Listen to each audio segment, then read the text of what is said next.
So, hey guys, welcome back to my channel. Today, we are gonna see a movie. What if Vigilante Izuku secretly loved Jiro? But before we start, hit that subscribe button and join the crew. Now, let's start the story. He was running at a slow pace to the park. A nice morning jog. She was sitting, cross-legged, on a bench, in front of a quiet pond. She turned a few chords on her guitar. He turned a corner and into the park. He huffed a few breaths, trying to keep his breathing even. She tried to match the strings pitched to her voice. She was naturally always in tune. He began to slow down, hearing a soothing voice. He went to a complete walk, looking for the alluring sound coming down the path. He paused a few yards away from the pond. His eyes wide. The sight in front of him was just as endearing as her voice. Jiro was sitting on a bench, under a cherry blossom tree. A few petals had landed on the water. A bird was perched on a branch above Jiro taking care of her little chicks. A few ducks had waddled over to her. Her eyes were closed and her hand was tuning the guitar. Nature was enjoying the song as he was. He was entranced by the sight of serenity and sound of life. He never knew the snarky, mellow, aloof teen could be beautiful. Betting the note to hit just right, she sighed content, opening her eyes. Midoriya. The girl uncrossed her legs and scooted to the corner of the bench, her knees to her chest, hiding behind her guitar. She's shy. Until he realized he invaded a personal moment of hers. His cheeks heated up. No. I wasn't trying to, you see, I was just going out for a jog when I happened to stumble upon. He waved his hands trying to explain and hide his blush. Jiro's head peeked around the guitar as he explained. Her bashful blush of embarrassment slowly faded back to her usual cool demeanor, then into a full-blown teasing grin. He was kind of adorable when he was nervous. She was about to tell him to chill out and it was no big deal. Sorry, I didn't mean to bother you, Jiro. I just wanted to admire the beautiful scenery you created. She glanced around. Nothing around her looked special.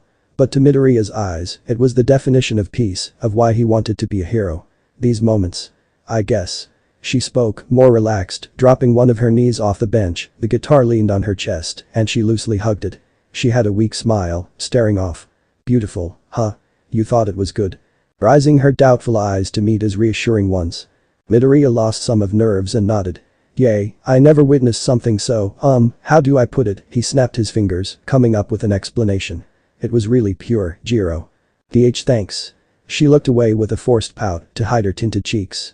Her earphone jacks twiddled against each other as if they were her fingers. Wanna stay and hear more? I don't want to impose if it's. She giggled, getting more comfortable on the bench. Chill, Midoriya, it's not a big deal, you just shocked me earlier. Even though it kind of was a big deal. She never really played for someone. It was more of a hobby. She only came out today cause it was a peaceful morning, believing nobody would be out during the rising sun. He cleared his throat and nodded. Thanks. Taking a seat. Awkward pause. This is the first time we actually had a conversation. Maybe I should break the ice. He opened his mouth. She beat him to it. Sorry if it's no good, you're the first person I ever played for. Oh. He balled his fist over his shorts. That was a lot of pressure, on both of them. Give it your best. I'm rooting for you. Midoriya.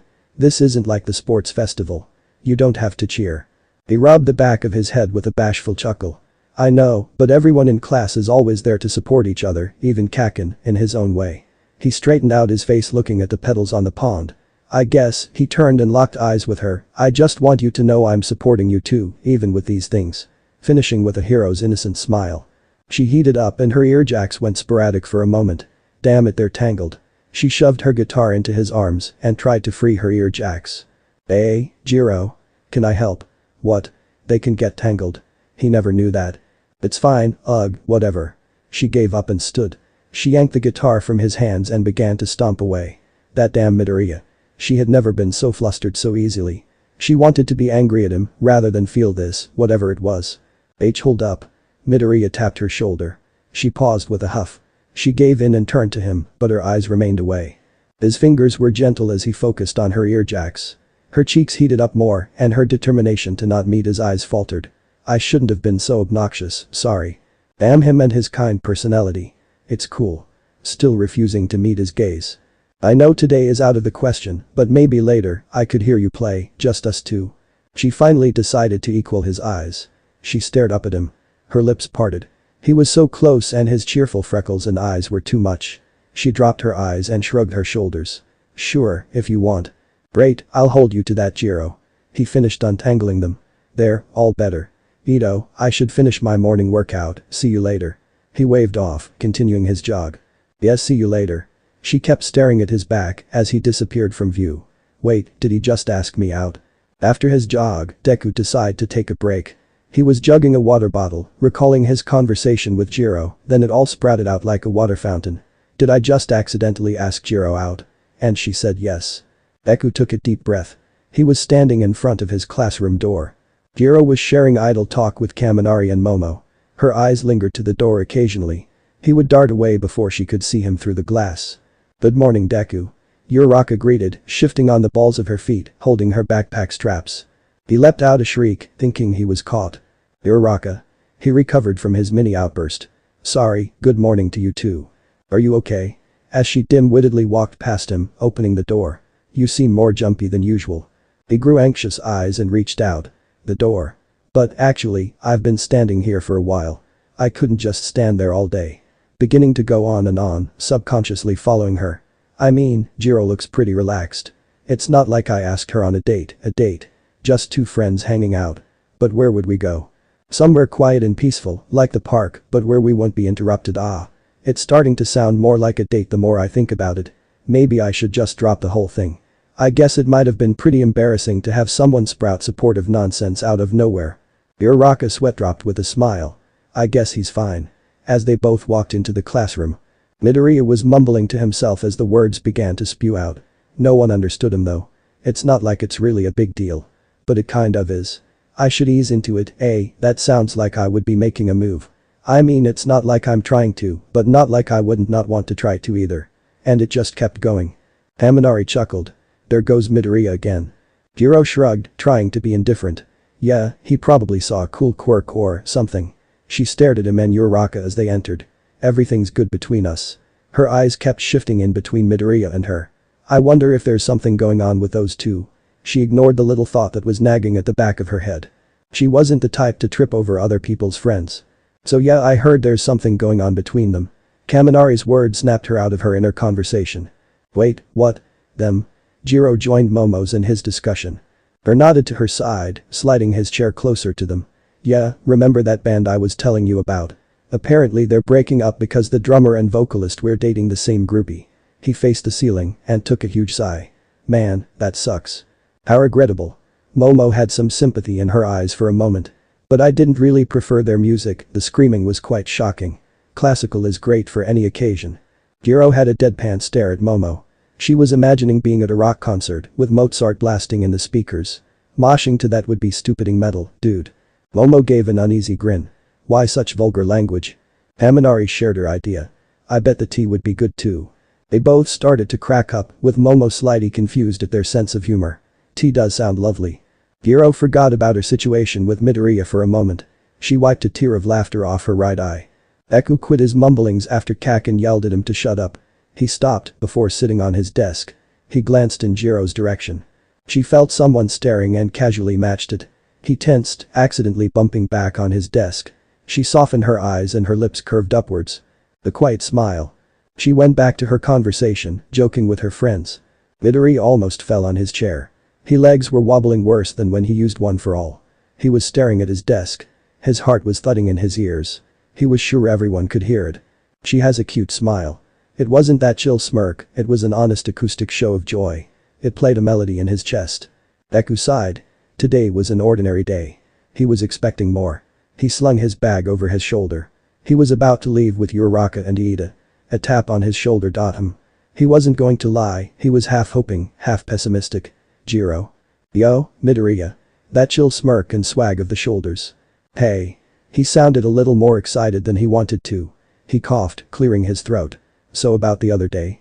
Yeah, but it's not like I came here to talk about that. She rubbed the back of her hair, sheepishly. Okay, maybe she did.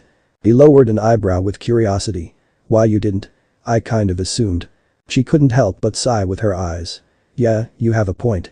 Look, I guess I just wanted to say hi to you and that I appreciate what you said about support. I shouldn't have flipped out on you so hard. She forced herself to apologize. She had felt bad since she did that, but she wasn't used to saying sorry and couldn't help but to have a bashful, blushing pout. Music is only a hobby of mine, I didn't really expect it, okay. So yeah, sorry. Midoriya gasped before it turned into a friendly smile. Don't worry Jiro, you didn't need to apologize. Like I said, I'll always be supportive of you. His dense voice had no idea how intimate it actually sounded. So how about some time this week? He was about to offer to hang out until Uraraka called out to him from the door. Oh, sorry Jiro, I should go, the three of us always walk home together. She tried not to inwardly cringe. Finish the earlier sentence at least. She gave up. Yeah, no problem, I was gonna meet Kaminari and Momo at a record store, anyways. She tried not to reveal her disappointment. Jiro? Yeah, Midoriya. She rose her slightly dejected eyes at him. Never mind. He rushed out, losing his nerve. He turned away before she could see his red cheek. See you tomorrow. He walked at a brisk pace to his two friends. Jiro waved and replied with a similar phrase, but it was hesitant. Yeah, see you later. She kept her eyes on his stumbled walk away until he left. What's up with him? Her eyes landed on his desk, catching on object. Wait, isn't this that notebook he's always jotting on? I should go give it to him, looks important. Then that gave her a thought. Analyzing quirks was kind of his hobby. She should support that. She smirked and decided to head after him. I wonder what he wrote about me. Natural curiosity. Hey Jiro, what you got there? Mina popped up behind her. Turning her head caused her earphone jacks to flow with emotion. Oh Mina, just Midoriya's notebook. Oh, I've always wondered what's in there. Let's check it out. She tried to pry the book from Jiro's hands. Hey. She didn't put up much of a fight. She was also curious, and if someone else happened to open it, then she wouldn't be as guilty, right? Whatever. She mumbled as Mina flipped through the pages. Mina was giggling. I didn't think you would say that about your quirk. That piqued her interest. Ugh, give me that. Snatching it back. She scanned the page. What? But this is Mineta. Loathing out that perv's name. Gotcha. I knew you wanted to know. Now let's see what he really said about you. Urging her to flip the pages. Geez, you're stubborn. Caving in. Yup. Midoriya, Iida and Uraraka were all walking across a bridge over one of the busy streets of the metropolis. They were going about their usual quirky conversations. It was faint but reached their ears. Midoriya. She was running, trying to catch up to him. Is that Jiro? He turned his body back, shuffling on his red boots. You guys go on ahead. Iida and Uraraka shared a puzzled look but listened to him. Deku tried to ignore the snickering whispered lips the two were already sharing. He began to walk back towards the bridge. She slowed down to a jog. They met in the middle. She dropped her hands on her knees, panting. The bustling cars were drowned out by the quiet wind. It played around them with a somber beat. This is like the scenes in the movies. Midoriya gulped with tinted cheeks. I hope I'm ready. She caught her breath and straightened up her body. She opened her mouth ready to express her feelings. You asshole. She roughly thrusted his book straight at his chest. Blink, blink. Chapter 2. Tangled headphones. Midoriya was completely caught off guard. My notebook. Looking down at it, pressed against his chest. Jiro seemed pissed, a vein on her forehead was throbbing, and she had heated cheeks, even the triangles were a different shade. She gave a final shove, and Deku stumbled back. He fumbled, but caught his book before it hit the ground. What are you? Some kind of pervert with a quirk fetish? She barked, her earphone jacks threatened to sick him like snakes. Midoriya's eyes almost bulged out from her words. He was hugging his notebook. Pervert. Nani? What are you talking about? We read through it, that book is an invasion of everyone's privacy. I read the part where you said if Mina gets stressed, her acid starts to burn through her clothes. But that was just an observation. He was gonna mention how it could be used to get out of restraints if she was in trouble. Or how Mineta could use his quirk to stick people together. That's sick, dude. You were probably thinking of Uraraka and Momo. What? No, that's purely tacty. Urtsuyu and her townge. Deku was growing a sweat drop. Who's the real pervert? He cleared his throat. All of those were only observations. His cheeks were growing red at the idea of quirks being used in lewd ways, especially Froppy's townge. I never thought of quirks like that. Aren't they usually meant for being a hero? Nani? You can use them for naughty purposes, one for all definitely not. Jiro had a moment of guilt. He's too pure. Then she did a recap of everything she read. It was innocent enough, maybe she blew it out of proportion. The first thing she read was what he wrote about her, it flustered her thought pattern. And I invaded his privacy, stupid. Oi, am I the pervert? Hey, look, I'm sorry. I got caught up with Mina and overreacted when I saw what you wrote about me. She was twiddling one of her earphone jacks around her finger, like a lock of hair. Why am I so rude to him? Midoriya observed her quick change in mood. She was just embarrassed and used my notebook as a way to blow off some frustration. He was going to smile at the thought, but wait, that means she read that. Midoriya was starting to panic, taking a confused step forward and back, clutching his notebook shut, not wanting to spill what already was. Jiro, you read, it was only for me.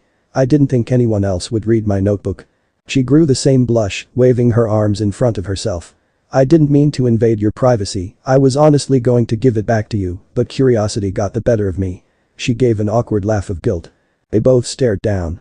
The cars beneath them echoed their anxiety. One was embarrassed of what he wrote, the other embarrassed of what she read. Midoriya took a deep breath. No, sorry. You're right, my notebook is an invasion of everyone's privacy. I should have asked you guys if it was okay to analyze your quirks. I should have been aware of how self-conscious some of you were about it. I barely found mine, and I get it, it's a part of your body. When people start talking about mine, I get nervous. He was rambling again. Jiro began to laugh. Gosh Midoriya, you're so sensitive and dense at the same time. Is that a compliment? Her grin turned into a gentle smile. Yeah, I think it is. She hesitated with a heartbeat skip, might as well ask. So, did you mean it? What you wrote? Gulp. Yeah. Her knees were weak to the vocal honesty. She didn't need to reply. Her smile was the perfect response for Midoriya. Hey, wanna walk home together? Sure. She skimmed over a pebble with her heel, it hit the right note as the sun set. And they began to walk side by side. Page. Jiro. Her quirk is versatile in all aspects. She can extend her earphones for attacks and defense. She can plug them into just about anything, so she would be perfect for reconnaissance and stealth missions. Deku was in the middle of his morning walk to school. He glanced left and right at an intersection before the light turned green. He subconsciously clutched the straps of his backpack. Gulp. He always grew an intoxicating mix of anxiety and comfort before being with her. Yo, Midoriya. She waved from across the street, waiting for him. Her voice, a gentle lullaby that reached his ears, past a busy city. Hey, Jiro. He waved back, his voice eager and friendly. The light turned green, and he walked with a cheerful, nervous bounce. He enjoyed her company, but was worried of acting like a complete idiot in front of her. He didn't want to be the bad lyrical quality for a possibly beautiful duet. They had started walking to and from school together ever since that day. A repeated song between them that they wanted to keep enjoying. They haven't talked about the date, it's not like they haven't tried, but one would either get self-conscious or awkward and just drop the subject. They were worried about what the other one thought. Jiro, I found a good music compilation of All Might and that song you told me you like. Wanna watch it together? Midoriya scrolled through his phone after she nodded her head. He found the video and tapped on it. Just jack in and I'll hit play. He switched his phone sideways and it went widescreen. But how will you hear it? She rose an eyebrow. It's not like I can plug my other earphone into your ear or something. Midoriya gave an awkward laugh. That sounds like it would be a great torture tactic though. He smiled at her, ignoring his twisted thoughts of how she could use her quirk. Don't worry, I got Bluetooth headphones so we could listen together. Pulling them out of his pockets. Seriously? You did that? She gasped with a rosy hue on her cheeks. He did something so simple, thinking of me. Gosh damn it Midoriya. Iida gave a worried glance at Uraraka. Is something the matter? She had been looking down with a hint of frustration. She perked up to his voice. No. She laughed off. It's just, Deku has been hanging out with Jiro a lot lately, don't you think? Ruffling the back of her hair. He grew wide eyes of realization. Uraraka, is there a possibility that he kept his sentence to himself? It wasn't his place to ask her of her feelings towards Izuku. He corrected himself and his glasses. Yes, it is true, we should make plans to spend time together this weekend. He proclaimed to make her feel better. And she did. She lit up at his idea. Yeah. We totally should. I'll ask Deku when we see him at school. Iida was proud to have cheered a friend up. His glasses glared a shine at his secret plan. At the last minute, I will come up with an excuse so only those two will hang out, giving a chance for Uraraka and Midoriya to deepen their bond. Jiro sure has been hanging out with Midoriya a lot. Kaminari let out exasperated. I should ask her out before I lose my chance. Why are you telling me, Sparkplug? Bakugo yelled at the kid who was leaning back on his desk. Jill, I was directing my words to Kirishima. But we are friends, right Bakugo, and you're also friends with Midoriya, so for relevancy. The three of them were sitting in class, it was still early, so not many seats were filled. Like hell I'm friends with that pathetic Deku. But didn't deny his friendship with Kaminari. Kirishima chuckled at Bakugo's response. His arms were crossed over his chair as he sat on it reverse style. He turned to Kaminari. Dude, you need to find out if she likes you back. What? But I never said I liked her. It's written all over your face, burned out lightbulb. Bakugo grumbled. Kaminari sighed, defeated. Damn, if you were able to figure it out, it must be obvious. Oi, are you insulting my intelligence?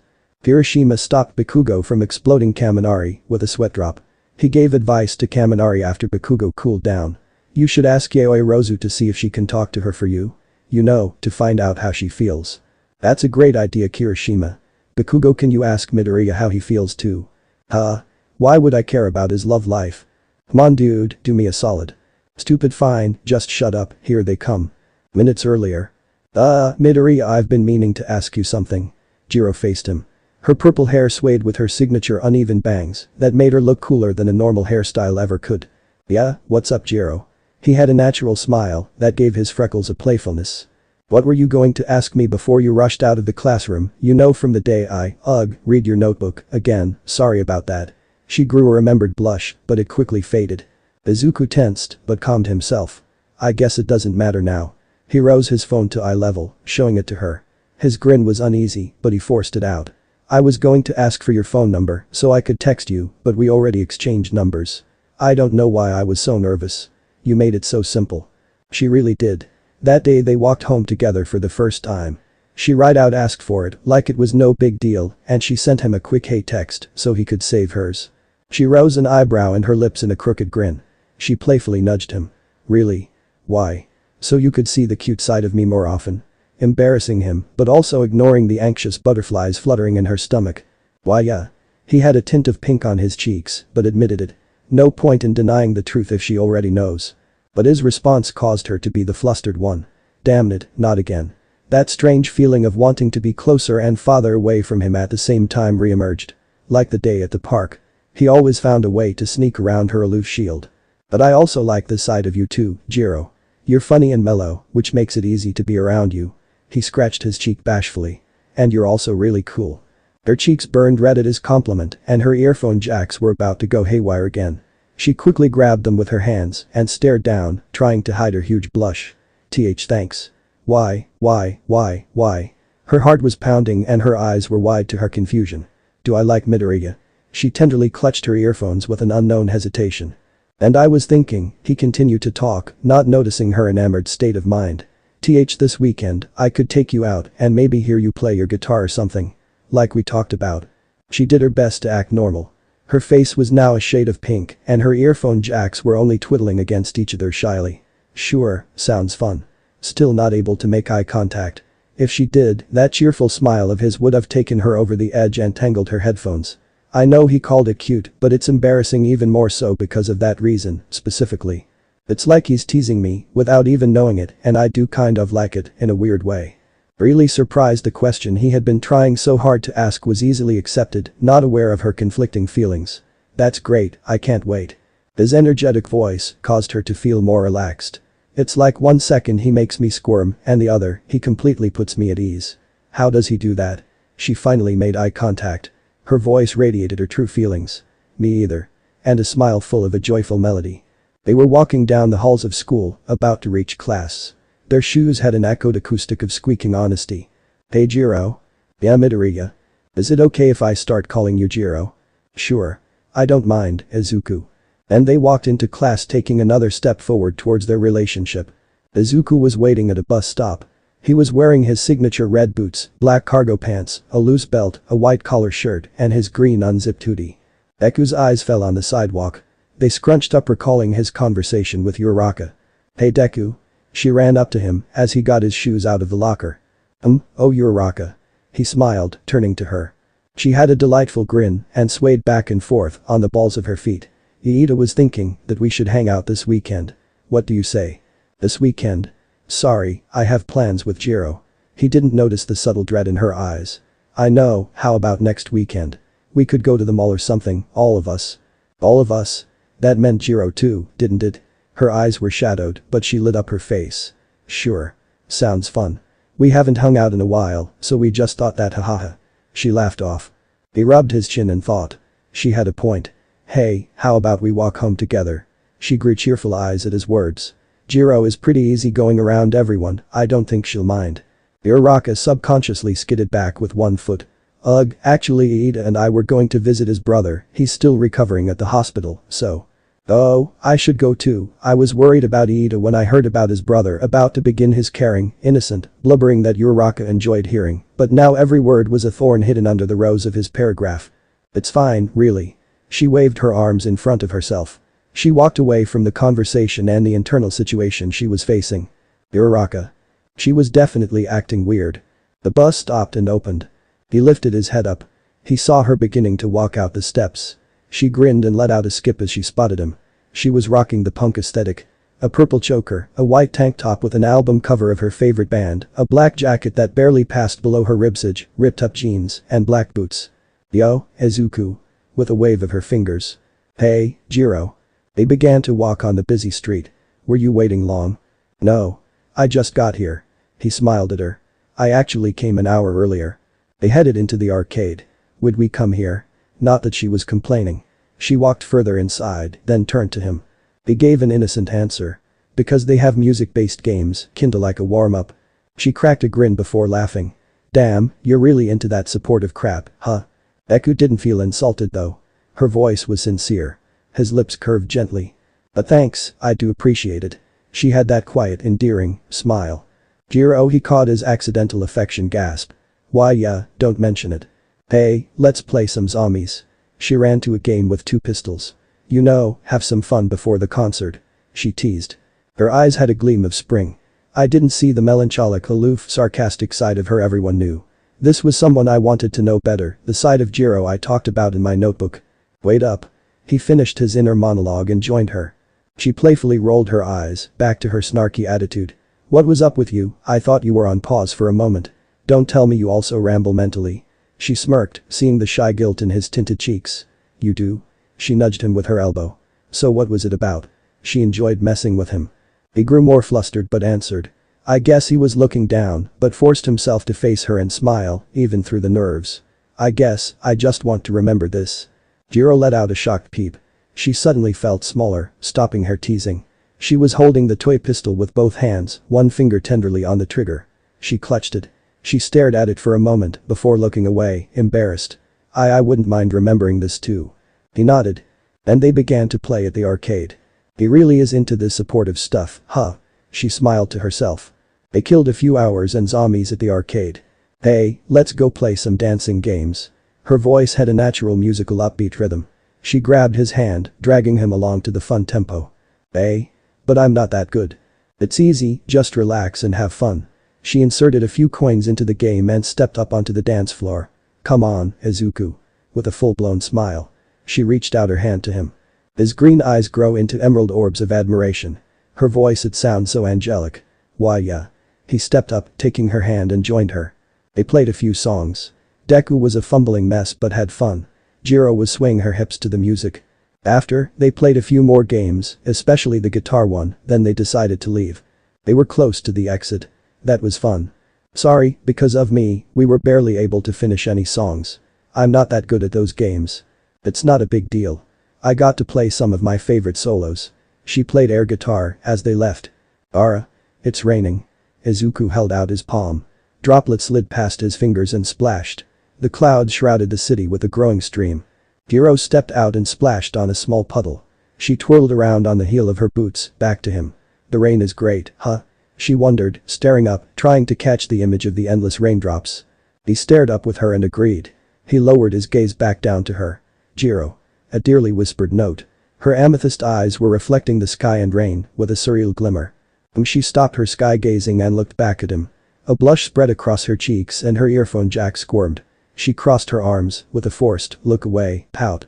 Why don't you take a picture, it'll last longer. Her stomach was beating drums and pounding it from her heart. She kind of did wish they had a picture though, today was fun. No, sorry. He dropped his head. I got lost in your eyes. She rubbed one arm, then uncrossed them. You're such a softie. She walked towards him with a grin. Don't apologize for everything. She pulled out her phone. Nani? Jiro. She locked her arm around his neck, bringing him down in a headlock. Say cheese. She lifted her phone at the both of them. And click. A photo in the rain. Both of them with cheerful grins. Midoriya and Jiro ran to try and escape the heavy rain. They laughed, stepping on the bus. The bus driver grumbled at the squeaky shoes and wet stomps. They sighed, sitting down. The heater was on and they enjoyed the warmth before their stop. They reluctantly got off, close to Jiro's home. They walked at a brisk pace. "I can let you borrow an umbrella," she yelled over the rain. "Thank you," he replied just as loud. She opened the front gate of her home and led them to the front door. She unlocked it and they entered. "Make yourself at home." She took off her shoes and jacket. Izuku copied her, placing his shoes next to hers. "Wanna chill until the rain dies down?" she mumbled, walking into the living room. "Sure, but what about your parents?" Them. They usually go on tour together. Won't be back for a few days." She began to walk up the stairs. "I got, my guitar in my room." Oh, right, he remembered the real reason they were supposed to hang out. They lost track at the arcade. I mean, it was a date, I think. He followed her up to her room. Awesome. He was bewildered by the number of instruments in the room. A drum set in the corner. A few electric and bass guitars on the wall. "Even the tambourine is here, you actually play all these?" he cheerfully asked. "Yeah, the basics."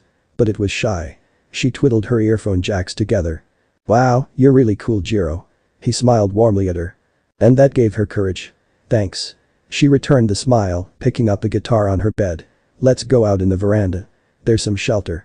We should enjoy the rain some more, right, Izuku?" Deku followed her, closing the sliding door behind him. The rush of the cool weather surrounded them. The wind swept a few strands of her hair around. "The city looks amazing," he mused, leaning on the railing. "It does, doesn't it?" She was leaning on the corner, sharing his rainy skyline view. She smirked to herself. She lifted her guitar. She took a deep breath. Now or never. The pebble-like sound of the raindrops resonated with the gentle acoustic chord strummed. Izuku perked up, his eyes peeled away from the city, to her. Her eyes were closed, she let herself unravel with the rainy melody. Her shoulders rose to each gentle strum and dropped, switching her fingers up. She hummed absently to her own tune. Hitting a different chord, her eyes opened slightly, tenderly focused on her passionately slow rhythm. He gulped. It was a simple song in few different chords, but the beauty in her unspoken lyrics were better played, besides the droplets in harmony, and I thought. "You're beautiful," unknowingly, speaking his thoughts, as she brought her song to a stop. As she shot her eyes to him, but her instant tantrum stopped. The glaze of his rain-shaded eyes tugged at her heart. Her lips curved up a little. "Geez, what are you talking about?" Midoriya heard the sincere vocal wondering of her words. He reaffirmed himself and walked up to her. She was leaning on the railing, looking away, gripping her guitar. Jiro," he tried to explain. She slightly faced him. "I really like you." He rushed out, eyes shut. She gasped with wide eyes, now facing him completely. He dared to open them. "Ara." Her eyes held a liquid shine, about to spill, her cheeks were pale to the rain, but held a cold blush, and her lips had a heart-played, quivered, smile. "You idiot." She croaked weakly, but earnestly. "Aren't heroes supposed to be confident when they confess?" His eyes grew, then softened. "Yeah." He attempted again. He placed his hands on her tense shoulders. Both just as nervous. Their eyes met and he re-spoke his words. "I like you, Jiro." He felt her shoulders given in. "I like you too, Izuku." Her face was flustered, but she forced herself to keep her composure. She closed her eyes and leaned slightly towards him. He almost flinched back. A kiss. His grip on her shoulders tightened slightly before he resolved himself. He tilted his head and closed his eyes. "When our lips met, I believed I was tasting the emotions behind the gentle notes of her song." Jiro laid her guitar to the side as she pressed her body on Izuku. Their clothes were damp and squished together. Her fingers clutched the fabric of his collar. His hand slid down her shoulders to her slim waist. He leaned on her back arched behind the railing. The faces were tempting the weather, and it graced them with gentle droplets on their skin as their lips embraced. Jiro panted as their lips broke apart. "Izuku." Her hot breath came out from the cold air. She pressed her forehead against his. Her fingers slid up his collar, one groomed his hair, droplets sprinkled off as her hand ran through. Her other hand played with the top button of his shirt, deciding whether or not to unbutton it. Midoriya couldn't believe this was happening. "Jiro," he breathlessly whispered. He couldn't finish. Their bodies were so intimate and the taste of her breath lingered among the smell of rain. He held back a groan. His hand subconsciously hugged her tighter. "Yeah?" she moaned, not caring for his response. He scrunched his eyebrows, not knowing how to ask, not knowing if he should. Jiro playfully rolled her eyes. She clutched the locks of his hair and lowered his face down to her lips. She pushed herself off the wall and forced Izuku to walk backward during their lip-locked affair. "It's your fault." She reached her goal, sliding open the door. She stepped inside, breaking the kiss only for a moment. She grabbed his collar and pulled him inside, crashing their lips together again. You and that adorable, caring, supportive nonsense made me fall for you, so own up to it. Deku nodded against the rosy warm lips that contradicted her cold skin. He took a few steps forward, making her go back. Her leg touched the edge of her bed. She smirked, feeling his hesitation. She had a firm grip on his neck. She fell back, dragging him on the bed, on top of her. The cheerful squeak of the mattress springs resonated with her loving giggles. Izuku was on his elbows staring down at the joyful voice. Her laughter slowed to a caring smile. She noticed his captivated face. What's so funny? Natural happiness in her words. He shook his head. No, nothing. I'm just really happy. He grinned. He clasped one hand on her cheek and tenderly rubbed his thumb over her skin. I'm happy with you, Jiro. He lingered his lips down. Me too.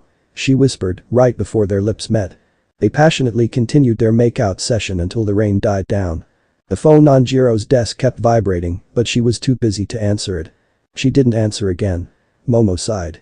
She lowered her studying glasses and stared out the window. I hope she's fine, in this rain. She said she was going out. She glanced at her phone lock screen. A picture of her and Jiro in front of the school. She's probably fine. She ignored her premonitions and went back to studying. Kaminari asked such a ridiculous favor from me, but I'm Jiro's friend. A window was open. Yes, only Jiro's friend. A droplet landed on the lock screen. Momo had decided to walk to school today. She didn't want her personal driver to take her for some reason. Some fresh air is exactly what I need. She placed her hands over her chest and nodded with a bounce. She perked up. Down the street from her was Jiro. She jogged to catch up to her friend. Oh hey Momo. Jiro sounded more upbeat than usual. I'm glad I ran into you, I don't usually walk, so it's great to meet a friend along the way, nah. Her innocent voice was so pure. Yeah, it totally is, Jiro replied with a voice just as pure and her face in blank bliss. Momo must be protected. Momo fidgeted slightly but eased into the question. So, you went somewhere this weekend, right? I know you said it wasn't a big deal, but I hope the rain didn't damper your plans. Jiro's cheeks tinted slightly. It actually was a bigger deal than I thought. Momo pretended not to notice the smile Jiro was trying to hide. I see. With a straight face. She gulped but decided to ask Kaminari's question. I have been wondering for a while now Jiro, about she glanced left and right, Jiro? She spotted her taking a wrong turn. She hurriedly walked to her. Mind if I ask why you took this turn? School is farther this way, right? Jiro nodded. Yeah, but I usually meet Izuku at a crosswalk at the end of the street and we usually take his route from there. She nonchalantly told her but then realized what she just said. She waved her arms in front of Momo. But please don't tell him. Momo tilted her head. Nani? Why would it be a problem? Jiro sighed and ruffled her hair with cringy eyes. Because, I mean, if he finds out I go out of my way to meet him, even though it takes longer to get to school that way, then he'll probably just go out of his way and wake up earlier to meet somewhere more convenient for me, not him. But she was forcing herself not to smile. That damn Izuku would do something so minuscule thinking of others. Momo gasped. I never knew you understood Midoriya so well. I guess that's to be expected since you both have been spending so much time together. She accidentally bit her lower lip. So, you don't want to tell him because it will shorten your walks to school. Meaning less time with Midoriya, isn't that right? Momo didn't know if she wanted to hear the answer. But for Kaminari's sake, I will find out. Huh? Yeah sure, I guess that's part of it. Jiro was staring down intently. But someone like Izuku is always pushing himself. I doubt he is always getting the proper sleep because of his work ethic. I don't mind meeting him here so he could get the rest he needs. Even if it's just a little bit, if I can lighten his load then I will without missing a beat.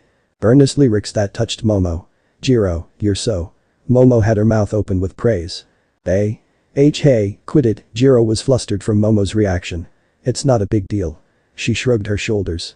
Momo shook her head. I understand. I won't tell Midoriya, no. I won't tell a soul. My lips are sealed. Jiro had deadpan eyes of appreciation. Seriously, I must protect innocent Momo. Momo was so lost in her promise, she forgot an important factor. Jiro must be infatuated with Midoriya. I'm sorry Kaminari. Jiro. His voice cheered as he jogged across the street. He was waving at her. Momo noticed Jiro excitedly wave back. Momo had wide eyes. The shine they both emitted only happened for happy couples. No, not just infatuation, could it be that they? No, it's too soon for anything like that between them, right? Momo stared with parted lips. Unmoving. Hey to you too, Yaoi Rozu. Midoriya had a cheerful grin. You gonna walk with us today? He then handed an umbrella to Jiro. Here, Jiro. Thanks for letting me use it. Momo continued to stare at them. Her eyes kept shifting between the exchange. Hey, you could have given it to me later. Jiro shoved it back into his arms. I don't need it. Jiro didn't want Momo to get the wrong idea. Technically she would be right, but it's too soon to reveal our relationship to people. Deku, oh dense Deku, didn't understand. But mom says it's rude not to return things when you're done using them, besides, if it rains again, we could just share it. With a heroic smile. I lost to his reasoning. Jiro didn't know how to react. Izuku was being his usual caring self that made her squirm, and in front of others, it just made it worse. Why yeah you're right. Jiro's earphones were forming a double helix. I just hope Momo doesn't notice. Momo had an innocent odd blush. A squirmish Jiro. I have to take a picture. She was creating a camera. Shit. She did. Jiro rushed away from the scene with a brisk pace. Thanks a lot, Izuku. Eh? Jiro? He was dumbfounded but quickly chased after his gulp, my girlfriend. Hey wait up. Momo followed after them, trying to snap a picture of a flustered Jiro. Jiro eventually slowed down. Midoriya was to her left and Momo to her right. Sorry. Izuku sincerely apologized. I had no idea you were scared of umbrellas. Jiro tried to be angry but cracked up. What? Izuku, I'm not scared of, you know what, whatever man. You're such a smart dumbus. She had one arm on his shoulder and the other clutching her gut, laughing her ass off. Izuku rubbed his hair with a bashful smile and pink cheeks. He knew this was her special way of showing affection. By the way, your Raka, Ida, and I are going to the mall this weekend. I was wondering if you wanted to go, bring everyone. You too Rozu and Kaminari. Sure sounds fun. We haven't hung out in a while, huh Momo? My bad. She apologized and invited one of her closest friends. Yes, it will be lovely. We can even take my limo. She wanted to be the best to all of her friends, and a day at the mall with a limo ride sounded fun. Midoriya and Jiro had the same smile of blank bliss. Protect Momo. Rozu is so kind and must be protected. Nani, is something wrong? Momo was adorably confused by their faces. Nothing at all. They said in unison, still with those stupid smiles. Okay. She answered back with a sweat drop. But I have something to ask. Sure, anything. They replied. Are you two dating? That wiped the smiles off their faces. Rozu. Why would you assume that?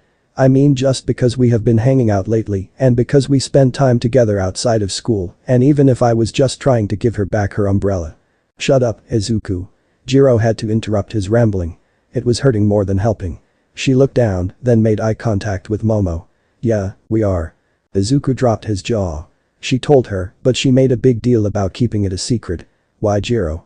It was an intense silence for Jiro and Momo. Jiro bit her lip in anticipation. Momo ignored her thoughts and only asked one question. Are you happy? Midoriya felt uncomfortable. Although the subject was about him, it obviously wasn't a conversation for him to join. Jiro and Rozu have been friends since the USJ event, of course, it's natural for her to worry about Jiro. For some reason that hurt Midoriya. What if I'm not good enough for Jiro? Yeah. A sincere chord. Momo sighed content. Then I'm happy for you. Jiro let out a breath she didn't realize she was holding. Thank God, I was worried for a moment, but can I ask for a favor Momo? Sure, what is it? Can you not tell anyone about us? Yes, but why? Midoriya was wondering that too. Jiro could feel Izuku's curiosity. She turned to him and then back at Momo. Look, it's just, I'm uncomfortable with people knowing my business. Izuku, this is our relationship, right? We don't need others involved with it. Is that okay with you? So that's it. She just values her privacy. Deku sighed a smile at her adorable worry. And she is asking for my stand on the matter. It's not a problem at all, Jiro. We can take it as slow as you need. Jiro blushed profoundly. Izuku, you dummy. Her hand was timidly cuffing the wrist of his sleeve. It slid down to his hand and their fingers interlocked. Momo gushed out. Of course I won't tell. I'm just so happy for you both. She locked her thoughts away and tackled them both into a hug. Before they entered the classroom Momo held Izuku back. What is Rozu? I need you to promise me something, Midoriya. Izuku flinched back slightly. I've never seen her eyes so dedicated and focused. Sure, what is it? Promise me, you won't hurt her. Almost begging. Izuku gasped with wide eyes. Her words are simple, but her voice sounds so complex he nodded with hard eyes. I promise. So? What did she say? Kaminari bugged Momo. Kirishima sighed at the electric kid's enthusiasm. I got a bad feeling man. Hey, don't jinx it. Kaminari whined. Ito, she didn't give me a direct answer, but we're all invited to the mall this weekend. Jiro will be there too. Momo tried to sound upbeat. I can't mention her relationship with Midoriya. Really? Kaminari sparked up. Dude, that's my chance. I'll definitely play my cards and ask her out. Kaminari was rocking out to his idea. Kirishima had an uneasy grin. Yeah, I guess I'll go too. Someone needs to be there when you get shot down. Oh come on man. Kaminari begged. Kirishima gave him a pat on the shoulder. Momo flinched with calculating eyes. Did Kirishima find out about Midoriya and Jiro? No, relax Momo. Kirishima is just a good judge of character. He must know Jiro only sees Kaminari as a friend. It will be fun. Momo was trying really hard to be upbeat and not reveal that she knew the truth. Hakken Deku's eyes bulged out. Midoriya was the last one they picked up from the limo. Momo was waiting outside for him and informed him of all who were inside. Are you sure we will all fit? Midoriya had an unsure expression. It was a handful of people. Momo nodded triumphantly. Of course we do. Once I enrolled into UA I made sure my personal limo had enough room for all my classmates. Sounding enthusiastically motherly. The personal limo Yaoi Rozu is amazing must. Protect. Izuku was falling under her rich girl spell again. He shook those thoughts away.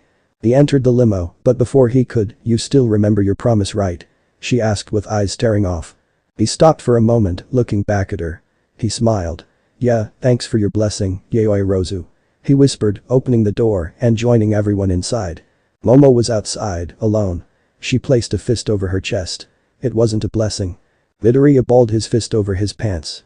In the limo, he was sitting in between Uraraka and Iida. Jiro was sitting in between Yaoi Rozu and Kaminari.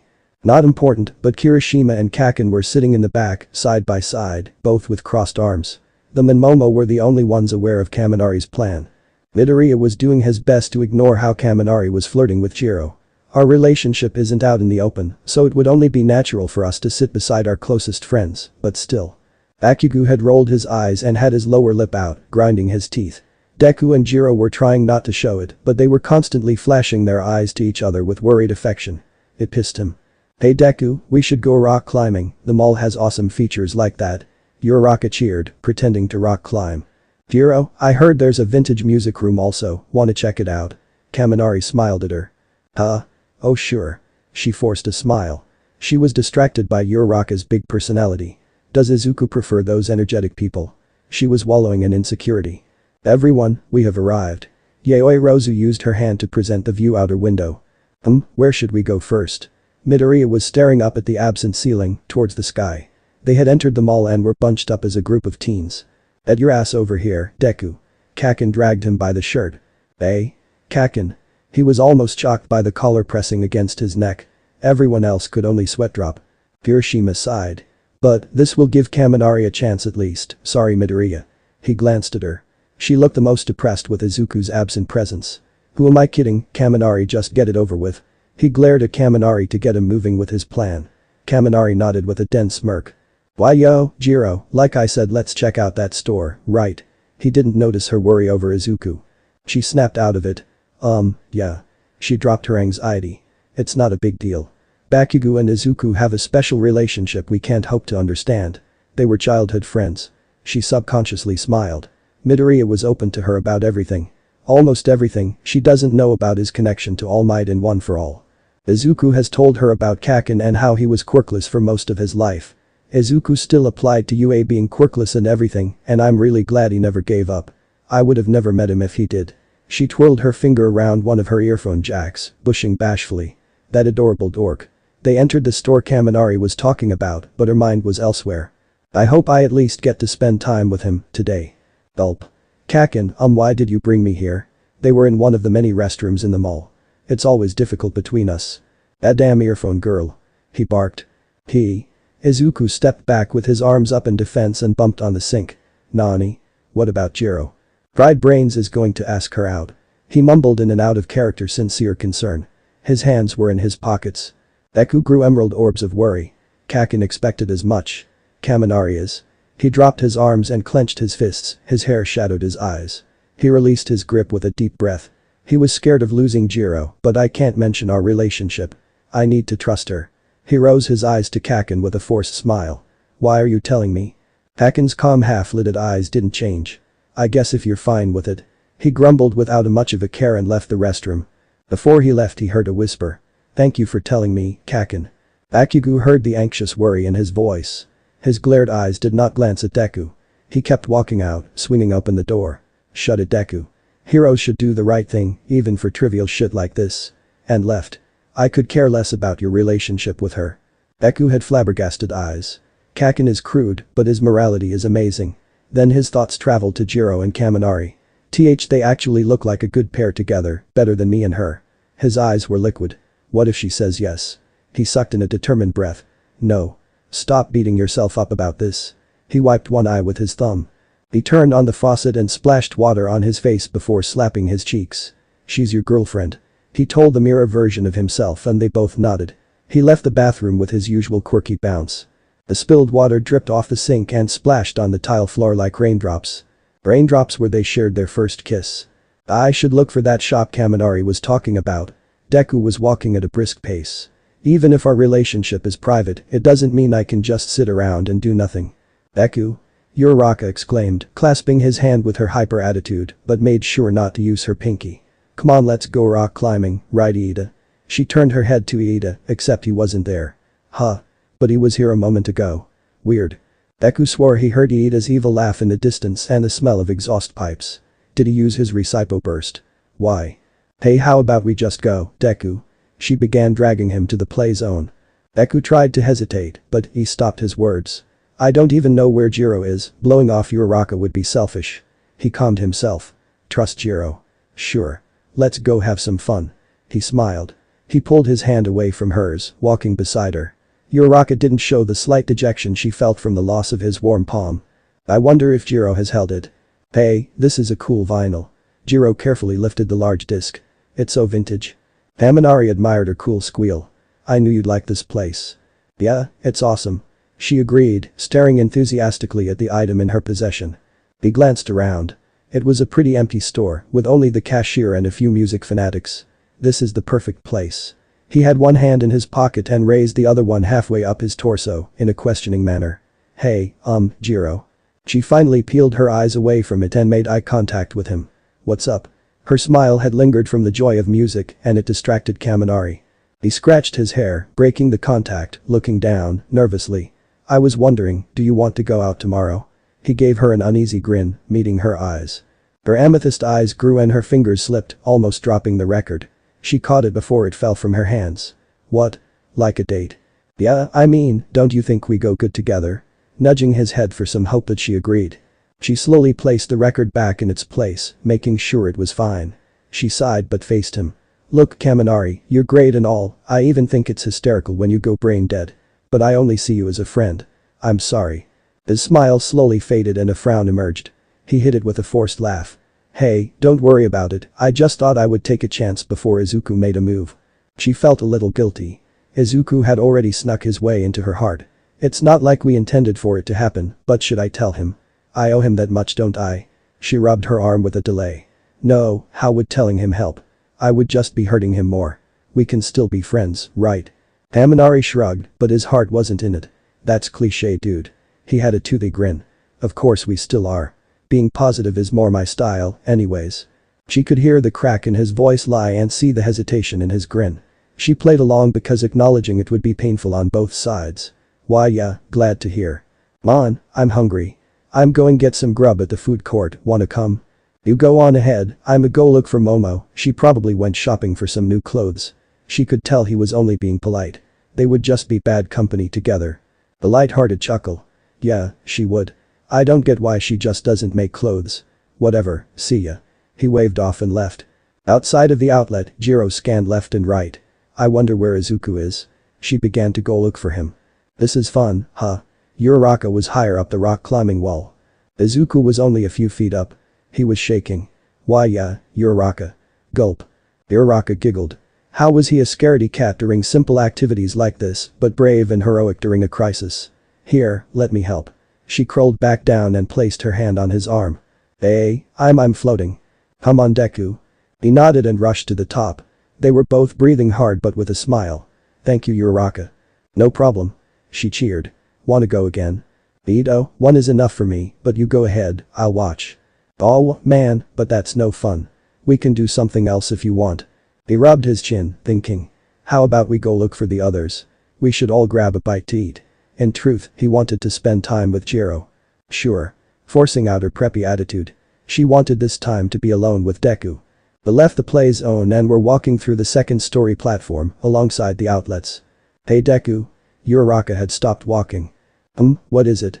He turned his head back to her, but then his body completely faced her, noticing her expression. Is something wrong? Her eyes were shadowed by her bangs, she had a determined aura. She clenched her fist shut for strength and released it. What do you think of me? Deku had a dense closed eye, smile plastered on his face. What do you mean? He ruffled his green hair. I think your quirk is amazing. You have a pretty noble reason to be a hero, even if you acted like it wasn't at first. He was rambling again, without giving a direct answer. You and Ida are my best friends, so. Uraraka bit her bottom lip. That's not what I meant. Deku stopped his words with a confused expression. Uraraka. I meant this. She took a step forward and grabbed his collar, pressing him against her. His red shoes squeaked with surprise, and she affectionately rose 1 foot back off the ground during their kiss. His eyes were wide at Uraraka's action. But then they shattered like glass, reflecting a broken trust in her voice. She whispered the saddest melody ever told. Izuku. Can I take your hand if you promise not to let go? Izuku stumbled back, pushing Uraraka off. Jiro. It's not, I can explain. He switched his shoe work forward and scurried to her. She didn't let her legs shake. She didn't bite her lower lip. Her eyes weren't quivering. She wasn't heartbroken. She turned around on the heel of her leather strap boots. Stupid off. She kept her voice even. She didn't let him see any of that. None of it as she walked away. Jiro, wait. He reached out his hand, chasing after her. Please. Deku. Uraraka felt a constricted beat in her chest. What did I do? Izuku politely trudged through the hordes of people, trying to keep up with her. Jiro. He was shoved to the side by a rambunctious crowd of teens. They apologized, some rude, others polite. Leave me alone. She shouted over her shoulder. Izuku didn't listen and pushed on. Jiro flicked a salty liquid off her eye with her earphone jack. I'm not crying. I'm not. She picked up the pace of her steps and her heels clicked with a frustrated tempo. Izuku didn't see her quiet action, not knowing how much he hurt her. I need to talk to her. Jiro reached one of the escalators and walked down it, not caring for the people who were waiting for it to lower them. She weaved in between them with no problem. She headed straight for the exit and left. Izuku was forced to wait behind a mob of people blocking the path. He ran his hand through his hair impatiently. Once he got off the escalator, he booked it for the exit. Where'd she go? He was outside, standing in the middle of the bustling city. The streetlights and cars obscured his view. He couldn't spot her. He decided to walk in the direction of her home. It's my best bet. Should I use full cowling? He shook his head. No, All Might gave me this power to become a hero. Using it selfishly for my personal problems would be the farthest thing from a hero. He trusted me with One for All. I can't use it for this, no matter how badly I need to explain the situation to Jiro. I can solve this on my own. I need to. He resolved himself and jogged forward. Hiroshima, Momo, and Kaminari were all talking about how he got shot down. Bakugo was chowing on his food, only grunting along to the conversation. So it's game over. Kaminari finished. Man, how do we recover from this? I mean, I still want to be friends with her, but now, I should have kept my mouth shut. Hiroshima disagreed. Nah man, you put your heart on the line. It was truly manly. Momo nodded along, confused about how she felt. Sad that Kaminari stuck out, but also relief. Yeah, I'm happy for Jiro and Midoriya. Really, she rose a teacup she created to her lips. Hey, guys. Uraraka had found them. They all glanced at her. She didn't have that energetic flow. She was disheartened, rubbing one of arms with her hand. What's wrong with you? Kirishima rose an eyebrow. Uraraka sighed. I kissed Deku, but. Shatter. All heads turned to Yaoi Rozu. Shards of a cup and spilled tea. Excuse me. I'll clean this up right away. Uraraka explained the story to them. The usually calm and collected Momo cut her palm, picking up the broken pieces of her conflicting emotions. Izuku didn't wait for the bus, he didn't know when it would arrive, and he was getting restless. He ran down the back streets of the neighborhood. He knew a few shortcuts from his morning jogs. That's right, that's how I got to know her. Without realizing it, he wound up at the park. Jiro does live close by, actually, that's her house. He saw a building peeking out from the other side of the park. That's why she was here so early that day. And in her pink pajamas, pants and a black tank top. Izuku held back a smile. He never thought pink would be a good color on her, but it matched her morning vibe. And her music was really beautiful. Sniffles. Izuku stopped his mental reply. His eyes were wide as he stared at the bench next to the pond. Jiro, his voice hesitated with hurt. She had her knees up to her chest, curled up against the armrest, her face buried in her hands. Crying out a somber sob. I did that to her. Izuku's throat was dry. His feet stumbled onward, carrying guilt with every step. She flinched. She wiped the left behind tears. Her puffy eyes narrowed with a glare. I said get lost. She scolded, then sniffled again. She sat up, straightening herself up on the bench. She kept her punk attitude on display. But how could he finish? Her cheeks had damp trails, her nose and eyes were rubbed red. She was forcing herself. Izuku almost gasped, seeing her bottom lip quiver. He bit his own to stop himself. Jiro, he could only stare down in shame. She kissed me. He admitted. Oh, that makes everything so much better. She threw her arms up along with her earphone jacks. I trusted you. Dropping her arms and shield. And you still can. I swear, it didn't mean anything. He took a step to her, clutching his hand over his chest. Even if didn't. Her breath choked and her voice cracked a sad pitch. How am I supposed to be okay with it? Deku felt a painful throb. Logically speaking, it's easy to forgive something that wasn't your fault, but emotionally is something else completely. Even when I knew I couldn't be a hero when I was quirkless, I never gave up because my feelings for it refused to. Did I rob Jiro of her feelings? If someone took that from me, I'm so sorry, Jiro. Can't we talk this out? He needed to apologize at the very least. Jiro didn't look like she was going to answer. Izuku took his best bet and sat beside her on the bench. After Bakugo dragged me away. I went looking for you. He was about to continue, but she interrupted during his pause. Then how the stupid do you end up tongue-tied with Uraraka? She glared at him, but her eyes were threatening to spill. He stuttered back. She bumped into me and wanted to hang out. How was I supposed to say no? She's one of my best friends, and I think you mean, friends with benefits. She scoffed. Jiro, please, I'm trying to explain. Placing his hand out in the space between them. And you want to know what I was doing? Rejecting Kaminari. It was tough, yeah, but why couldn't you do the same? Izuku felt a wave of ironic pain. And I was so insecure about losing her. His green eyes were a shade darker. I didn't know she was going to. For the love of God, Izuku. Enough with the excuses. She crossed her arms and faced away. You don't think I know what everyone else says? What? Jiro, I don't know what you're talking about. She heaved her chest with a fragile sigh, not believing him. They're always talking about how you guys are perfect for each other. Everyone wants you guys together, so just go do it already. Izuku's eyes grew along with every word of her sentence. But what about what we want? Don't we deserve to decide? He forced a smile. Look at me, please. She reluctantly did. Their eyes met and Izuku's lips lifted with some hope. She was internally fighting between reaching out to him or letting go. What I want. She whispered with hidden eyes. Yeah, Jiro. I promise nothing like that will ever happen again. She uncrossed her arms, dropping them beside his, on the bench. She sagged her shoulders. Raindrops on the bench. I think we should break up. Break up? Why, you can't be serious. Tell me you're joking, Jiro. Izuku, don't you think we rushed into this too fast? Maybe, but that doesn't change anything, does it? I want to be with you, only you. It's just scary, alright. I need time to think. Jiro.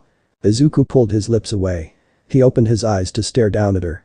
She was waiting for his lips to reclaim hers. They didn't. She peeked, slightly opening her eyelids. He was smiling.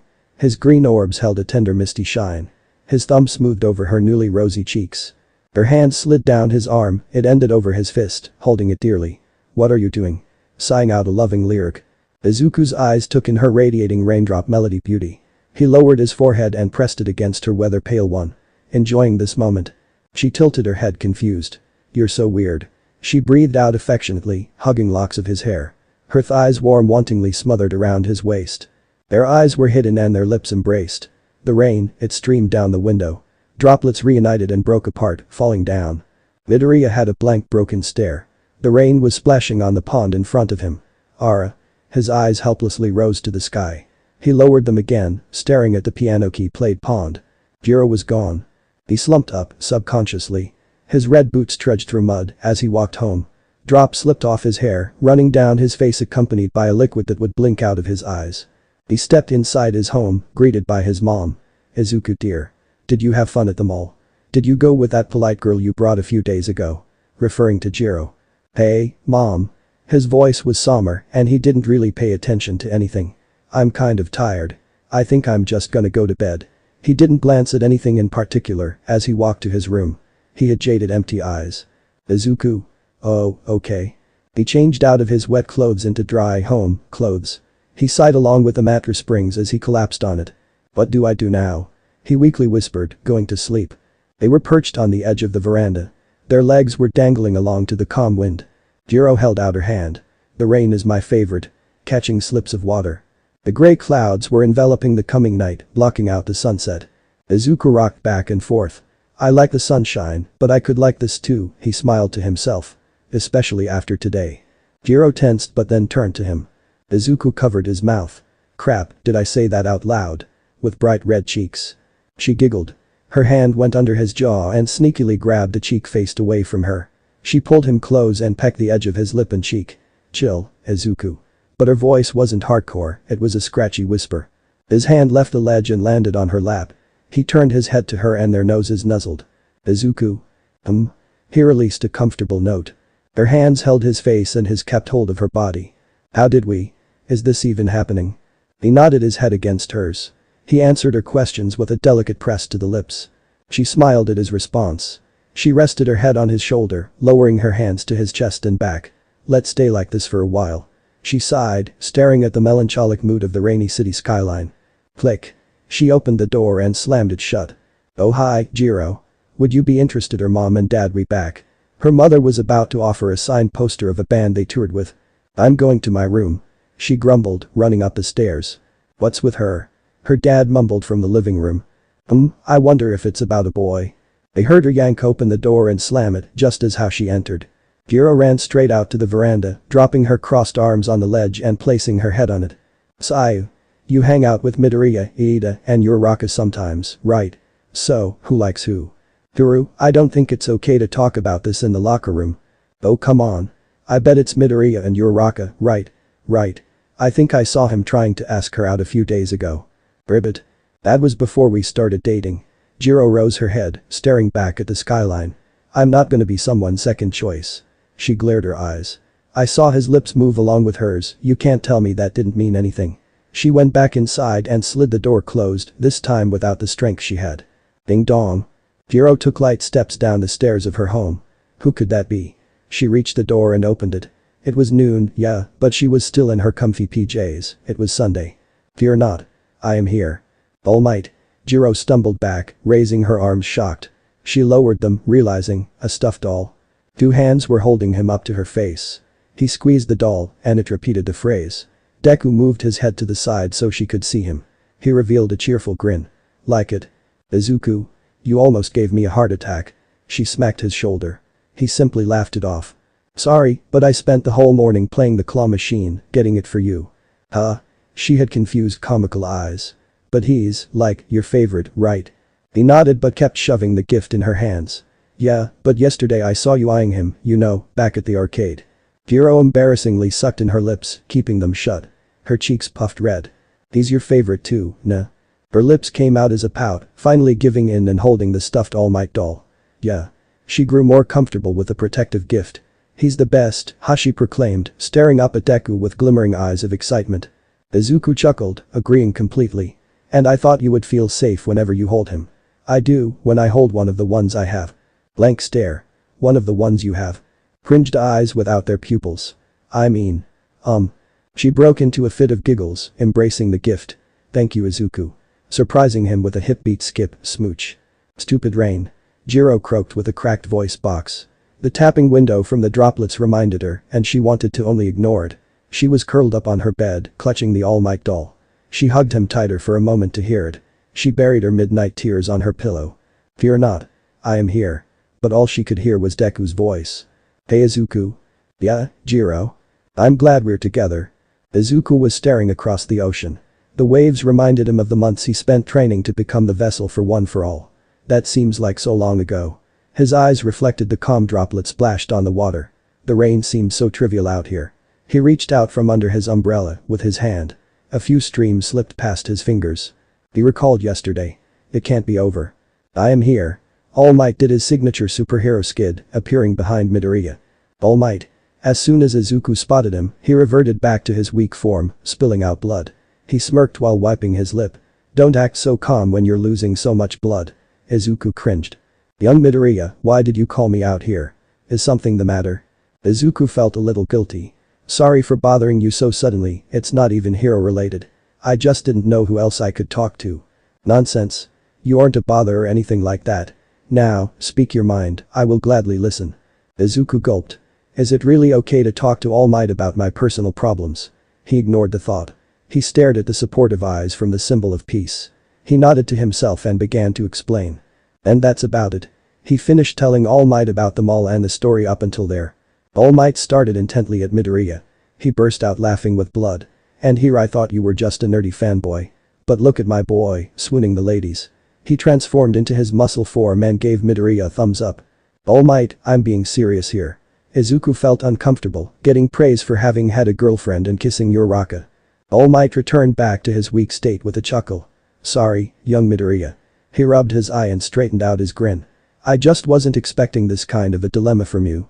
All Might's eyes held a focused shine. But young Midoriya, a bright flame will burn out the fastest. I don't think I follow. Izuku tilted his head in the umbrella. All Might noticed that it was an umbrella with a design of him. He ignored his fanboy side and focused on helping his successor. He coughed before continuing. From what I can gather, yours and Jiro's emotions conflicted all at once, inevitably snuffing out your romance before it had a chance to bloom. Jiro did mention something about jumping into it too fast, but that shouldn't matter, right? Izuku pleaded. He didn't want to admit that it was a mistake. Izuku my boy, you and Uraraka had time to develop your emotions. It kindled slowly and grew bigger with every interaction you shared until you ultimately walked away. It might have not been your intentions, but still that, unknowingly left Uraraka to keep the fire alive by herself. All Might, are you saying I messed up with both of them? Did I honestly make a mistake with Jiro?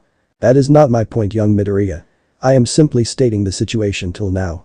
If it was a mistake or not is not up to me, it will be up for you to decide. All Might spread out his arms. Now, you must decide how you will act from here on out. Will you continue to blindly run forward or look to those around you and at yourself? Those around me? And myself. Izuku was staring up at him with his emerald eyes. Young Midoriya, did you ever consider how insecure anyone can get? Or the strain you put on your friends? Acting rashly and diving headfirst is how you ended up here in the first place. But it's not like I did any of that on purpose. It's just Jiro and me got along so well.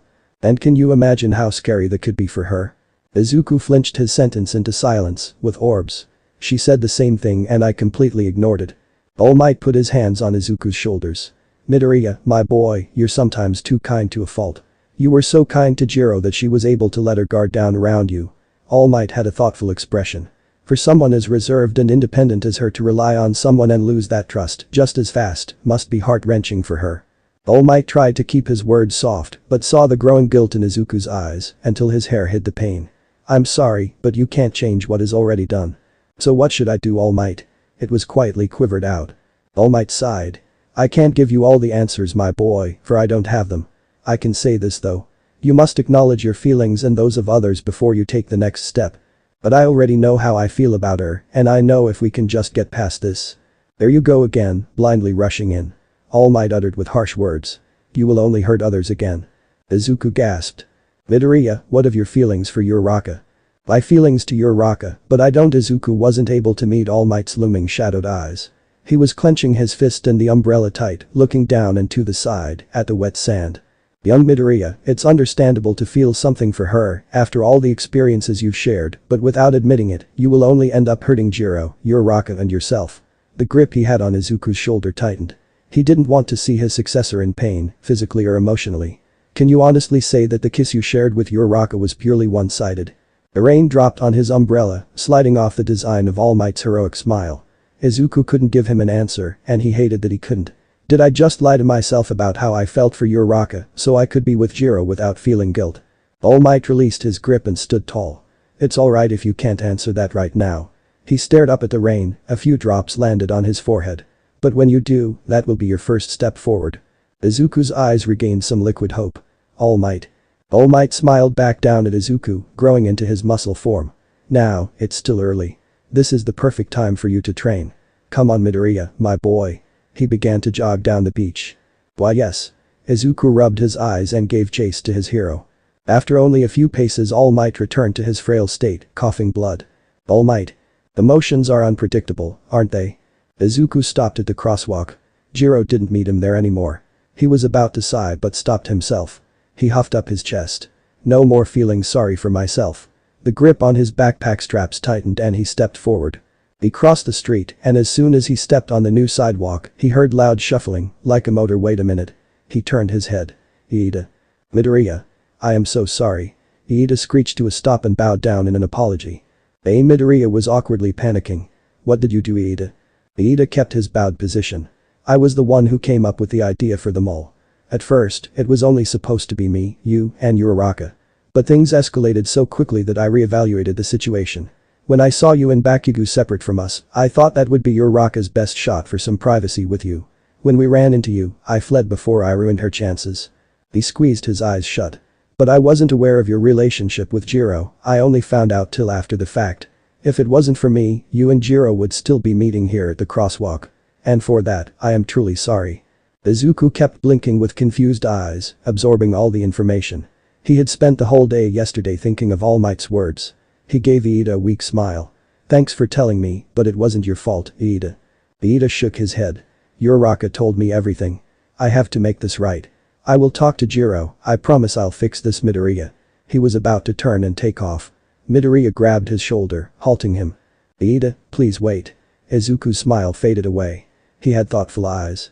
How would your explanation fix anything? But it's the least I can. Izuku shook his head. Blindly rushing in will only create more problems. If you explain that to Jiro, then it would only sound like a conspiracy against her and even more reason for her to push me away. Repeating All Might's words. He met Iida's eyes. Besides, I told you, it wasn't your fault. How can you say that? I basically pushed you and Uraraka together. Looking for an acceptance of his own guilt. He felt like a true villain, pulling the strings behind the curtain. Because it was my fault. Midoriya. Izuku released his grip on Iida's shoulder and they began to walk side by side. At the mall, I went to go look for Jiro, but I ran into Uraraka like you said and I told myself that it would have been selfish to abandon her. That is reasonable enough. Iida fixed his glasses. But if that was true, then why didn't I just bring her along to look for Jiro or at least the rest of you? I think deep down some part of me was still holding out for her. He had shadowed eyes. Especially after Kaken told me Kaminari was going to ask Jiro out. I fell into a trap of my own insecurity. If I lost Jiro, I thought I would still have Uraraka to fall back on. But that was the worst thing I could have done. I was insensitive to my feelings, Uraraka's and most of all Jiro's. When Uraraka kissed me, I thought this was okay. If I ended up with Uraraka, then I would be fine with it, Jiro would have Kaminari, and everyone would be happy. That's what I wanted to want, so I kissed her back, but it was wrong, and I think Jiro felt that too. I was only giving her excuses, even if it was only for a moment. I still kissed her. Izuku spent the whole night admitting it to himself. His conflicting emotions. I ignored the situation because I was scared. I messed up Iida, not you. Iida had wide eyes at his confession. It did relieve the guilt he was carrying, but it brought a new feeling of sympathy towards his close friend. Midoriya, he didn't know what to say. His friend had clearly suffered throughout the weekend fighting with himself. To come to this conclusion must be difficult and even harder to admit. Sorry Iida, I think I just needed someone to listen to me. Izuku rubbed his eyes. He knew his words were honest, but that's what hurt him. I wasn't 100% into the relationship as I thought I was. Iida rigorously shook his head. Midoriya, if the least I could do was listen, then I am grateful to have helped. He patted Midoriya's back. Besides, it's hard to stop you when you ramble. Iida, is that a joke? He slowly cracked a grin. Iida smiled as a reply. So what will you do now? Izuku had his hand to his chin beginning to think out loud of every possible outcome. Iida's sweat dropped. That's the rambling I'm used to. I guess the best thing to do is get to know Jiro better.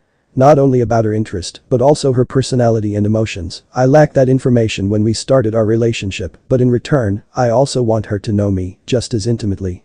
I can't smash through this situation with my fists. Iida was about to nod, but Izuku kept rambling. I also have to make things clear for Uraraka. She must be confused as well. I can't just leave her hanging. It would be best if we could still be friends. Let's see, is there anyone else I'm forgetting?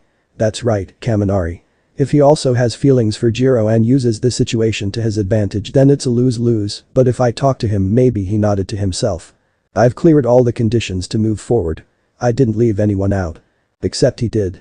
Yesterday. Jiro opened the door. Hey Momo. I'm glad you came. But her voice didn't carry her upbeat rhythm. It was a melancholic melody. Momo smiled. Of course I would. After hearing about yours and Midoriya's sudden mishap, I assumed you would need a friend, and I'm guessing Kaminari wouldn't be your first choice. She stepped inside after Jiro waved her in. She sighed at Momo's reasoning. I'm such a mess, aren't I? First Kaminari and now Izuku. Jiro was in wrinkled PJs. Momo pretended not to notice her baggy, puffy, bloodshot eyes. No, of course not. She glanced around. Are you parents not home? I brought some of that special order tea your mother mentioned last time. I guess not. You know how it is with their busy schedule. She began walking up the stairs. Come on, we can chill in my room. Why yes, I'd very much like that. Hold me. Hey, Uraraka. Izuku was squirming. What is it Deku? She had that sunshine smile. I was, he kept rambling the same two words. His face was growing redder every time he repeated the phrase. He couldn't finish his sentence. Are you okay? She tilted her head. I was, stuck on repeat. Are you mimicking a broken record player? That's pretty good Deku. But my parents are going to pick me up today. They want to go to a special dinner for all the hard work at my internship. I kept trying to deny, but my parents don't want me worrying about money. She waved, leaving the school grounds. Bye Deku. Tell Iida sorry. She ran off. Guru snickered walking away as well. Midori is hopeless. Izuku snapped out of his playback when a hand landed on his shoulder. Huh? He glanced back. Yayoi Rozu. She sighed.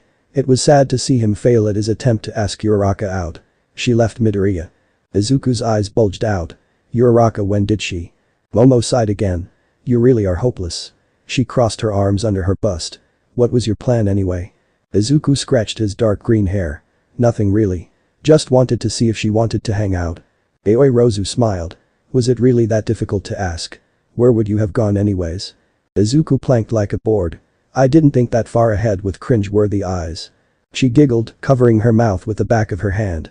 Well, when you gain the courage to ask, how about suggesting the arcade? Having fun is what we all crave, nah? Izuku grew back to his delightful positivity. You're definitely right about that. Thanks Yayoi Rozu. Hey, maybe we should go have some fun at the arcade.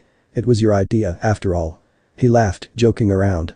Yayoi Rozu stifled a blush, tensing up at his offer. Oh, there's Iida.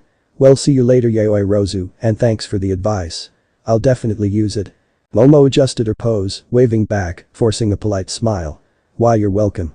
She dropped her hand to her bosom. He didn't mean anything by that. Hey, Momo ready to go. Sorry for the wait, but Kaminari accidentally overcharged. Jiro was laughing her ass off. He was walking behind them with his thumbs up. Oh yes. Let's be on our way. Momo flicked her ponytail to the side. She was sitting beside Jiro as they watched time-consuming videos on her computer. Is this how you've been distracting yourself? Momo, the always concerned lady, was worried about her closest friend. Jiro sighed. Got nothing better to do. She didn't want to talk about this. She already knew where Momo was going with this. Why don't you play your guitar? I've never heard you play. I bet it sounds lovely. Momo clapped her hands together to the joyful idea. Jiro glanced to the edge of her bed, where her acoustic guitar hung slanted, unstrummed. She glared at it before facing back to the computer. Don't feel like it. Playing it would only remind her of Izuku. Momo got up from her chair. She picked up the guitar and held it in her hands, plopping on the bed. Oh come on. Could you show me how to play? Or we could play together. I know how to play the piano. Jiro spun on her chair. Momo, can't you just drop it?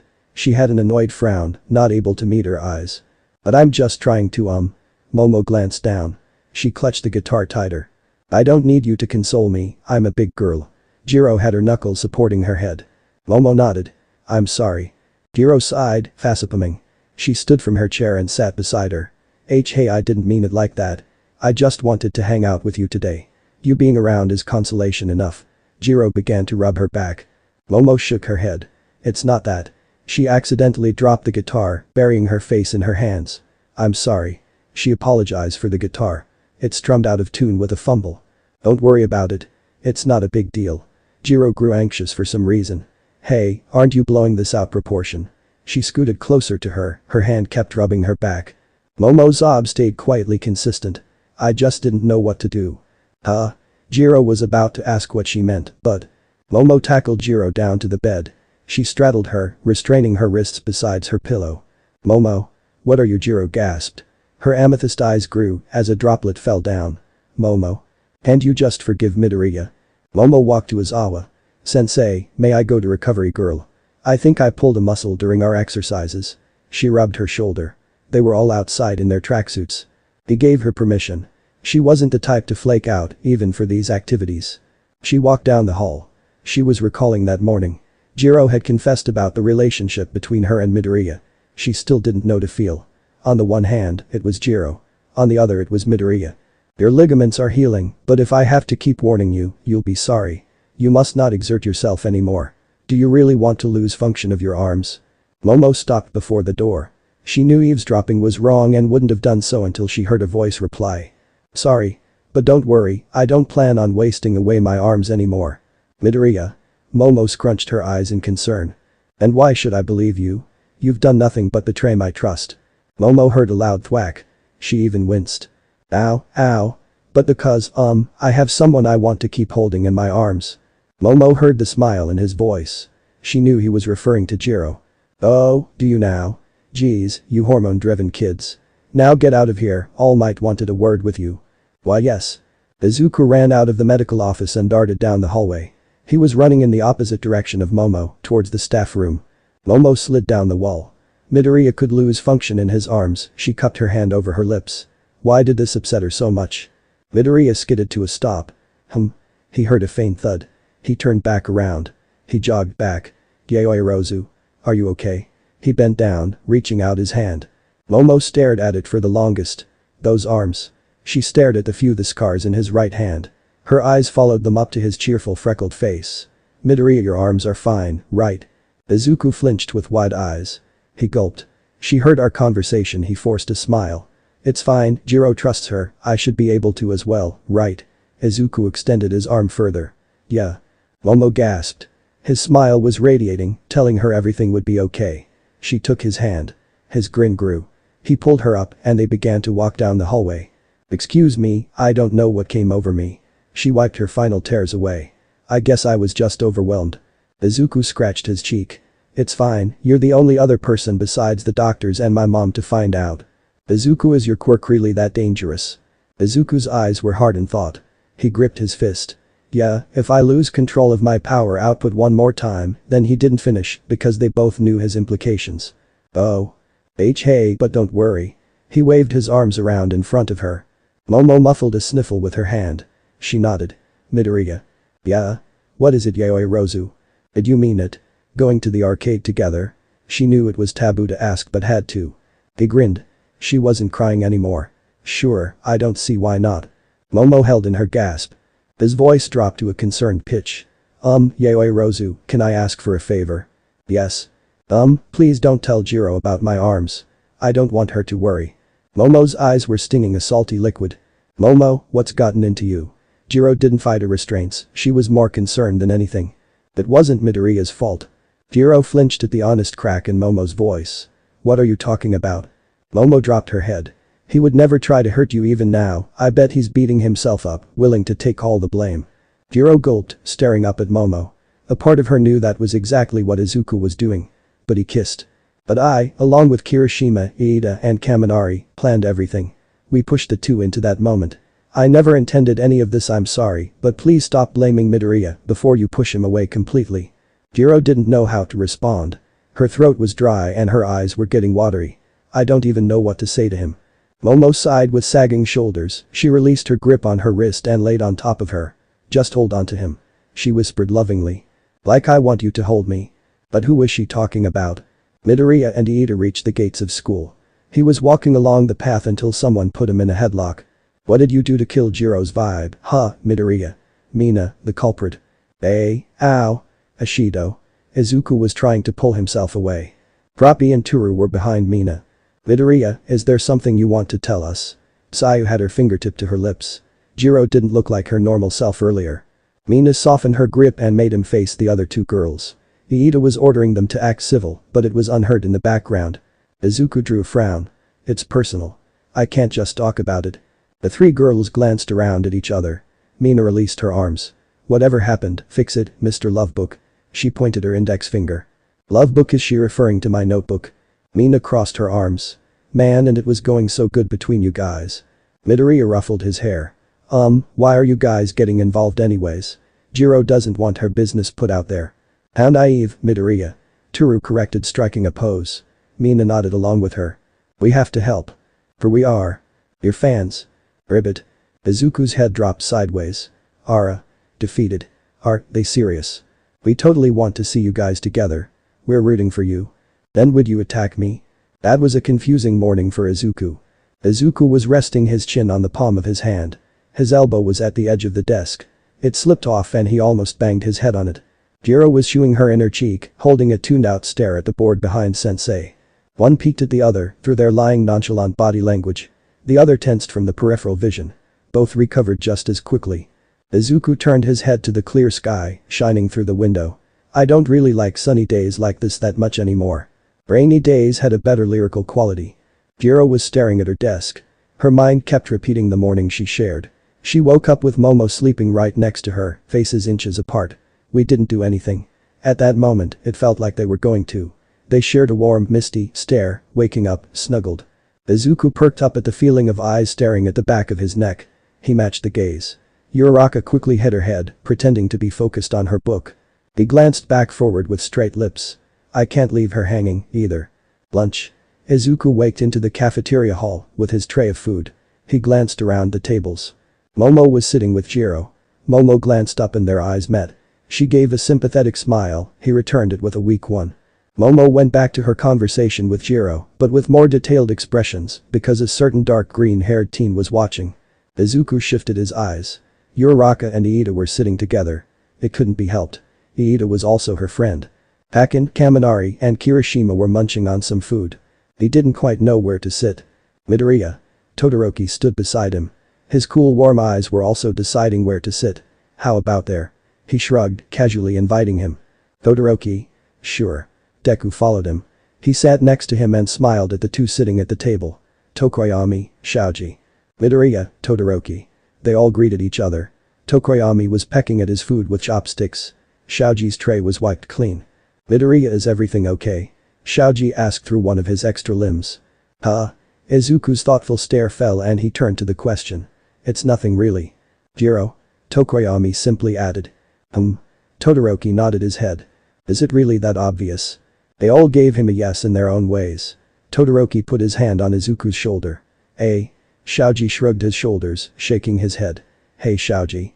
Tokoyami stayed quiet, nibbling at his food. Please say something, Tokoyami. Deku didn't sit here. Uraraka sighed at the current situation in the cafeteria. Iida adjusted his glasses. Don't worry. Midoriya just has a few things to sort out. If you say so. She felt so guilty for the rift. She had to apologize, but it was difficult.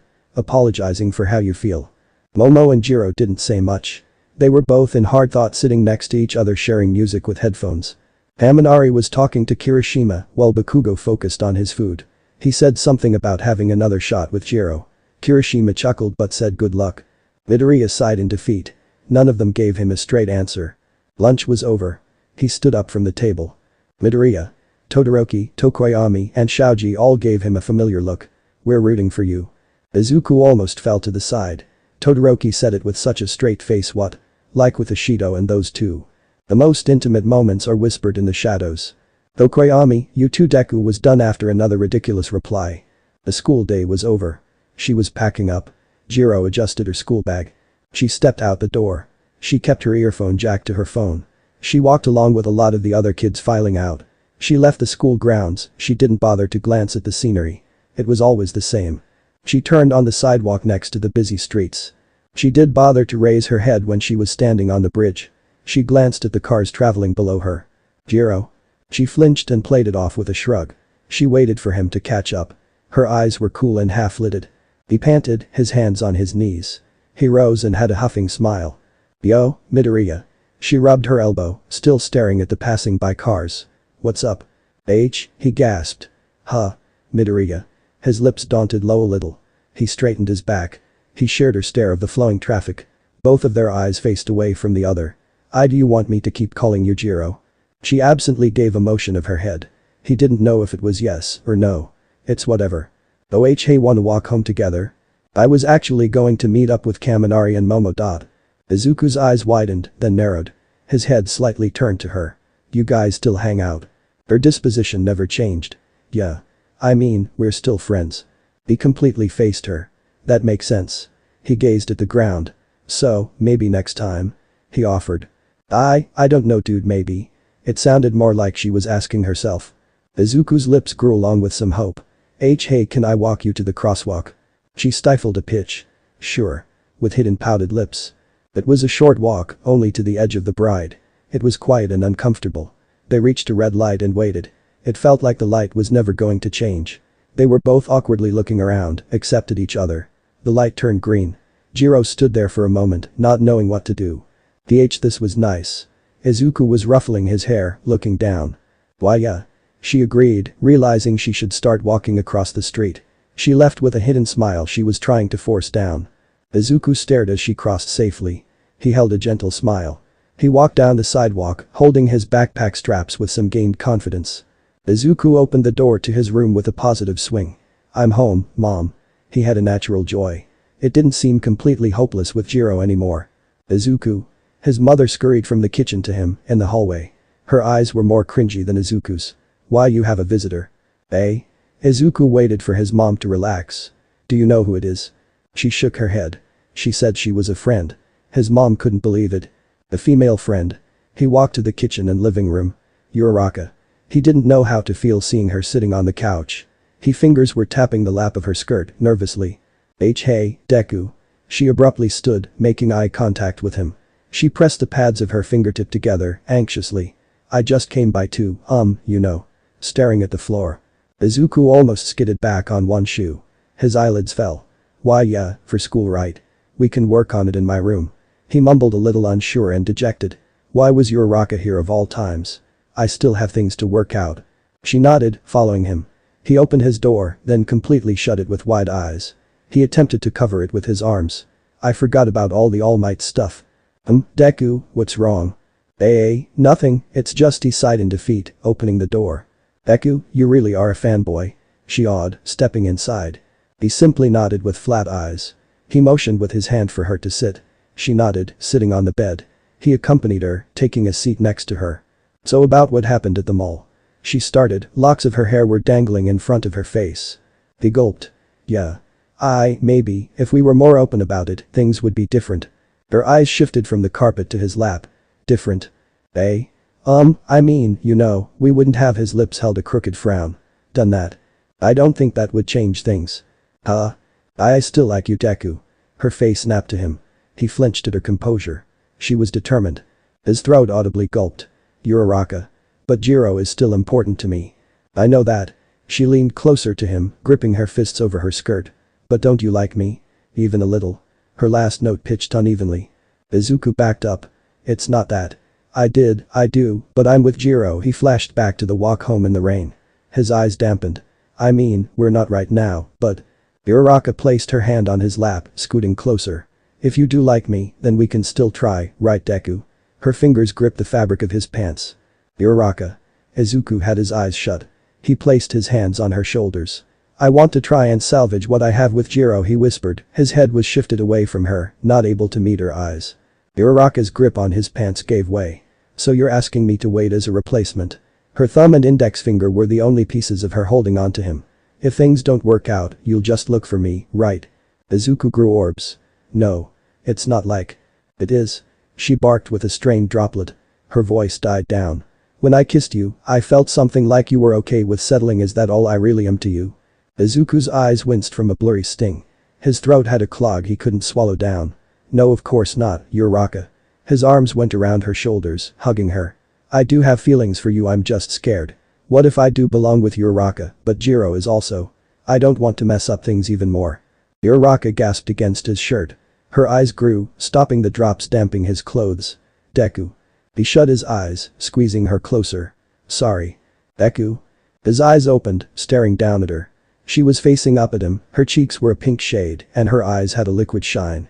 Her arms freed from his grip that grew tender. She pushed down on his shoulder, leaning him back on the wall. Deku-kun. Whispering a moan. Izuku sucked in his breath. Her body was warm and drawing closer to his. Her shoulders rose as she tilted her head, her bangs swayed, shadowing her eyes. Izuku cupped her cheek, stopping her. She perked open her eyes. His eyes were downcast. Why? She asked, confused. Deku was Deku. Izuku took a deep breath. He raised his head. He glanced at the window. Sunny. He shut his eyes, turning to her. He forced a brave smile because he was scared.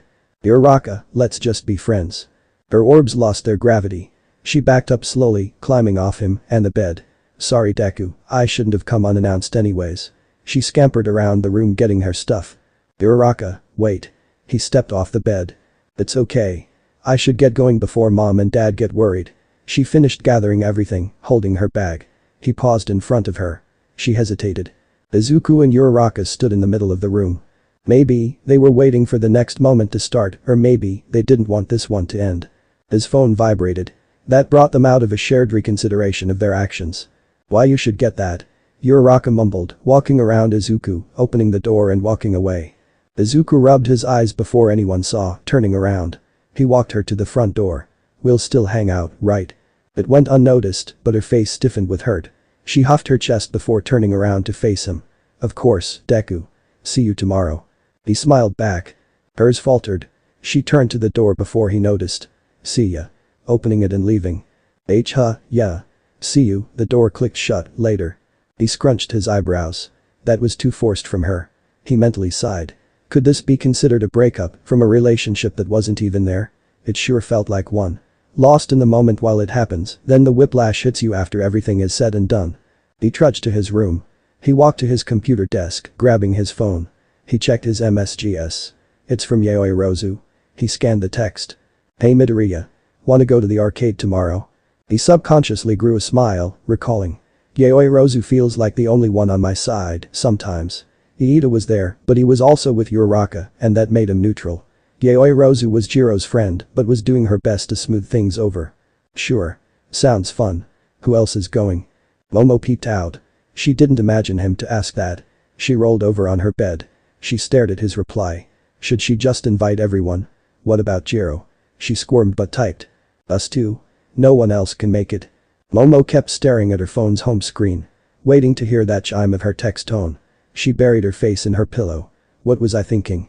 She muffled out, giving up. Chime? She gasped. She swiped open her phone. He replied. A promise is a promise lol. Can't wait. Izuku sighed, dropping on the bed, his phone bounced on the springs before landing beside him. I was hoping she would mention Jiro. He closed his eyes, tired. He opened them, staring at the wall Uraraka had him pinned against earlier. But I guess it will be fun with Yaoirozu. He closed them again, going to sleep. Momo twiddled the umbrella. Was this a good idea? Of course it's not. I'm basically betraying Jiro. Then she debated that it wouldn't be a betrayed as long as they only did things friends would do. She squirmed.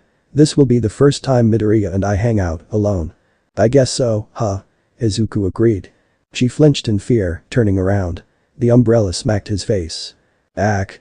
He grunted. Midoriya, oh gosh, I'm so sorry. She took a step forward. Should I hug him? Or just a casual handshake? She didn't decide, but it didn't matter. She slipped on a puddle, falling. Careful. Izuku caught her. As cliché as the troop I used to break up, Jiro and Midoriya, Momo and Izuku were sharing a love-stuck embrace in the rain. For an innocent rich girl like Momo, it was so romantic.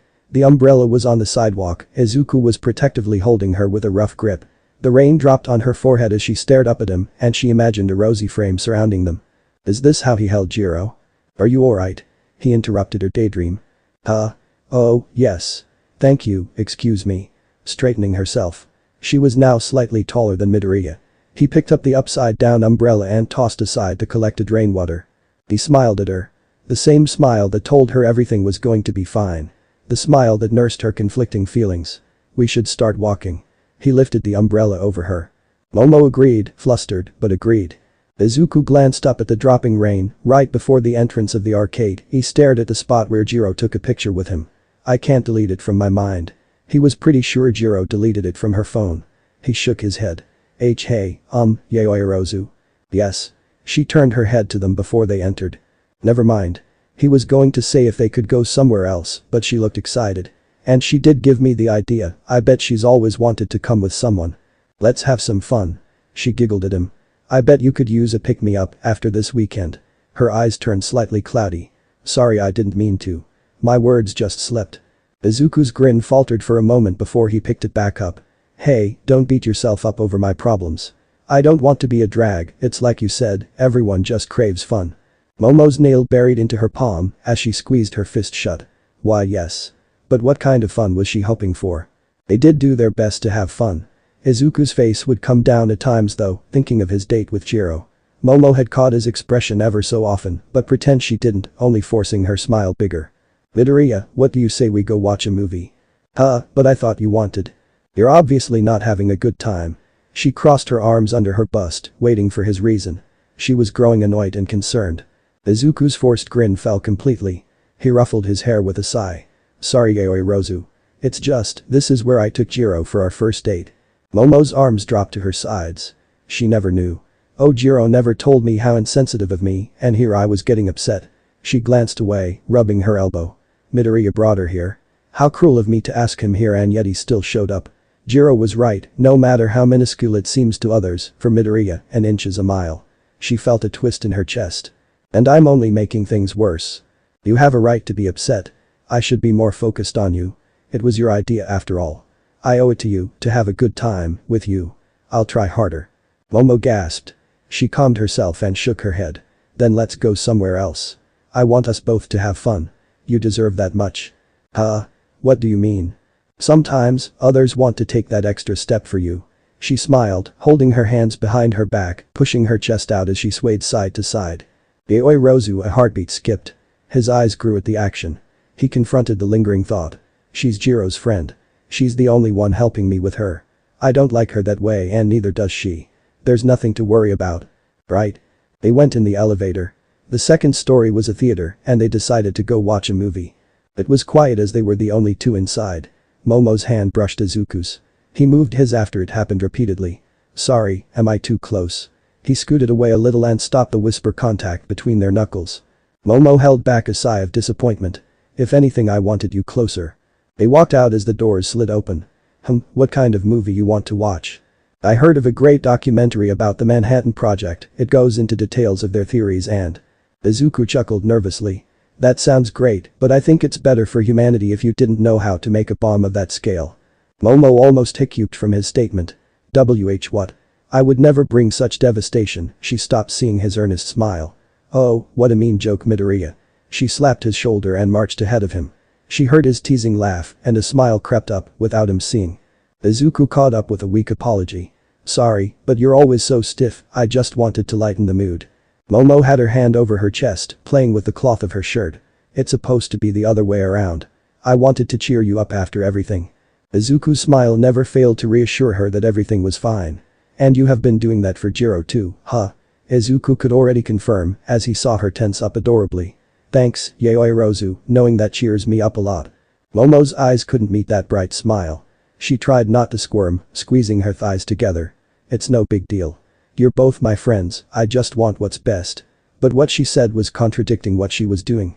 Sometimes, you just need to loosen up. So feel free to rely on me. I know I have been on you. Midoriya, you're so… She didn't finish, her eyes were getting watery and if she did complete her sentence, then it would spill. So what do you want to watch? We can watch that documentary you were talking about. He suggested. No, I can just watch that later in my home theater, I'll buy the film reel later. Home theater? She just casually slapped me with her richness and all I feel is the urge to protect her. Oh, I know. Her eyes sparked up. I heard of a psychological horror involving a kid who always wanted to be a hero, but he grew up to be a villain because of his circumstances and mental instabilities. I love romanticism. I believe it's called Unsung. We're not allowed to break the fourth wall, Yaoi Rozu. Izuku clamped her mouth shut, stopping her. She instantly perked up realizing her mistake, she nodded in apology. Izuku released her mouth. Sorry readers, please ignore my earlier remark. Izuku cringed. She still went and did it. He ignored the meta. Yaoi Rozu, let's just go watch that. She beamed. Oh, I can't wait for it to start. Is it over? Momo hid her eyes with her hands, curled up on the seat, cradling back and forth, she peeked in between her fingers. That was a huge mistake. She squealed. Izuku also had a pained expression. No. Oh god, he's ripping out his eye. Midoriya, I'm scared. Me too. They were holding each other for comfort, trying to ignore the screams of anguish. The theater noise was drowned out in her ears. Midoriya as she quickly shoved him off. "Sorry, I didn't you." She scampered back into his arms. Midoriya happily accepted her company. She ignored the butterflies whirling inside of her. "It's over." They both sighed, leaving. "It's finally over." "It was a good movie, just edgy, nah." Momo tried to make conversation. Midoriya she almost jumped back from his gloomy expression. He was covering his eye with a hand, cherishing it. "I like seeing with both eyes." Momo tried not to cringe, remembering the gross vivid scene and cries. She winced seeing the fear in Midoriya. "It's okay. It's over, right? It was just a movie." Izuku nodded. He snapped out of his nightmare-induced daydream. "Why yeah. I guess I was just overwhelmed." He checked his phone. It was getting late. "Hey, let me walk you home. We could just have my driver drop you off." "It would be my pleasure." Izuku grinned. "Thanks, but I would be more comfortable taking a simple stroll." "What's the rush?" Sure. Unsure." They left the building. Izuku stared up at the dark gray sky. The rain has died down. He didn't bother to open up the umbrella. Momo's driver pulled up. She waved him off. "We're going to walk. Thank you." Izuku was still uncomfortable by her natural rich girl personality. That was also a reason he didn't accept her offer, he felt out of place. While they were walking, Momo had her eyes on an ice cream cone a vendor was selling. Izuku noticed and offered to buy her one. She bashfully denied, saying she could pay for it if she wanted, she just didn't want to for reasons. Shy reasons involving the person next to her. "Come on, we can eat it on the way." Izuku asked for 2 cones. Momo kept trying to reject his offer, but when the treat was in her hand, she was already licking the treat and got a brain freeze. She clutched her head in pain. "Thank you for the ice cream, even though I insisted." "You like it?" He interrupted her mannerisms. She gave in up and nodded. "Midoriya, you paid for everything today. You should have let me at least pay for this." Izuku took a thoughtful lick as they walked. Her eyes focused on his tongue longer than she should have. "Did I? I guess I didn't notice. Friends share what we can, right? It's not a big deal, yaoi Rozu." "Oh, that's right, friends." They reached the front gates of her mansion. It opened up and they walked up the path to her home. "Yaoi Rozu, I just wanted to say thanks again for everything you've been doing for me and Jiro, and I'm sorry I couldn't keep my promise." That had weighed on Izuku's mind for a while. Momo closed her eyes and slowly opened them. "It wasn't your fault, the guilt had also weighed on her mind for a while. In my eyes, you're still doing what you can to keep that promise, right?" She faced Midoriya with a gentle smile. Izuku's eyes shined with emerald. "Why yeah. You're really amazing. I don't know why Todoroki hasn't said anything yet. Maybe I should help you like you're helping me." Momo stopped walking with confused eyes of denial. "Todoroki?" Izuku stopped turning around. Yeah. You like him, don't you?" At least it was what Jiro told him. First, Jiro, and now you. Why the both of them? Why did the both of them completely ignore her feelings? Why? Yaoi Rozu. The 2 people never mind. I knew this date was a horrible idea. She threw her arms up and started to stomp away. "Thanks for walking me home." Izuku was stunned for a moment. "Date?" He spun on his shoes, catching up to her. "Wait, yaoi Rozu." He clutched her wrist before she reached the door. "Was this a date?" Momo gasped. "I must have let it slip." Izuku released his grip, intently staring as she turned to face him. "No, well yes, but only because I was curious." "Curious?" "I wanted to feel how Jiro felt." "How Jiro felt? Why?" "I don't understand myself, I just wanted to have a date. To be selfish, was that wrong?" "Are you mad?" Izuku gulped with a harsh realization. Selfish actually, when has yaoi Rozu been selfish? Izuku stared at her face. She was looking away but waiting for an answer. "I'm not upset, yaoi Rozu. I don't have any reason to be. Actually, I'm sorry. I should have paid more attention to how you." She placed a finger to his lips. "Stop. You have more important things. I just wanted today for us. So can I ask for one more thing?" "Yeah. What is it?" She bit her lip before forcing herself to ask. "Can you kiss me goodnight, like how you would to Jiro?" She shamed her eyes shut. That was asking to cross a line. "No, I can't because you're not Jiro." Izuku rose on his tiptoes. "You're yaoi Rozu." Pressing his lips to her forehead, combing her hair back. "Good night, today was fun." Momo had quivering eyes. "Good night, Izuku." She waited for his reply. He didn't. All he had was that smile. That smile telling her that everything was fine. Momo stayed outside, watching him leave. "Text me when you get home, so I know you're safe." She called out before he was out of reach. Momo walked inside her home with an infatuated sigh. She touched the spot he placed his warm lips on. He kissed Jiro with those lips. And that made her want him more. What's wrong with me? Jiro is my best friend and I'm the worst. Izuku stared up at the ceiling. All Might. The training camp, Kakin's capture, the fight between All Might and One for all of it was over and the students had moved into the dorms of UA. That was the first time he saw Jiro since the hospital. He recalled the day he saw her in the hospital bed. I just stood there. I couldn't do anything to help her. He couldn't and was pointlessly beating himself up because she was within his reach that day and he was purely focused on Kakin. Jiro was affected by the gas and had been unconscious ever since. He never forgot the empty pit in his chest seeing her hooked up to machines. All he was able to do was leave a note and gift next to her bedside as she recovered. Earlier today, as they all arrived at the building they would be staying in, he glanced her way, she noticed and met his eyes. He gave a weak but determined gesture of his head. She gave him one back, but it wasn't happy or sad, only confused acknowledgement of how she felt. He couldn't sleep. Everyone had unpacked and held a competition for the best room. He laid on his bed, simply staring up. We're all living together, now his lips shifted uncomfortably with gritted teeth. And I haven't shared a single conversation with Jiro since the hospital. He told himself he wanted to get to know Jiro better, but he had been faltering. All Might's retirement hit him hard. Come on, just go talk to him. Mina was in the living quarters with Jiro. She felt a little close to the relationship between Izuku and Jiro. If it wasn't for me pestering you about snooping in his notebook, you two would have never gone out in the first place. You owe me. She wanted to cash in. Yeah, I owe you all the stupid teen drama that came with it. Haha, I would love for some love affair to come my way though. If you insist, I'll take Midoriya all for myself. Mina teased. Hey, leave him alone. See, I knew you still cared. With a victorious smirk. Jiro crossed her arms, leaning back on the couch. TCH, it's not that. I just know he's had it rough since All Might retired. He's our favorite. Mina blinked confused, then blinked understanding. That's the perfect reason to go talk to him. Cheer him up. She winked with a lewd idea. Sing him a lullaby, then take him to bed.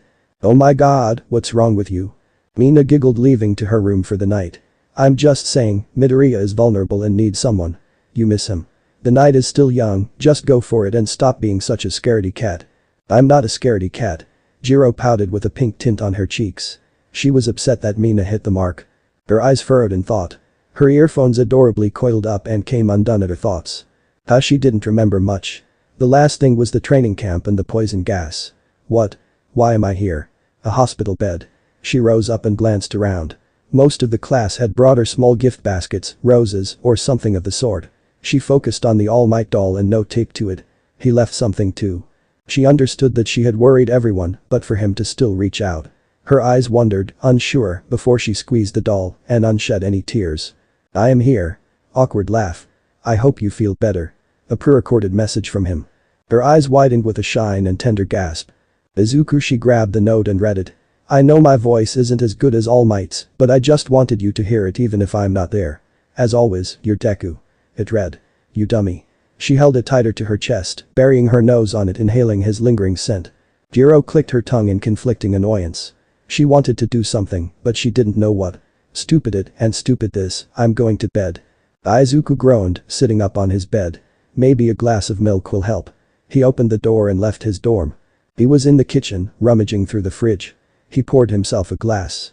He let out a breath of refreshment after finishing the glass. Sneak, sneak. Ara. Izuku flinched, hearing a pair of noises. He flicked on the lights. Mineta. Kaminari. Nani. What are you guys doing? SSHH.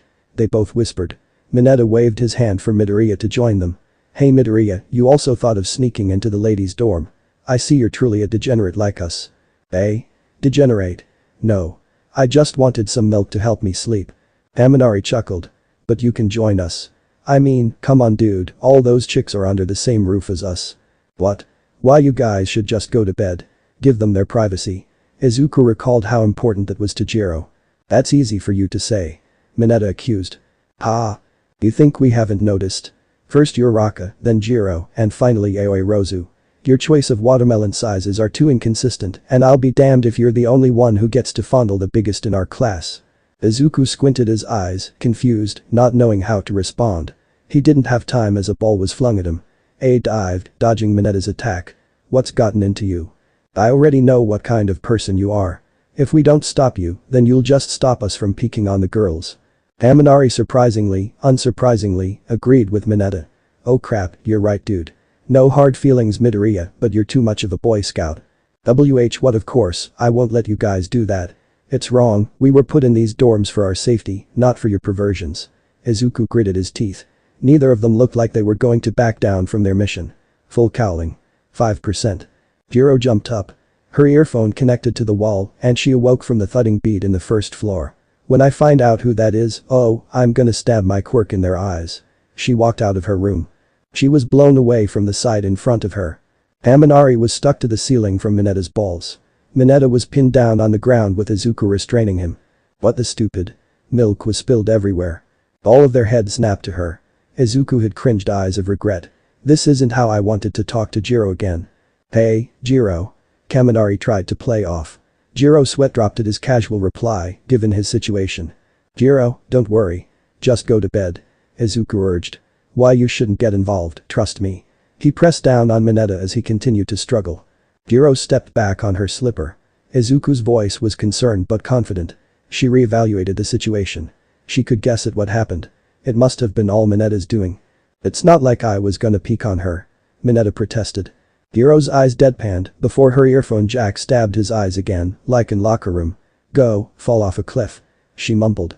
Oh, I'm blind. Mineta ran off bumping into everything. And you? Jiro glared at the ceiling where Kaminari was stuck. His smile grew uneasy. I would have totally peeked on you, Jiro. Izuku cringed. Why would you say that? I'm just leaving you there, Jiro grumbled with shark eyes, covering her chest. She calmed down and finally faced Izuku. He gulped. Jiro what could either say to the other. Hey, Izuku, I've been working on some new music, wanna hear it? Sure, but it's late. What if sensei shows up? But we haven't talked for a while, beginning his rambling debate. Jiro cracked up. SHH. Flicking off the lights. An earphone jerked him forward, a hand clasped his, dragging him upstairs. He gulped. Hey guys. I'm still stuck up here. Anybody? Mineta, you get your ass back here. The quiet click. An anxious heartbeat rhythm. Whispers of steps leading to the bed. They sat in silence. At first, a few lines of an awkward attempt. Pinkies touching, flinching, connecting again, another finger and one more, till they were holding hands. The blushing stare of the night. So that song? Idiot. Quiet and familiar, so familiar. He held her palm gently but tightly, rubbing his thumb over her skin. I was looking forward to it, I like your scratchy, soothing voice. What? Don't just say those things. A high-pitched blushing vocal. Her note died down to a somber situation. We still don't know what we are. His eyebrows furrowed and unfurrowed. Yeah, you're right. We should talk. Yeah, we should. Yeah. You said that already. Yeah. They both released a breath of anticipation. Their hands remained intertwined. I'm still mad at you. She faced towards the drum set blocking the veranda. The curtains were open. Her skin had a porcelain gleam from the moon. She was wearing her deep dope shirt with some black boy shirts. Her eyes were stern, but deep down there was a liquid reflection of the night sky. Izuku's throat dried. Her voice was not angry or happy, for the first time he heard a quivered acoustic of sadness. He reached for her lap with one hand, he hesitated, dropping it. I know. He clenched it shut. But you know I'm sorry too, he tried to clear the struggle of his dry throat, but it came out strained. You do, right? She nodded her head. Her face lowered, turning back to him. Everything he said was true, and he had subconsciously squeezed her hand after he finished. Why yeah. Her free hand reached down to the one with a dedicated grip. It softened at her touch. She brought both of their hands together. A suffocating smooth sigh, pressing her forehead on his. It was really you. Izuku's eyes widened. Her voice always had the ability to go rock hard or sensually slow. What do you mean? Whenever I squeezed the all-might doll you gave me, I would always think of your voice. A broken honesty. But at the hospital, it was you. Really you, and I never felt safer. She released her hands from his and hugged his neck. Izuku's lips tensed, twitching worried. He shut his eyes.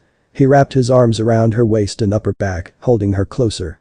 Sorry I wasn't there when you needed me. She shook her head against his, before burying her face in the crook of his neck. Things happen, but you still did something so like you, Izuku. You were supporting me. Jiro, I was so scared when I saw you like that. She nodded against his skin, understanding his emotional cord. He felt a salty drop streaming down. She rose her head. Sniffle. I'm still mad at you, but. Why yeah. Finally clearing his throat, clasping her cheek. Her hand rose, tenderly holding his knuckles. The moonlight. It was tranquil. radiant. Her loving sigh of the shoulders. His grip of safe comfort. A long embrace of flesh and heat. The constellations illuminated dazzling fireflies. It twinkled the shine that had disappeared in their eyes. I missed you so much. Whispered during the tender embrace of lips. It didn't matter who said it, they both meant it. They both leaned back, sideways, on the bed. Her thigh crept over his hip, his hand started from her knee, sliding up. Her hands were cupping his cheeks, enjoying the kiss she had on repeat as her playlist. They were about to start an intimate whisper in the shadows. The loud noise interrupted. Izuku bounced up. I was laying on something. They both stared at the protective gift. All Might, he was surprised, but then a little solemn. Jiro's eyes grew before softening. Hey Izuku, about All Might. It's going to be alright. You're already kind of like him. He gasped, facing her. Jiro. She bit her lip before going for it. She grabbed his cheeks again, scooting to him on the bed. Their noses nuzzled affectionately. He hugged her close, releasing the tension in his body. She started with a warm sigh against his cheek. His fingers curled, lightly scratching her skin. The hollow wind ventilating through the air conditioning vents started a gentle rhythm for her. She whispered a lullaby only for his ears to hear. An inhale and exhale. A kiss and a whisper. Words of reconciliation and endearing passion. Her back arched. His hands roamed past her wrist, his fingers slipped through her weakly closed fists, rubbing her palms, intertwining their hands. She moaned out a gentle breath of loving fragrance. He lowered his lips to her taste. Her legs moved to the feeling, cuddling against his skin, meshing around his hips and waist. She clutched his hands tightly as he kept her pinned down. She bit his lower lip, keeping him in the pained embrace. Deku pulled away after her teeth released. He grunted at the pleasurable action. Her thighs squeezed against him. He groaned, grinding against her. They were both losing themselves to the night. He lowered his hands, releasing them from hers. His fingertips slid down her arms to the waist of her shirt. Her hands were already under his shirt, raising it up to his chest. She felt hot touching his chiseled body. Izuku held one of her tempting hands over his heart and leaned back down to her lips. This will be what you still want in the morning, right? He moaned, trying to think logically. She reacted with a whimpered agreement. Her bosom rose closer to him. Her watermelon and his chest tenderly pressed together as their bodies moved as one. Her legs locked around his waist, grinding harder against his crotch. He moved his lips to her neck, nibbling because of the new sensation down there. Stupid, he heard her whisper. It was so naughty but sounded so sweet. The breath tickled his ear. He bit her skin, hearing a gasp of pain. His crotch pressed against her, rocking to her rhythm of up and down. His hand held her hip, his other buried his nails into her bare thigh. His fingers slipped up her shirt, raising it up and grazing her cute tummy. He gulped, his hand was over her watermelon and she wasn't wearing a bra. Her head was turned to the side, buried in the pillow. Her cheek was a lustful pink and she was panting with closed eyes. He lifted himself up to his knees. She opened her eyes and faced him again. She had a curious look of wanting more. He threw off his shirt. She gulped. The moon was shining into the room and his abs were glimmering with a light sweat. She sat up and reached for the end of her shirt and also took hers off. He subconsciously bit his lip at her smooth skin. He lowered his head to hers, taking her lips. She scooted closer, landing her hands on his chest. They felt around his body, remembering the soft skin but sturdy muscle under. He leaned her back down, holding her. Her head landed softly on the pillow. His lips traveled to her cheek with butterfly kisses. Her hand roamed up to his hair, holding it as his lips nuzzled her neck. He noticed her earphone jack and lightly sucked on the tip. It must have felt good because he heard her suck in a breath and pushed down his head. Izuku? Yeah. Oohed again, a shy breath of pleasure. He gave a light chuckle. She loved the feeling of his vibrating chest. Her hand looped under his armpit to his shoulder blade, holding him dearly and passionately. Their grinding was rocking her world. They ignored it, focused on their passionate make-out. They never went this far before and wanted to explore. BZZ. They kept trying to ignore it. What the actual stupid? Jiro groaned, annoyed. Izuku sighed with a defeated laugh, dropping his forehead on the crook of her neck. I'm sorry. She mumbled. It's fine. It might be important. He let out, lifting himself from her. She stomped to her desk, swiping her phone open. Her eyes grew slowly. Izuku, you need to leave. Huh? He tilted his head, she threw a shirt right at his face. Sensei is checking rooms. The group chat is blowing up. Ara? No way. He climbed off the bed, putting on the shirt. What do we do? Go out through the veranda? Nani, how am I supposed? I don't know. You'll figure something out. You're abandoning me? I'm sorry. But now we're even, okay? Shoving him out. What? See you in the morning. She whispered, closing the door. Izuku stood, dumbfounded. Blink, blink. She opened the door again, I almost forgot, and snuck in a quick kiss. Good night, tonight was awesome. Izuku was thinking. I need to use full cowling. I'm sorry, All Might. Before he could activate it, he heard another door open and close. He stared across the building. On the veranda farthest from him, someone was also in his predicament. At Jiro, he was leaving Turu's room. Midoriya, just as shocked. So yeah. Yeah. Both felt awkward about being caught doing the same thing. The group chat. The group chat. So we should probably. Yeah, I think so. Jiro and Toru yelled at them to hurry up. Jiro used his tail and Midoriya used full cowling. Momo was walking down the hallway of the hospital. She heard a familiar voice and glanced inside a room. Her eyes grew. Midoriya had just whispered with a strained voice. Wake up soon, okay? He prayed. Momo could only stare, seeing him set down his gift for Jiro. He left and ran into her. She played it off, saying she was waiting for him to say goodbye with that endearing smile she always used to hide behind. Izuku sighed in relief, sneaking back into his room. He checked his phone.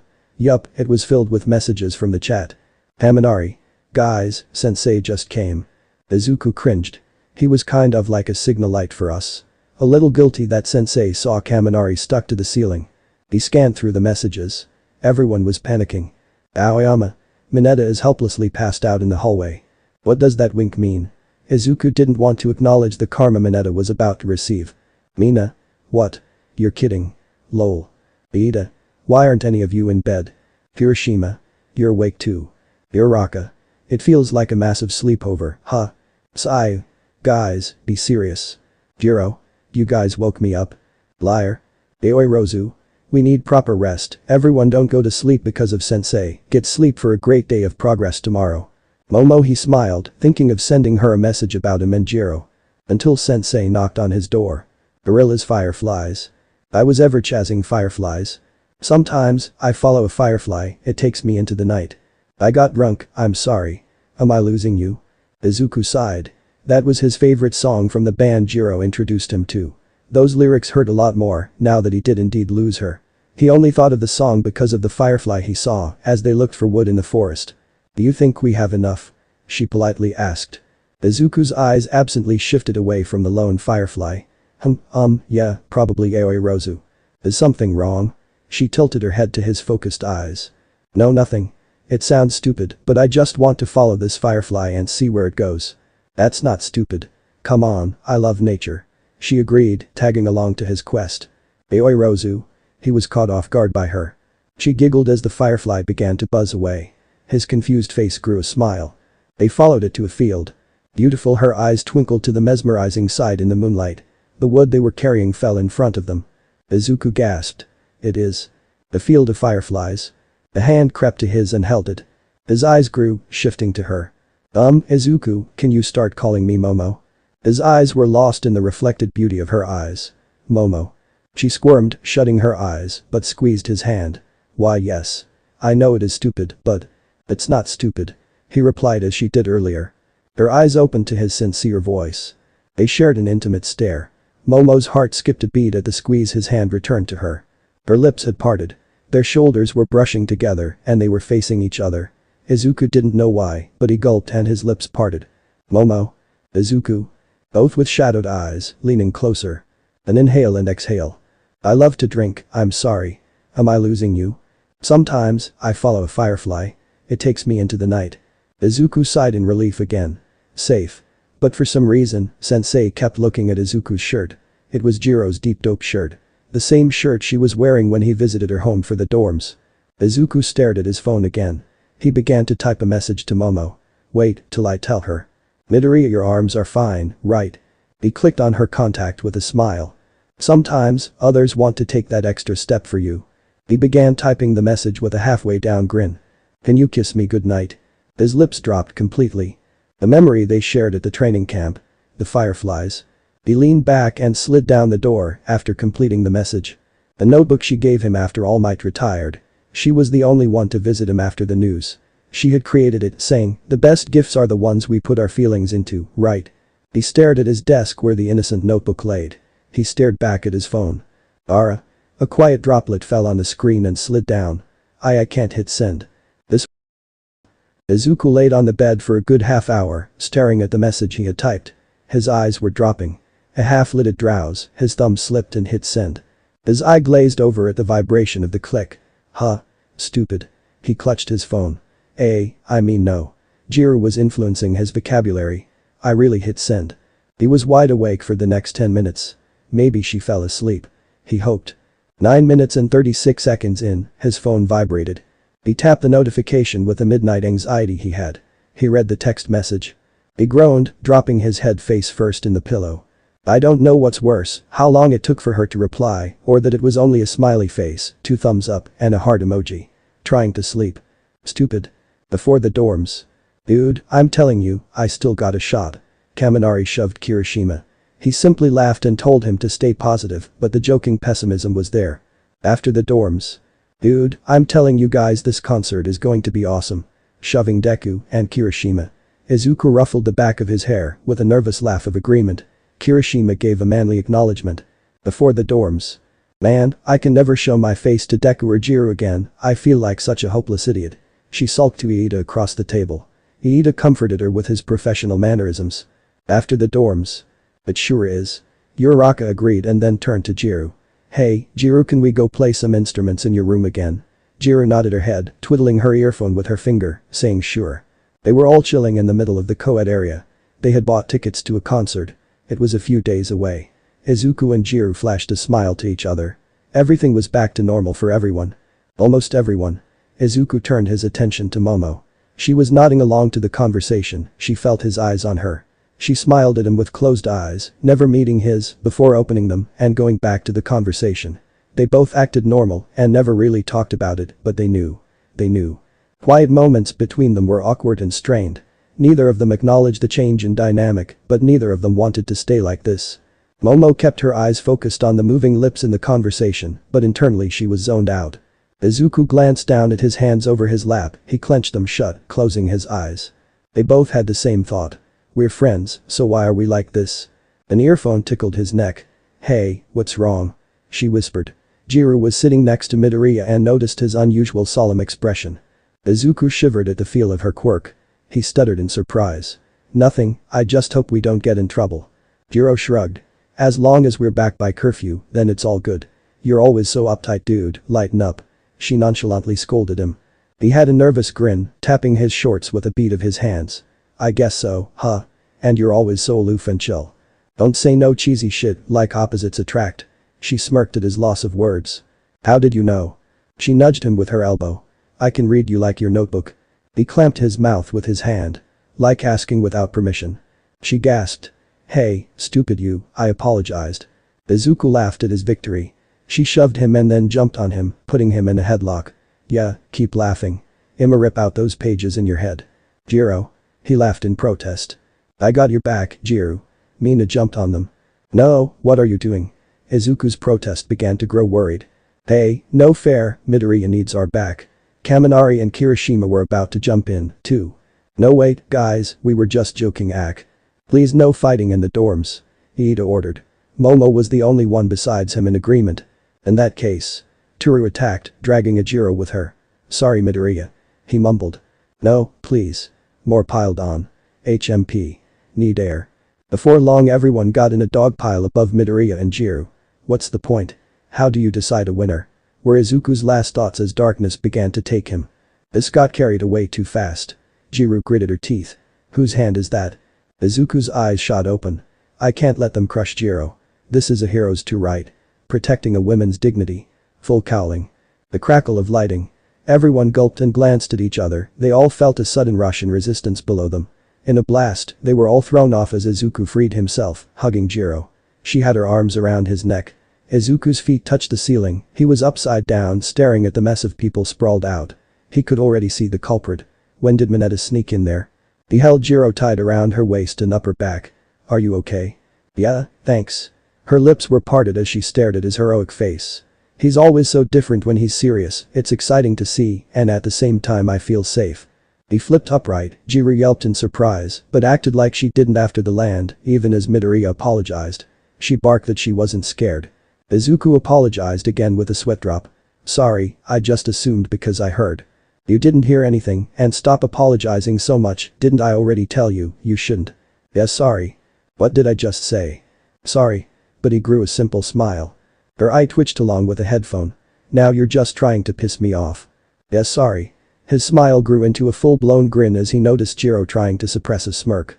Izuku, dummy. She crossed her arms and turned her head to the side to hide her smirk. That was no fair, Midoriya, we didn't use our quirks. Mina stood up, along with the rest, who were agreeing with her. What? But you guys were crushing us. Jirou sighed and kind of had to agree with everyone else. They have a point, Izuku. She had her earphones out ready to spring at their enemy. Let's get them. What? Why does it always get competitive with everyone? He sighed when he saw Bakugo and Todoroki join the fray. Kakin has a sixth sense for these things, and I think Todoroki is only going along with it to be polite, like the King of Rooms event we had. Iida and Momo were the only two trying to regain any order. It's a free-for-all, right, die, stupiders. Kakin attacked everyone and started the hailstorm of quirks. Revelry in the dark. Uraraka cringed. He said it again. She heard a flick. The lights were off. Uraraka froze in understanding fear. Revelry in the dark. Acid. Fire and ice. Explosion. Gravity.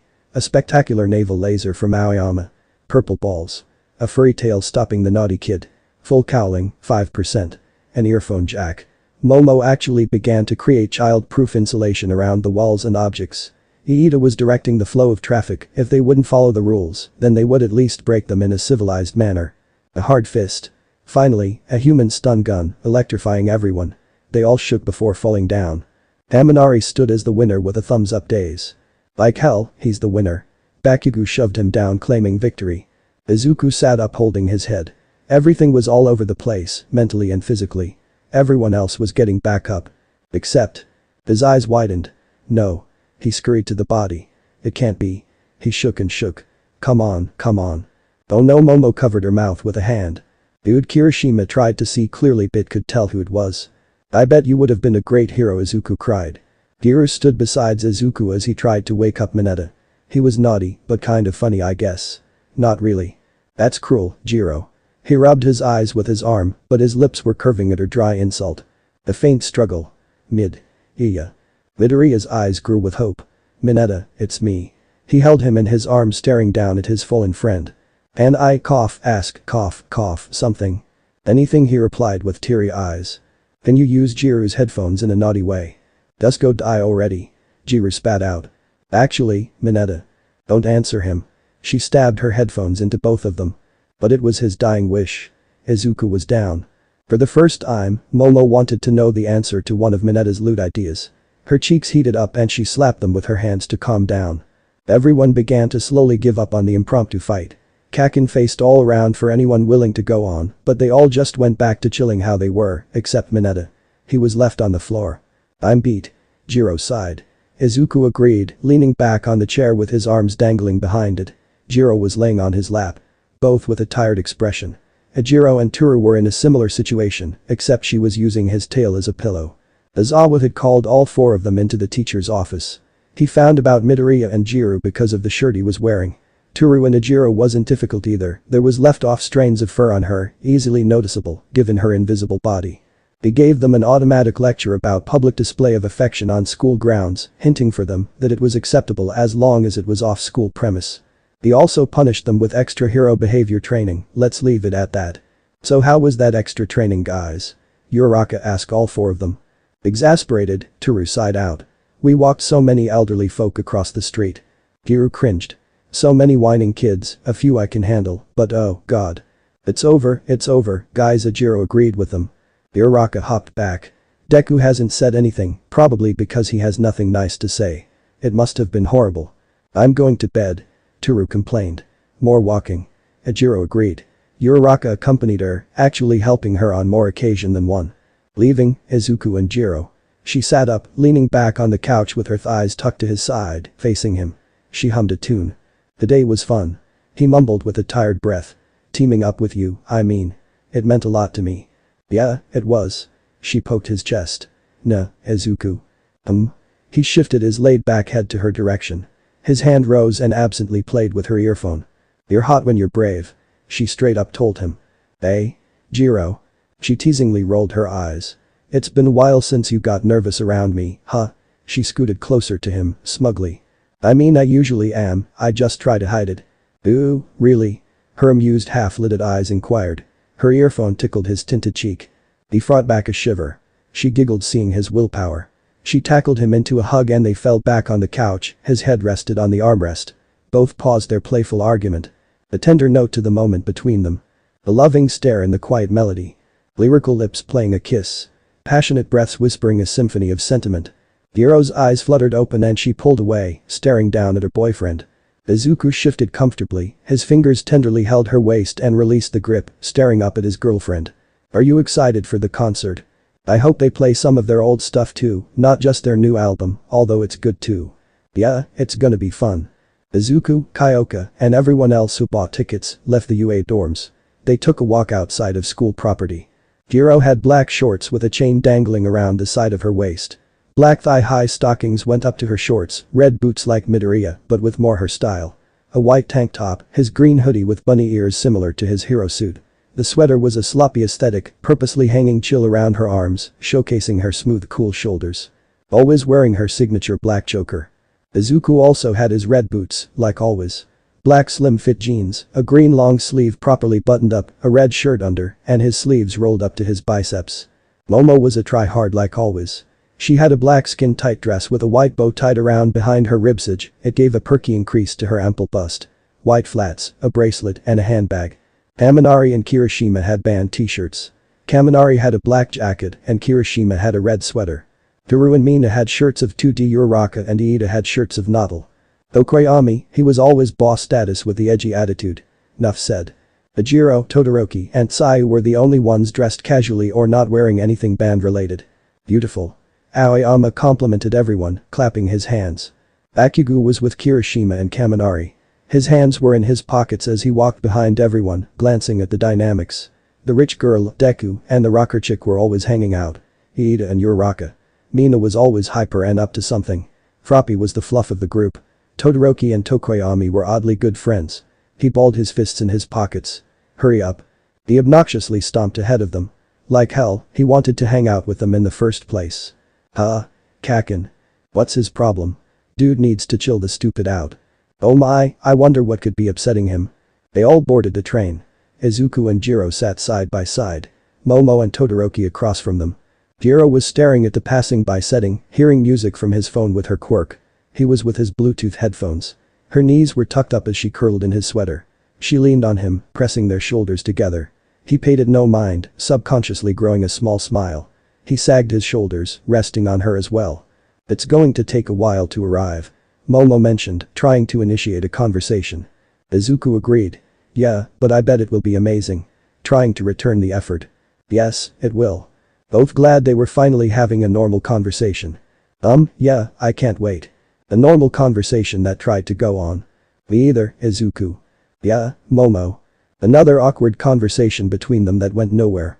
Momo's nail tapped on her armrest with internal frustration. She told herself she would be fine with everything. She was fine when Jiro texted her in the middle of the night that she was back with Izuku. They texted for a while until Jiro fell asleep.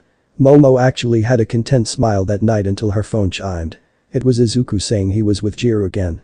Why did he wait so long to tell me? If it was as important as it was to Jiro to tell me, he would have done so around the same time she did, but if it wasn't a big deal for him to let me know, then he would have never bothered, so why wait late into the night?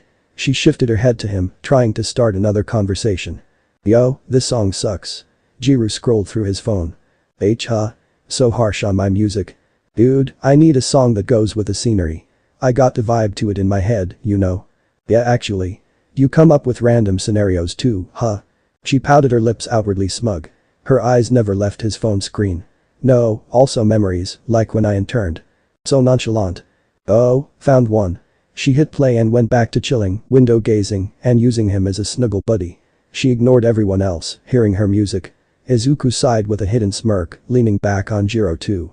He pulled out a pencil and a pocket notebook from his jeans. So peaceful and tranquil between them. Both enjoying their hobbies in the company of the other. Jiro teased Izuku about him actually having a pocket notebook. He argued back that what if he saw an interesting quirk.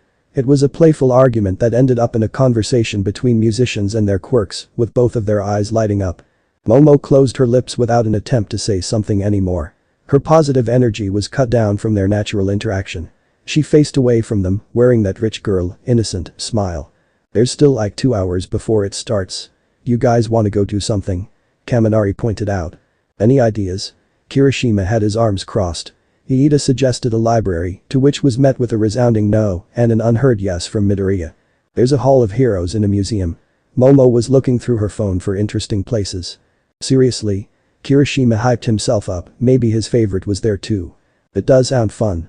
Sayu agreed with her finger to her lips. Oh dear, it's on the other side of the city, taking the bus would take too long to get there and the concert. A taxi would be ideal, but given the number of us. I could call our limo agency and see if any of our drivers are out here. Everyone had a blank stare of disbelief. A sweat drop fell from all of them as she continued on. Izuku had a normal stare, not aware. Gear ran to Momo and shook her shoulders. Get a hold of yourself. Jirou? Jiro had intense eyes. Momo, you were rambling like Izuku. Nani? That sounded like an insult to Deku. Eyes, what if it's contagious? Mina joked, but some took it seriously and kept their distance from him. Bushido, I'm not a disease. Oh no. Was I mumbling like him? Momo clamped her mouth shut. Am I sick? I thought you were acting normal. Izuku weakly defended himself after her unintended insult. They all chuckled slightly. Both grew wide eyes. A normal interaction between the two. They glanced at each other for a moment, sharing a smile. Things didn't have to be so awkward between them. Izuku had the sudden urge to chase a dream he saw in the twinkle of her eyes as she glanced away, back to the conversation of the group. His heart rate grew excited for a moment before dropping. He ignored that thought in the back of his head. Momo was glad that they finally shared something normal. Yes, we can be regular friends again. Something not intimate. Exactly, nothing like that with Izuku. Pure friendship, just like with Jirou. That's truly what I want. Peeking at Jirou and Midoriya. They looked so happy. Everyone looked happy. They all did. Really. And? They all went to go walk. Jealousy is gunfire. It makes you kill the vibe. Everybody cool down. Jiro told the rest of her anxious friends. Everybody was on time. We made it. Izuku sighed in relief. They didn't know what to do, so instead of actually going anywhere, they just walked to the concert, underestimating the distance. They entered, showing their tickets. Stepping inside, they all expressed the sight in their own ways. It was a huge stadium with an open roof, showing the sky. The purple cloud swirling around the orange, hazy, sunset sky was a psychedelic muse to the setting. Come on, let's try to get closer. Jiro took charge, it was her environment. She clamped Izuku's wrist, dragging him through the crowd. There doesn't appear to be any seats. Momo was trudging along with the rest of them. We're gonna vibe to this when it starts. Momo gasped quietly. Oh, I see. She had that fake signature smile. The lights to the stage dimmed out. This is gonna rock. Kirishima pumped up his arms. Shut up dude, it's starting. Mina leapt up on Kirishima. She sat on his shoulders for a height boost to see. Kirishima wept, holding her thighs for safety, and she didn't seem to mind. Man, this is the best, he whispered with manly tears. There was a screen behind the stage. It began to light up a visual. The crowd roared as the first notes began. The hand gripping his wrist began to shake with anticipation. His eyes naturally glanced at Jiro. Her eyes. His eyes. She yelled out along with the crowd. Her voice. His silence. His eyes swayed back to the stage. He rose the fist she was holding, screaming his lungs out with her. Both of their voices died down, same with the crowd. The melancholic rhythm and scratchy voice blared at a mellow pace. Red lights roamed around the crowd and stadium, matching the red and black visualizer on the screen. As Jiro said, they all began to vibe, began to flow, began to a calm pace. Izuku and Jiro in an embrace. Embracing the melody.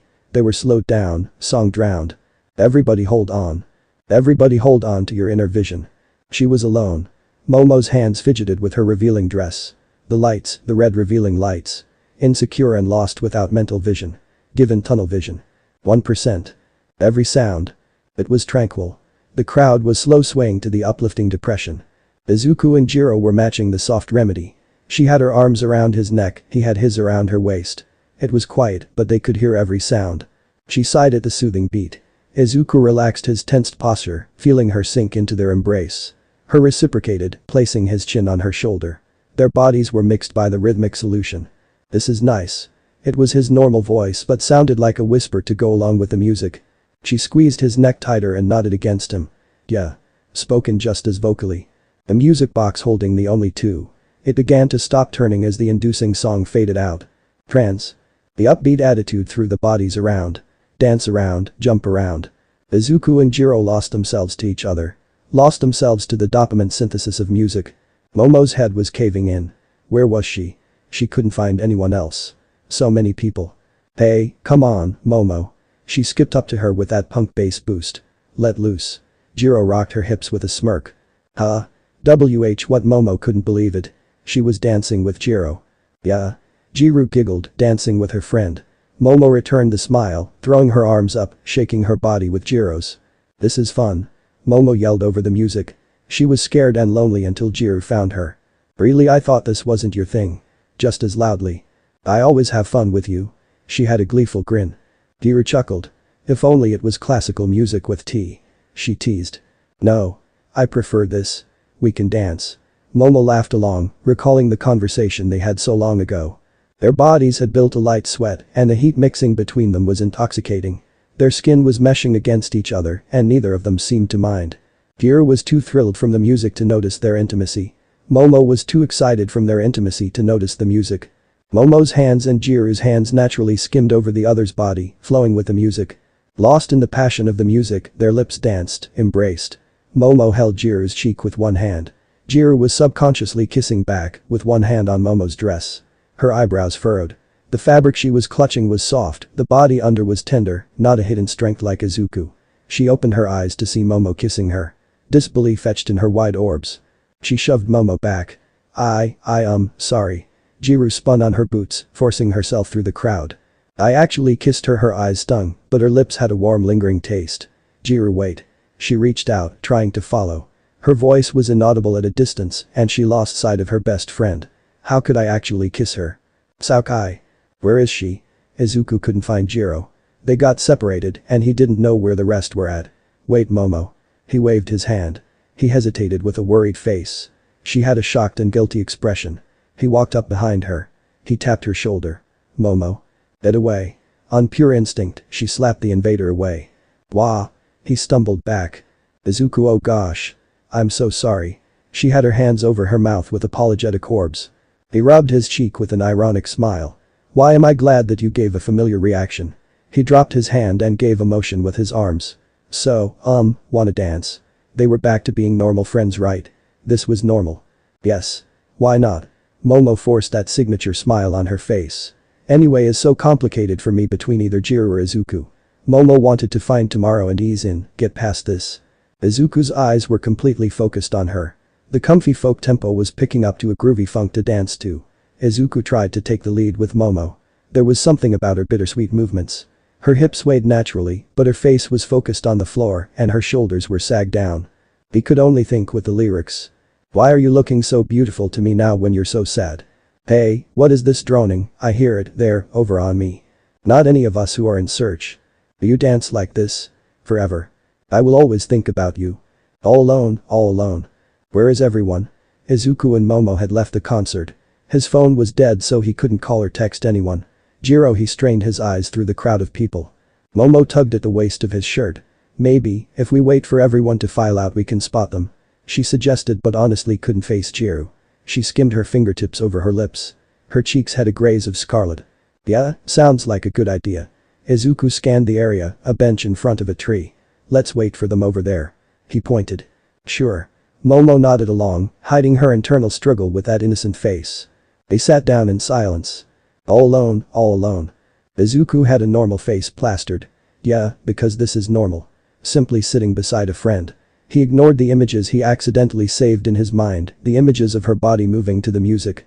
Izuku instantly hit his head, staring straight down.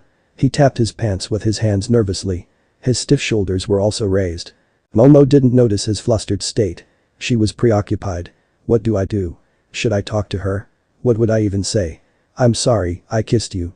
How would I even explain why I did that? Excuse me, Jirou, I hope you don't mind, but I have a thing for you and your boyfriend.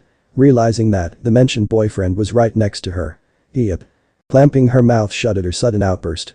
I forgot he was here. How foolish of me. Izuku's face rose to the sound of a quiet peep. Huh? Momo, was that you? His lips naturally curved at her, trying to protest, but ultimately caving. He chuckled before mumbling, "That's so totally unlike you, but also like you, you know." "Pardon? How?" Izuku ruffled the back of his hair and then scratched his freckled cheek. "It's just you're always so reserved, but sometimes you don't keep it in check. You notice something like that?" This time it was Izuku to let out a peep. He balled his fist over his lap. "Yeah, I mean I observe quirks, but I also try to analyze the user, because a quirk could also be considered a personality trait, and I don't really know where I'm going with this, help me." Momo's eyes relaxed and she covered her giggles. "Izuku, you're so smart, how could you be fumbling now?" She calmed down. "But you're right, quirks can help define a person." She had a simple expression until it dropped, recalling his quirk. "Hey Izuku." "Yeah, Momo." He had a sincere smile, glad they were acting how they used to. "Your arms are still okay, right?" A creation of deja vu. Izuku's eyes widened. "Why yeah, Momo." He felt guilty for sharing a secret with Momo that Jiro didn't know about. He ignored it and continued because Momo had those eyes of concern. I actually got arm supports for my hero suit, so don't worry." He pumped his arm up and threw a punch. "See?" He cheered. "That great. I was just worried, sorry." She felt slightly foolish. Izuku would obviously look for a solution to his predicament on his own. Her index finger was on the bench, drawing circles. "Momo?" "Yes Izuku." "Thanks for worrying." She gasped, slightly confused. He read her expression and elaborated. "I mean, I appreciate that someone does worry, but I don't really want to tell anyone else, because they'll just worry more so than needed, especially Jiro. She tries to hide it, like, before we moved into the dorms. We would always meet at a crosswalk closer to me, and I always kind of felt like Jiro was going out of her way for me. Actually I knew she was because I've been to her house and figured out the distances." Izuku had a subconscious smile. Jiro was the mushy caring type, behind the scenes. "If she finds out about my arms she will act like she doesn't care but worry deeply when no one is looking." Momo finished. "Jiro is that way. She even begged me not to tell you about the crosswalk." Momo smiled. "Jiro was adorable that morning." "Really?" "Yes, it was that morning, before I found out about your relationship with her." She politely smiled. "I guess if you already knew, then it doesn't matter if I tell you, nah?" Izuku nodded, then grew sinister stars in his blacked out eyes. "Wait till I tease her about it." "Eh? Izuku, you can't tell her I told you." "I swore." She slapped his shoulder repeatedly, acting like a cute rich girl. "You can take a picture of a flustered Jiro when I surprise her." He joked, recalling how bad Momo tried to take a picture of her that walk to school. "Deal." Completely forgetting about the tension she had with Jiro right now. Too easily persuaded. As the people left the stadium, Izuku and Momo stayed on the bench, talking and laughing. All alone. All alone. All alone. All alone. Nothing. Izuku sighed. Nobody had left the stadium for a while now. He stared up. "And it's raining." Izuku groaned. "Did they really leave without them?" "Hey Momo, have they texted you or anything?" He shrugged his head to her. "No. I believe the weather is messing up the signal. They might be as worried as we are. It's best if we head back to the dorms." Hopefully, they were sensible and headed back there when they noticed the rain. She concluded. "So we're not sensible. We've been waiting out here for about half an hour in the rain. The tree was their only shelter." "I didn't mean it like that. We're just worried about them." She argued bashfully. "I didn't mean to call you an idiot." "Us? Technically you called us both idiots." He had a playful smirk. "Come on, let's head to the train station." He stood up. A blank expression of hurt pride. "I'm an idiot." Izuku tried to keep a straight face, but her reaction was priceless. He broke out a smile, offering his hand. "Even though you called us that, I think you're pretty capable, Creati." Tilting his head, his smile grew into a full-blown grin. The grin telling her that everything was fine. Creati? Her hero name? She stared up at him and that smile. That reassuring smile. "Yes, let's go." Taking his permanently scarred hand and standing up alongside him. "All alone, all alone." Alone, they sat again. "We missed the train." Momo sighed, twirling the umbrella she created in her hands. "If we make the next one, then we can make it before curfew, I believe." Izuku nodded. "I hope Jiro's not mad." Momo's casual smile faltered. "That's right, Jiro." She had just kissed her, and she was also Izuku's girlfriend. "Don't worry, I'm sure she will understand." Izuku's head dropped, he held his hair with his hands. "I'm just worried. What if she gets upset, like at them all with your Raka?" He couldn't break up with her again. This was his second chance. Momo's faltered smile fell completely. "Do you still think about that?" He nodded his depressed head. "Yeah, all of the events leading up to it were out of my control, but the last moments were all on me." A few raindrop tears slipped off the umbrella. I didn't know you still thought about that. I have a tendency to overanalyze situations like that. So do I. Really? Yeah. All alone, all alone. Izuku, I never properly apologized to you, did I? Apologize? What are you talking about? It was my fault. It was all my fault. Sorry. Yaoi Momo. I don't understand. I let Bakugo know. I knew he would drag you away. I knew Uraraka and Kaminari both wanted to try something. I knew everything, I planned everything. I'm supposed to be Jiro's best friend, but how could I even call myself that? I was scared of losing Jiro, she means so much to me. Momo. But then you had to be you. You never even let me feel guilty. You reached out to me, asking for help. You kept spending time with me, I know it was for her sake, but I told myself it was for me. I wanted to be selfish with both of you. Momo, The umbrella was above the both of them, keeping them in Weather's embrace. Momo, I'm not mad. Sniffle, what? But I even went behind Jiro's back. I betrayed both you and her, how could you not be mad? Because you're sorry, right? Asp. I mean, Jiro forgave me and yeah, I'm surprised, and honestly I don't know how to feel about this. When Iida told me, I tried to suppress the guilt he wanted to take away from me, but I think I get it. You feel really guilty, huh? Like you shouldn't be forgiven, no matter how sorry you feel, but shouldn't that be when people are honestly forgiven? So I forgive you, Momo, sorry if it sounds kind of cheesy. But that heroic smile, telling her everything was fine. Everything was fine, like always. Momo's teary eyes were bubbling a salty burn. You don't get it at all, idiot. Pressing her forehead against his. How could you? A tender whisper against his skin. Huh? More of an unfiltered moan. Gulp. He didn't back out from her affection. Their noses were rubbing, and he could feel her liquid salt trailing against his cheek. Eyes hidden by the umbrella. Hot breaths condensed from the rain. Raindrops fell on the empty train station, encompassed by the only two. Didn't you hear me? I want to be selfish with both of you. All alone. Izuku and Momo busted through the door, laughing at the fact that they barely made curfew. They had a long talk, a long walk. Everyone was in the living area, sitting on the couches, talking about the concert they just came from. You guys are back. Kirishima was the first to notice them and cheered at the narrow miss they had with timing. We were lucky. Momo sighed in relief now that they wouldn't get in trouble. Her reassuring relief. Yeah, we were looking for you guys. Izuku rubbed his damp hair. His eyes didn't meet their unified stare. But he felt Jiro's glare. He followed it. She had an earjack in her phone. She sighed, unplugging her phone. Everyone got back at different times. She mumbled. She was the first one back. The first one back. She had absently waited here for everyone to come back, waiting for Momo to come back. Yeah, we all got separated. It was crazy. Toru sagged her shoulders. You guys are the last ones. We've been waiting for you too. Kaminari smirked. Geez, we even tried contacting you. Sorry, I had a weak signal from the weather. Momo had an uneasy grin. She had her phone off, purposely. My phone's dead, sorry.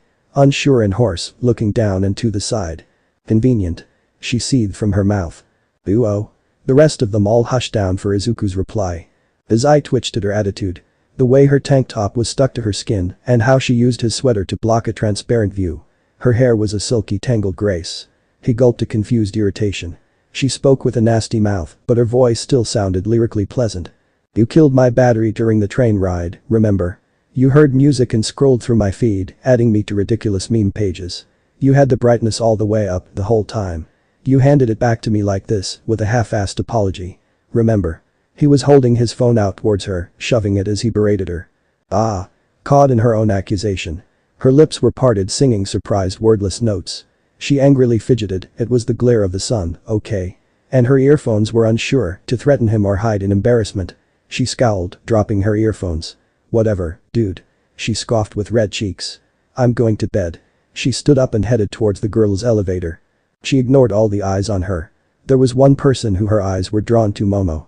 Excuse me, Jiro. She was holding her fist over her chest in worry, like always. Can we talk later? Sure. Momo let out a breath of relief. Everyone, would you like some tea? It was a long day, let's relax, nah. They all agreed like children and followed her to the kitchen. Hey Jiro, before you go to bed, wanna go outside? It's raining. With a weak smile, recalling their first date. She rose an eyebrow along with an earjack. You exaggerated. What makes you think I wanna go with you? She scoffed before walking up to him and shoving his shoulder. Both walked outside the front door. It would be like our first date. With a toothy grin. Shut up. How can you just say that so casually in front of everyone? Jiro, you're smiling.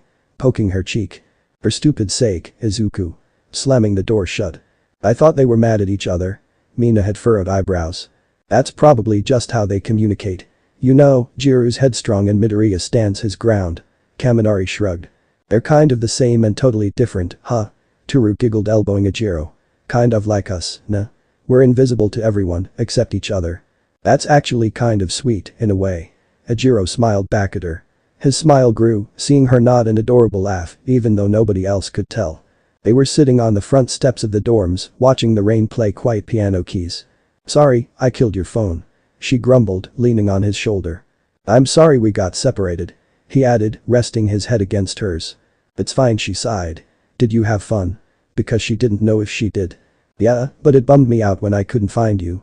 Yeah, she groaned, sitting up. She had been dreading this. About that, when we were separated, she was rubbing his sweater sleeves together out of nervous habit. I ran into Momo. Really? So did I, before the concert ended. Oh. With a forced chuckle along with his.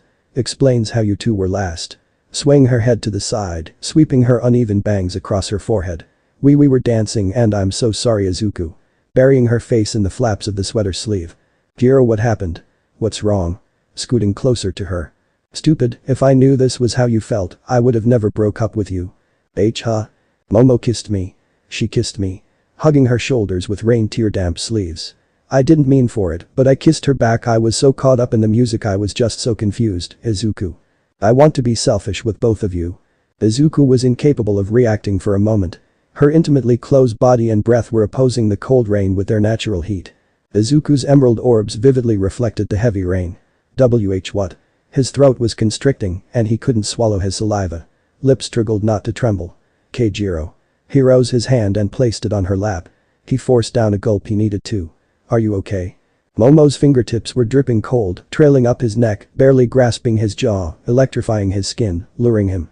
Izuku. Izuku. You're not mad? Jiro hiccupped. He squeezed her thigh.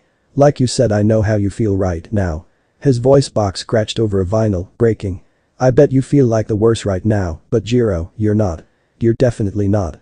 Pressing his forehead against hers, both with shadowed eyes from the luminescent rain. Drip, drip, drop.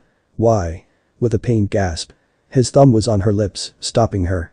Momo knew he wouldn't go through with it. Izuku was Izuku, but. I'm sorry. Jiro was hugging his neck tight, scared he might change his mind and take back his apology. Take back their relationship, like she did. I know. Holding her just as tight. Letting her know he wasn't going anywhere. He knew the guilt and feeling of betrayal, but the intention of being faithful. Nobody is perfect. Nobody. We're just busted and blue. Izuku had his hand clamped over his mouth with a retaining blush profusely exposed over his cheeks. The same arm was protectively over her head, keeping her in an embrace as she snuggled on his bare chest. His eyes glanced at the door, then to the sliding door leading to the veranda. The curtains were wide open and he could see the cloudy gray sky. It was still raining. Droplets lit down, the lakes on glass separated and converged like notes on a music sheet. Replaying the melody of last night. A song of commitment and trust. Lyrics of want and need. Tempo hot and heavy. Izuku and Jiro, they were outside in the rain making out. She grunted, pulling his damp shirt close, biting his lip. He sucked in at the slight pain. He roughly held her wet hair, tilting her head, slipping in his tongue. She rolled her tongue, tempting his to tangle with hers. Their lips smacked smooches in harmony with the heavy rain. I never knew making up could be, like this. He mumbled in between the separation of lips. Her breaths panted out a moist chord. It smothered his skin, a lingering taste on his lips, a word to the song. She nodded along with a smirk.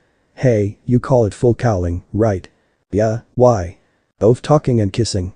Both focused on both. Individual actions. Can you get us to my room? She climbed on him, almost straddling him.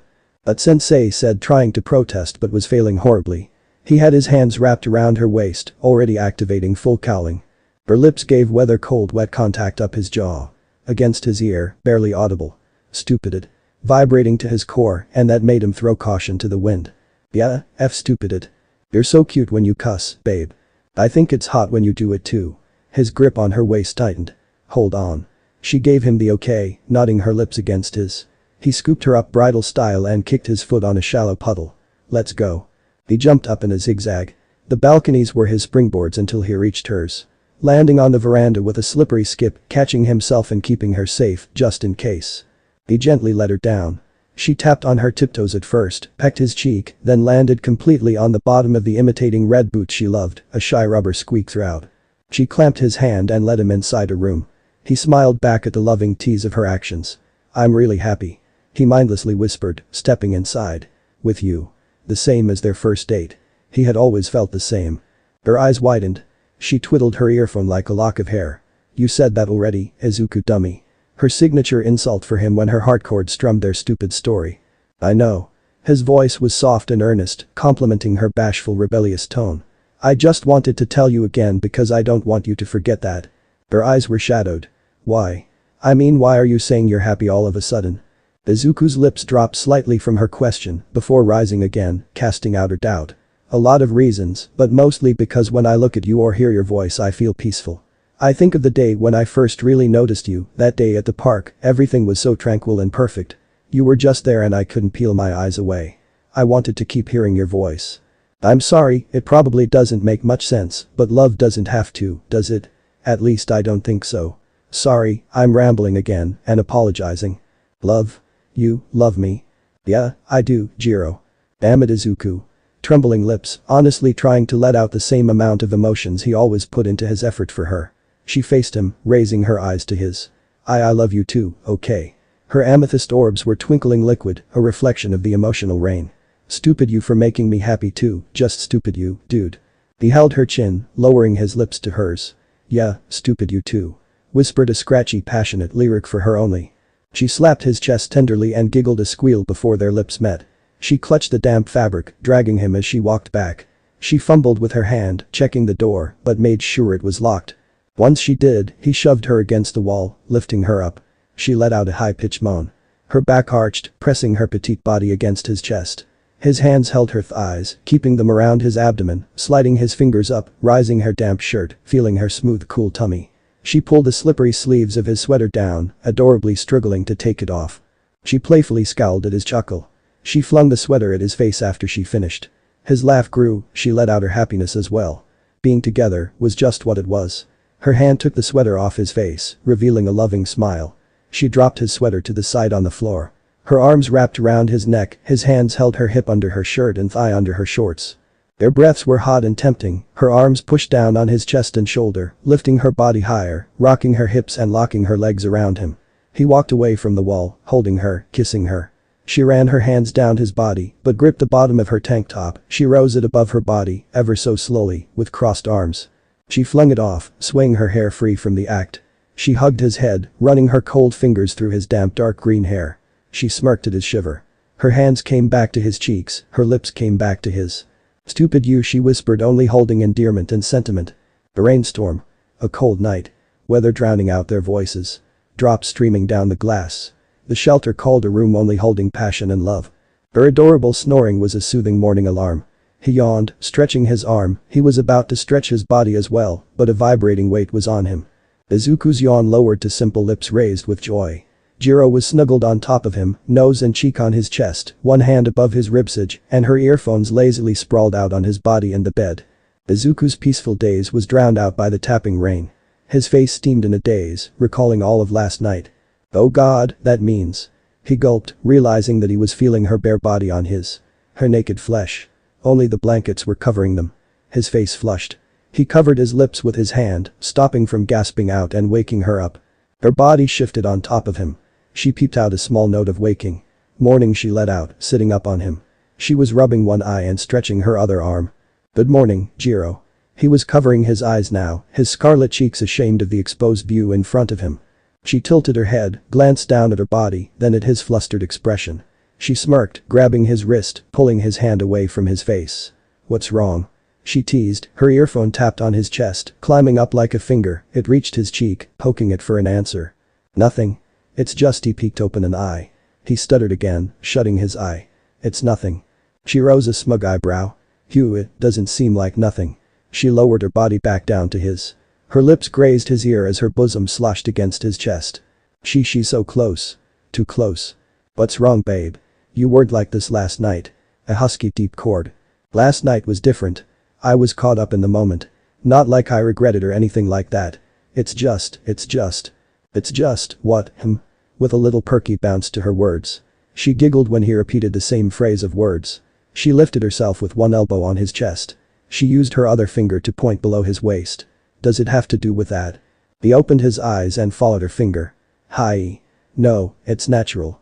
It usually happens in the mornings. MHM. She absently agreed, leaning down, nibbling on his ear. Relax, we have the whole morning together. It was the weekend. Let's enjoy it, staying in bed. Jirou, he groaned, his body subconsciously acted like last night. He bit his bottom lip, hearing her gasp slightly. She adjusted herself on top of him. Her hot breaths tickled his neck as she began to pant and moan, like last night. Izuku. My little dream. Izuku was staring down. Everyone was chilling around the co-ed area. They had snuck out of her room after making sure the coast was clear. Jiro was next to him, unusually close. She never acted so affectionately when others were around, but now she was leaning on him, snuggled on the couch with their hands clasped. He had a permanent blush tinted on his cheeks, but she was casually hearing music, scrolling through her phone. Nobody seemed to mind how close they were. Izuku snuck peeks at each of their expressions. He didn't want anybody to feel uncomfortable, especially not Momo. Then their eyes met. She had a smile. It was simple and gentle. She didn't look confused or upset. I knew it wasn't genuine acceptance, just understanding. Her eyes were staring back at me, glimmering something I couldn't understand. I felt this burden lift from my shoulders. I don't know why, but it made me kind of sad, like I lost something I never knew was there. Inhale and exhale. It was during the training camp. They were separate from the rest, in a field of fireflies. They were laying on the grass. They were both on their sides, faces next to each other, their bodies sprawled out on opposite ends, legs farthest from the other pair, lips closest to the other pair. Izuku rolled on his back, staring at the sky. Pretty, he whispered, staring at the floating illuminations.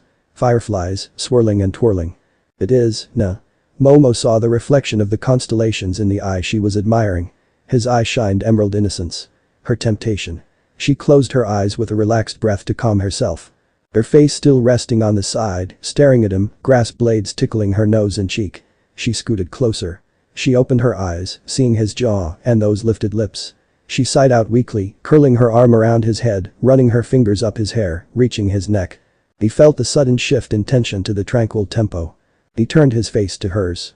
Given the reverse position of their bodies, he was staring at her porcelain neck. So tempting. An accidental warm breath escaped him, causing a weak whimpered shiver from the touch on her skin. Sorry, I didn't mean to whatever it was I did. Izuku was about to scoot back, but she held him in a tight embrace. Stay, it's so peaceful right now, so please, just stay. Whispering with closed eyes, praying for his company for a little longer. We'll get in trouble. But didn't make any action to move, if anything he subconsciously lingered closer to her. That's so like you. Loosening the curled up grip on his head. She opened her eyes with a faraway gaze. Izuku, close your eyes. Her fingers skimmed back, combing through his hair. Hey, Momo. Just do it. Tender and pure. She placed her hand on his cheek, keeping his face in their intimate trance. Her thumb ran along his jawline, slow and endearing. The field twinkled a fading lullaby. Lost in a lonely music box, slowly twirling. Parted lips and shadowed eyes. A quiet lyric in harmonizing silence, in a field of fireflies. Inhale and exhale. Do you mind? She asked. Jiro nudged Midoriya. Huh? He glanced up at Momo and then at Jiro. He had an apoplectic smile. Sorry, what was it? Do you mind if I spend time with Jiro? Momo tucked a loose strand of hair behind her ear and then crossed her arms with a warm smile. Sure, as long as Jiro is cool with it. He totally cool, you know, like always. She tried to play off. Izuku reassured her, squeezing the hand he had been holding. She settled down slightly, taking a breath. What have you been feeling up to, Momo? Momo shook her head. Care to take a walk? The rain is pretty timid right now. Jiro perked up a little. Yo, sounds cool. Heading for the door. Momo giggled. We should get our coats at least. Right, my bad. Jiro ruffled her hair. Izuku chuckled at her cringy earphones and eyes. I'm taking your sweater, babe. Jiro absently waved. Sure, don't even ask. He sarcastically criticized. Please. Feigned sincerity in her reply. Sure, let me go get it. He was about to stand up from the couch. Don't trip, it's still in my room. She walked to the elevator, waving at him with a smug victory. Momo accompanied her. Izuku gave a half-expectant smirk. Obviously, it would be. He sighed, laying back on the couch. But she isn't aware that I have more special edition All Might hoodies like that. He laughed to himself. Boy, Midoriya, what did Jiro mean when she said, it's still in my room? Mineta and Kaminari were looming over him with a shadow presence and glowing red eyes. Ara. A huge sweat drop, slowly opening his eyes, his smile plastered nervously on his face. You guys heard that? You bastard. Mineta lunged for Midoriya, able to assume what happened between the two. That's why you weren't in your room this morning. Trying to choke the life out of Midoriya. After you stopped me and Kaminari, you have the nerve to go through with it. I didn't peek on anyone. He struggled out his words. What you did was 1,000 times more naughty. Don't try to justify it just because you're in a relationship. Calm down, Mineta. Damn dude, go fap or something. You're not even interested in her. Kaminari pulled Mineta off Izuku. Mineta was still miffed but reluctantly headed to his room, insulting Jiro's bust size. How's this her fault too? The sweat drop Izuku had only grown. Wait, he's actually going to go do that. So that's pretty crazy, dude. Kaminari sat beside Midoriya. Kaminari, listen. Stop right there, Midoriya. He rose his hand stopping Izuku's words. She's just a friend to me. You don't need to apologize, I mean, it has got nothing to do with me. He ruffled his hair. And you're a cool guy too. Thanks. With anxious eyes, leaning back on the couch next to Kaminari. But man, I was secretly hoping you guys would break up. Kaminari, exasperated. There it is, Izuku had cringed, eyes bulged. Wait, you said you were secretly hoping. You're not anymore. Kaminari waved him off with a nonchalant smirk.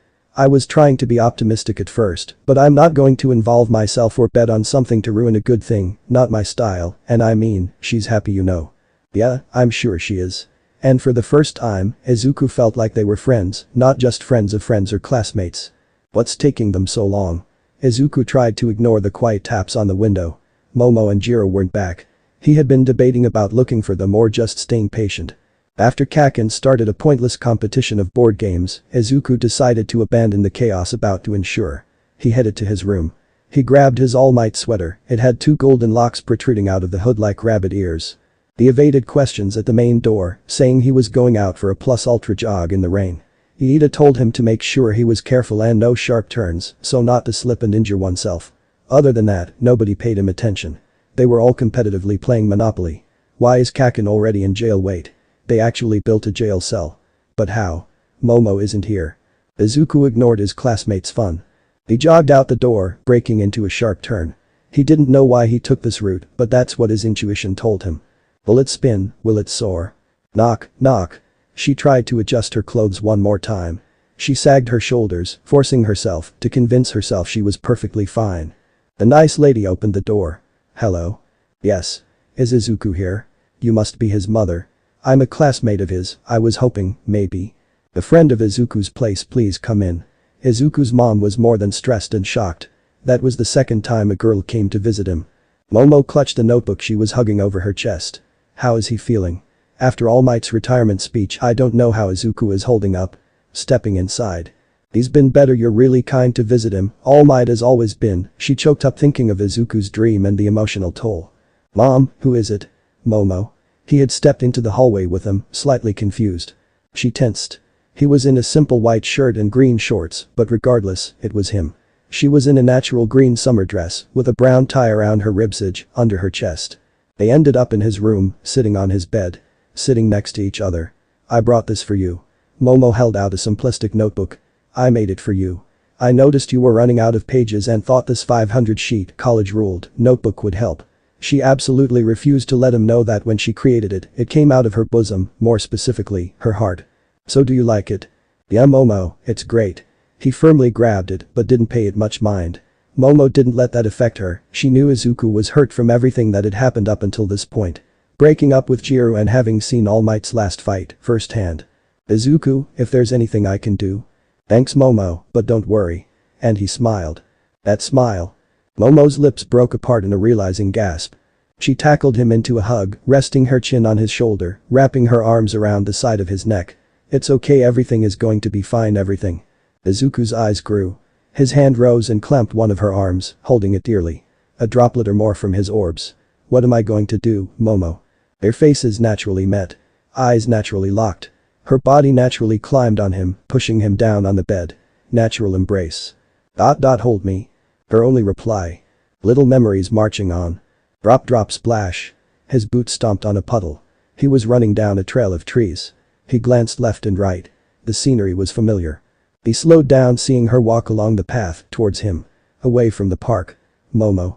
Each of their steps slowed, little by little. Facing each other, Izuku stared directly at her. Her face was down, aimed at the path, although she knew who it was in front of her. Will it spin? Will it soar? After an inhale and exhale, she rose her head to meet his eyes. And he knew. He knew. His emerald orbs grew, reflecting the gray sky and shallow drops. A vivid mirror of a shattered sky, raining little shards. Neither let out a word. Izuku could only let out a quivered gasp with broken lips. The two golden locks on the hoodie shifted, damped by the delicate fall. She was smiling. Her smile. It was that smile. That smile telling him that everything would be fine, the smile he always gave her, and it killed him because he knew why she was giving it back to him. She walked past him carrying that smile throughout. Hollow steps from her boots carried away by a faint wind and scattered raindrops. His head dropped as she left, his hood covered his eyes. Izuku clenched his fist shut, biting his bottom lip. Why did I even run out here for? What was I hoping to accomplish? He felt like such a hopeless idiot. It stung. He wanted to rub his eyes. He wanted to get rid of this watery blurry vision. He wanted to get away from this empty rain. Izuku.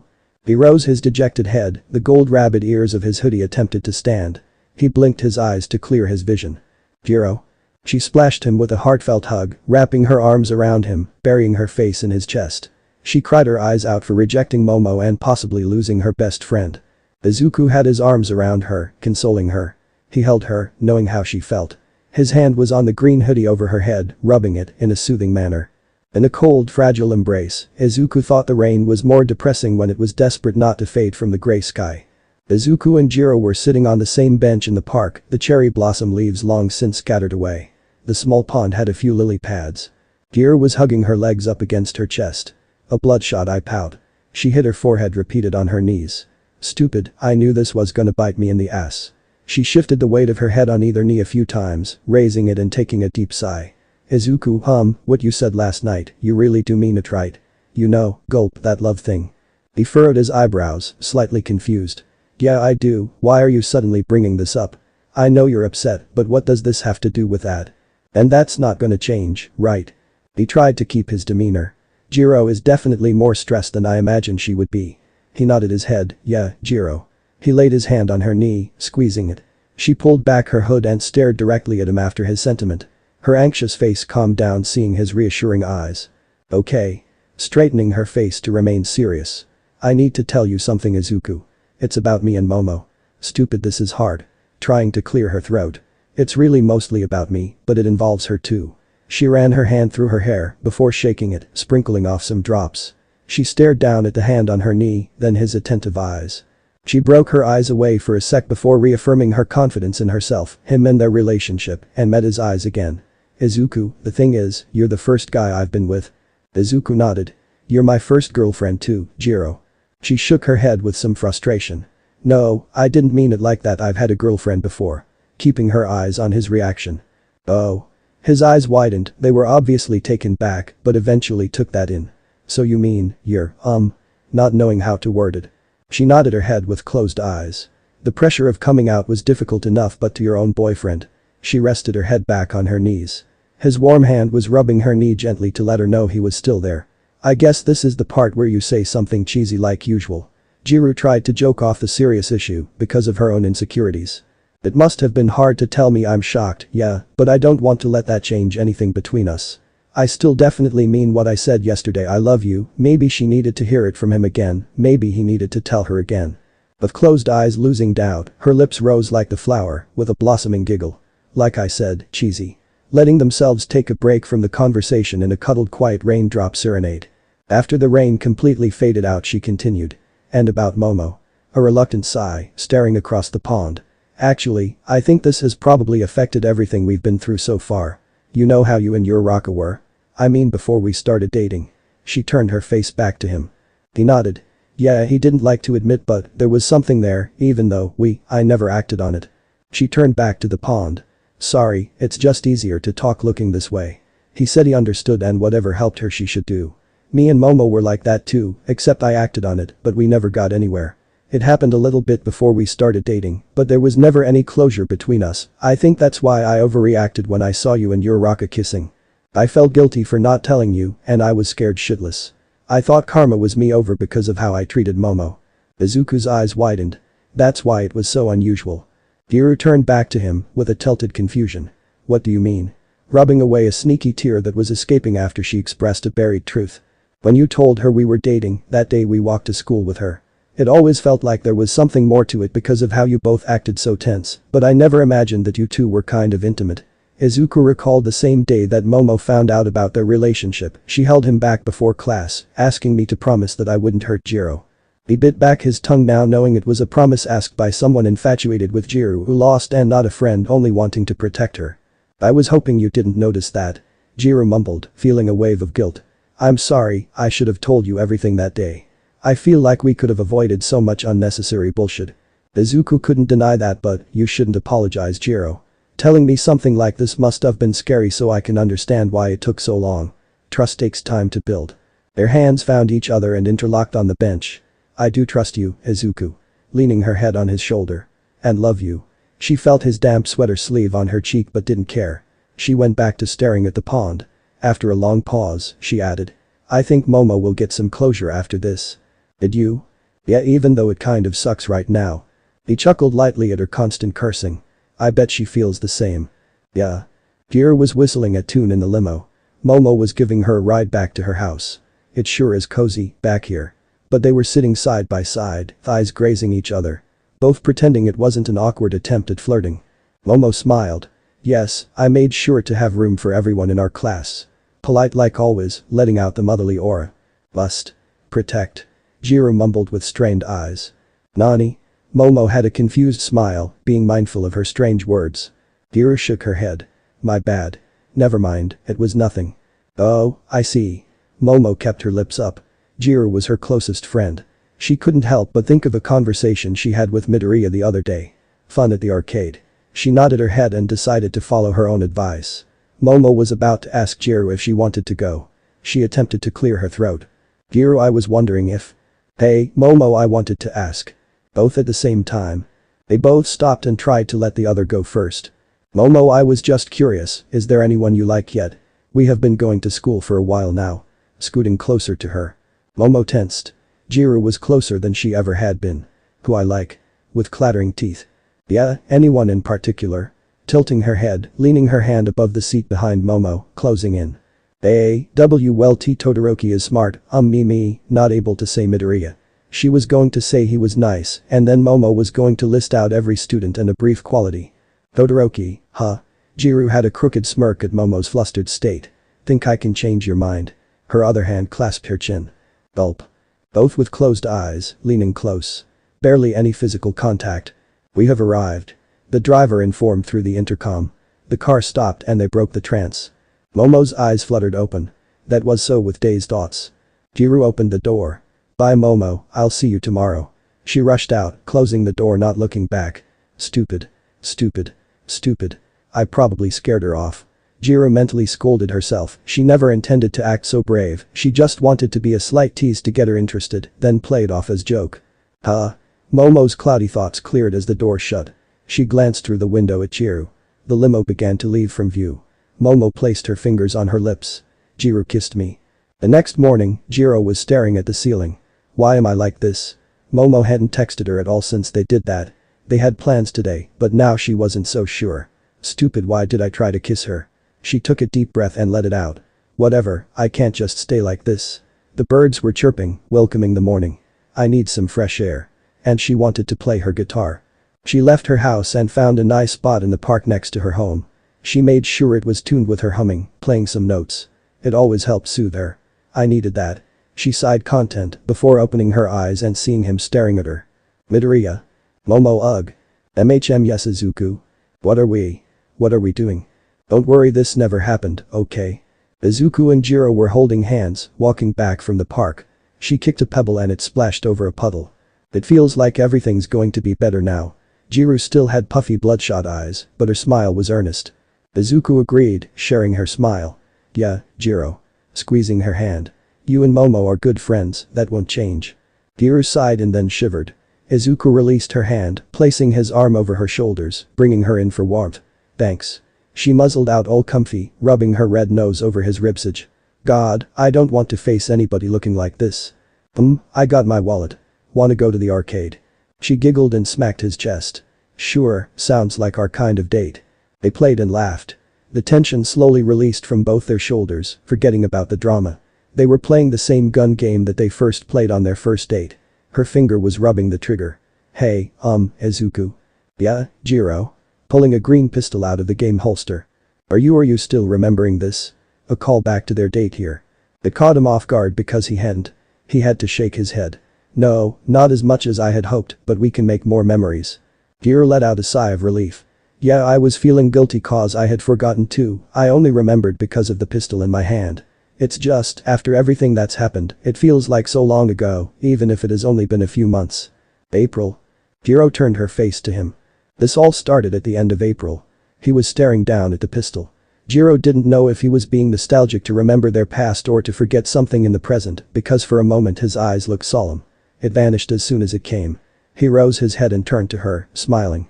Jiro didn't know how to take that moment of weakness in his eyes. She pretended she didn't see it because it obviously wasn't meant to be seen. Hey, let's play. Jiro tried to cheer. Come on, he's always trying for me. Remember, get into that supportive crap he's always giving me. Yeah, let's just forget about today. Izuku had a bright smile, but Jiro could tell the light was flickering. They killed zombies like last time, but Jiro could tell his heart wasn't in it, unlike last time. She knew he was trying not to show it, and she didn't want to bring it up. They just had a strenuous conversation, adding more seemed insensitive at this point. They were looking for another game to play after getting mauled by zombies, walking around the arcade. Hey Jiro, actually I gotta use the restroom, I'll be right back. Oh, sure babe. I'll guess I should use it too. What's wrong with me? Izuku whispered harshly, splashing water on his face. He placed his hands on the counter. He stared at the mirror, visibly frustrated. Flush. The stall opened and he walked out with a useless step in his bounce. He slipped on the dry tile floor somehow. Ow, ow, ow. Izuku rose an eyebrow. He slipped from a normal step. The floor isn't even slippery, it actually feels like it has good traction. Nonetheless, are you okay? Izuku bent down and offered his hand. Ah, thank you. Taking his hand. He tried to pull himself up but lost his grip from Izuku's wet hand and fell back down. Ugh. Sorry. I should have dried my hands, I was just trying to help. Izuku couldn't believe this guy's bad luck. It's fine, still thanks. He stood and dusted himself off, like if it was an everyday thing. So what's wrong with you? He walked to the sink to wash his hands. Earlier, I heard you say that. Sorry, I wasn't trying to spy or anything like that. Izuku gasped. He did believe he was alone, which was why he said that to himself. Sorry, it's not something I'm comfortable talking about, let alone a stranger I met in the bathroom. Hahaha. His laugh was a high pitch of sincerity. That does make sense. Okay, I'm sorry Tsuneyoshi, but everyone calls me Tsuna, it's a pleasure to meet you. He bowed properly. Oh, I'm Midoriya Izuku, it's nice to meet you too. Tsuna ruffled the back of his brown bushy hair. Sorry, I wasn't trying to pry, but to me, it sounded like you were troubled by something you wouldn't even want to tell your close friends. Nani, how did you know? Izuku was shocked by how he hit the mark. Intuition, simply intuition, but if you can't tell the people close to you, then maybe you can tell a stranger. Who am I gonna tell? I don't even know you, right? I have nothing to gain. I'm shocked by how much sense you're making. Especially because of how much of a klutz he showed himself to be. There is something extraordinarily normal about him. But I'm not going to force you. I just know how helpful a listening ear can be. He glanced down, at the mirror, then back at Izuku. There was a buried flame in his eyes, a pure earnest sky flame. Izuku couldn't help it. This complete stranger broke down his facade. I feel like such an asshole. He finally let out. He slumped up against one of the stall doors. I've been dating this girl, we broke up once but finally got back together, but it hasn't been quite right, actually it feels like everything just keeps piling on, and I'm only wearing this mask that everyone expects from me, but honestly I'm just so tired. I want us to be happy, but it's so hard. He usually avoided cussing, but Jiro had permanently changed that. Tsuna was unfazed. So why do you feel like an asshole? Although he heard the guilt in his voice, he knew it helped more to let it all out. It was when you guys were broken up, wasn't it? Izuku weakly nodded with his slumped head and hidden eyes. I did something with her best friend. Technically it's not cheating, but it sure feels like it.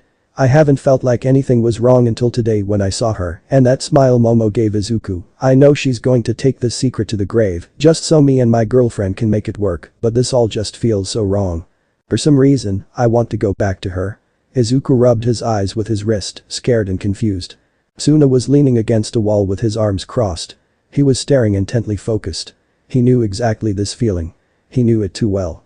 You're just causing self-destruction, Midoriya. You're hurting yourself and those around you, aren't you? That's what All Might said would happen. Izuku had wide teary eyes. Why am I the only one who can't see it? Suna shook his head. No, it's not quite like that, it's not simple. I'm betting your girlfriend or her best friend can't notice it either. Everyone is always fighting their own internal struggles. I'm not trying to put blame on you, it's not my place. I'm just talking from experience. I almost lost my two best friends because I was doing the same thing. I refused to acknowledge my own faults. So what did you do? Izuku was desperate. Ever since I reunited with my girlfriend, me and her best friend have had this naughty tension that I have shrugged off, but now, I don't know if I want to avoid it anymore. Some sick part of me wants to console her in that way. It all feels hopeless, huh? Sometimes, I follow a firefly. It takes me into the night. Oh, Izuku. Baby, I just survive. I'm love drunk, I'm sorry. Momo. Am I losing you? Sometimes I follow a firefly. Izuku. Izuku. It takes me into the night. Baby, I just survive. Ah. Momo. I got drunk, I'm sorry. That was oh god. Rest your weary head and go to sleep, don't worry, this never happened if you don't want it to have, okay, Izuku. Am I losing you? I guess through all the false images of relationships I believed in, there was a saving grace, even if it's not true, believing in it isn't hopeless. It's hope itself.